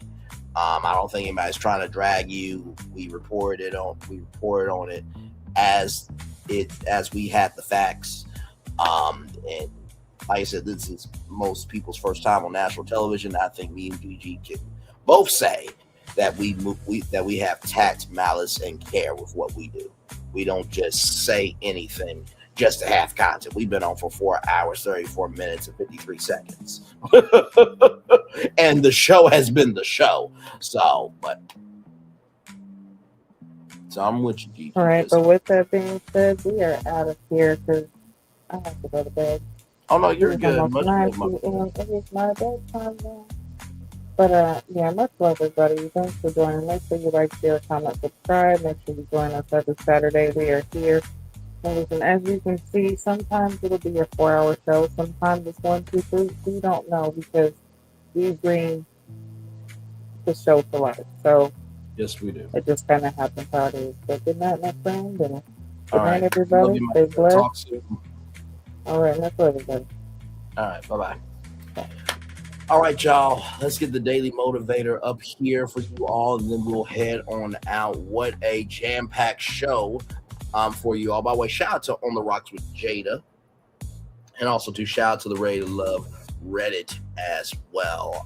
Great space there for sure. All right, y'all, let's get it in and make it do what it do here. I hope you guys enjoyed our after show for sure. Yes, indeed. All right, here we go. Knowledge is a process of piling up facts. Wisdom lies in their simplification. Mara S. Fisher. It's time for the Daily Motivator for Saturday, December 13th, 2025. Positive turning point.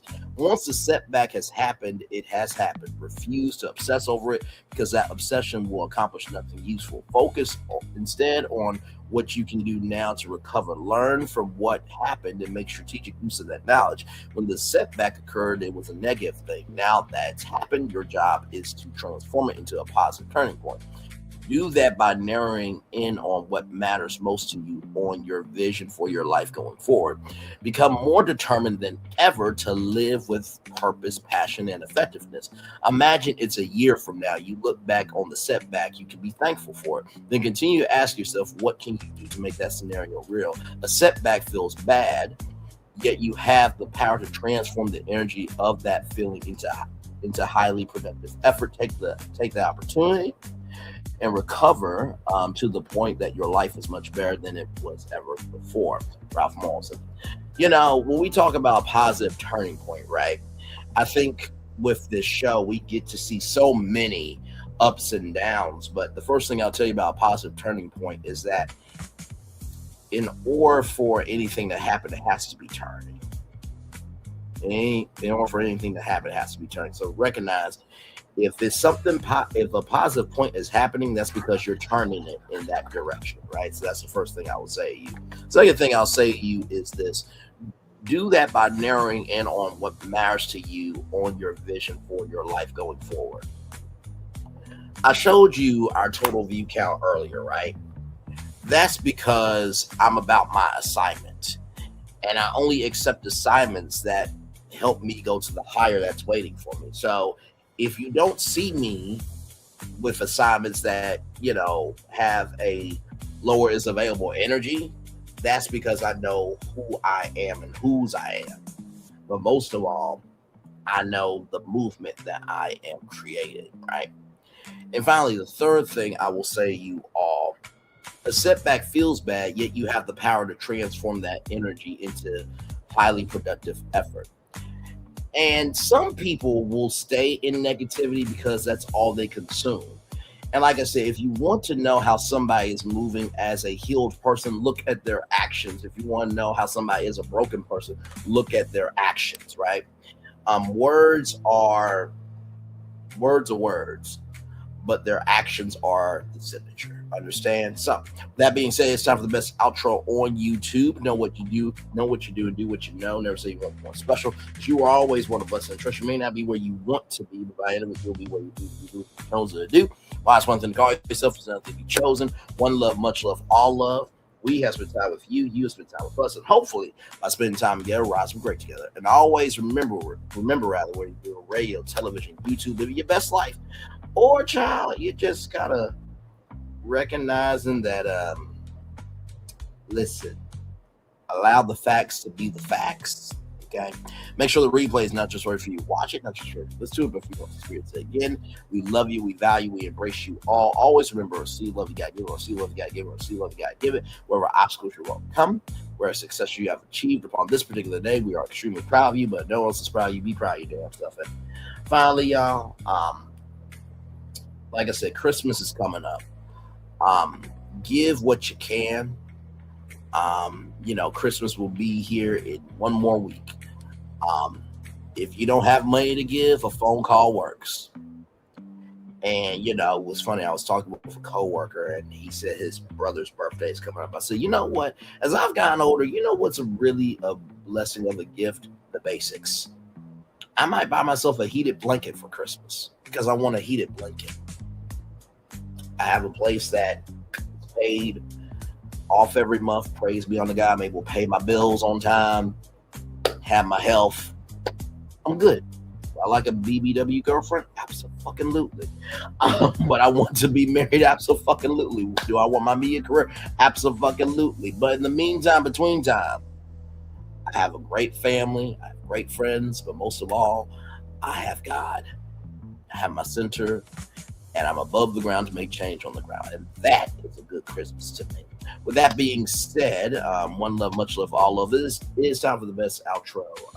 I already did all that.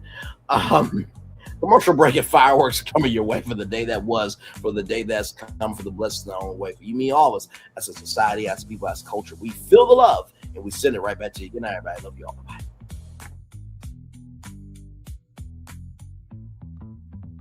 I thought I should tell you they've been talking about you. Yeah, they've been talking about you. They've been talking about the fact that they've done everything they could to stop you and everything they could to block you, but you still win. They've been talking about the fact that they have undermined your success and they have tried to sabotage your seasons, but you keep winning. They've been talking about the fact that even though they don't like each other, they get together to try to kill you, but you keep winning. They've been talking about the fact that you were voted least likely to succeed, but like cream, you keep rising to the top. They've been talking about how they tried to burn your world down, but like the phoenix, you rose from the ashes. They've been talking about you. And you know what they say? Oh, she's just lucky. He's just lucky. But no, you ain't lucky. You're anointed. You got something on you. You got favor on you. You got power on you. You were born to win. Now they can call it luck, but it's grace. They can call it luck, but it's favor. But whatever they call it, it doesn't matter, because you know what God calls you? Do you know what God calls you? A winner. I thought I should tell you they've been talking about you. Yeah, they've been talking about you. They've been talking about the fact that they've done everything they could to stop you and everything they could to block you, but you still win. They've been talking about the fact that they have undermined your success and they have tried to sabotage your seasons, but you keep winning. They've been talking about the fact that even though they don't like each other, they get together to try to kill you, but you keep winning. They've been talking about the fact that you were voted least likely to succeed, but like cream, you keep rising to the top. They've been talking about how they tried to burn your world down, but like the phoenix, you rose from the ashes. They've been talking about you. And you know what they say? Oh, she's just lucky. He's just lucky. But no, you ain't lucky. You're anointed. You got something on you. You got favor on you. You got power on you. You were born to win. Now, they can call it luck, but it's grace. They can call it luck, but it's favor. But whatever they call it, it doesn't matter, because you know what God calls you? Do you know what God calls you? A winner. I thought I should tell you that. Good evening. My name is Mark Woodbury. I'm the chairman and CEO of Universal Destinations and Experiences. Well, we're finally here. Tomorrow we begin a new chapter at Universal Orlando Resort as we open Epic Universe. We built this place for you. I want to thank you, our fans, for your love of our stories, characters, and immersive experiences that inspired this incredible place.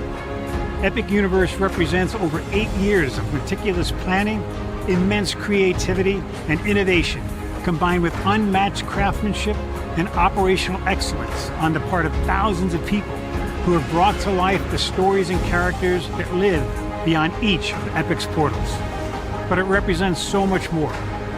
Your love of Universal and the deep connections we've shared together here in Orlando over the past 30 years inspired us to dream bigger and to push the boundaries to create something extraordinary for you and for generations of fans and families to come.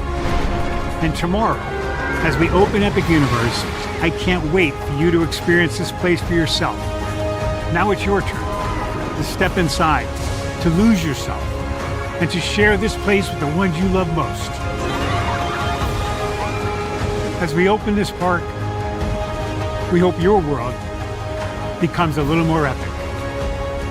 Tomorrow, Epic Universe becomes yours.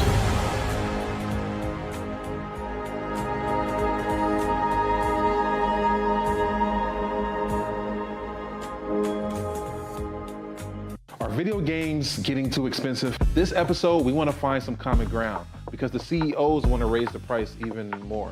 Not with these broken ass games. $5 million. That's how much San Andreas costs to make. Is it their fault for selling or our fault for buying? Corporations claim all this stuff. Devs say otherwise. Sports gamers, cozy gamers, whatever you call the people who play Power Wash Simulator. I think it stings a little bit more because I'm spending my actual money and my mom is not. Imagine they get rid of all movie theaters and then charge you the same price to watch the same movie at home. That's like every streaming service. It doesn't have to be the longest of games, but am I having fun with it? This is Lex. I'm Ronell. Let's get right into it.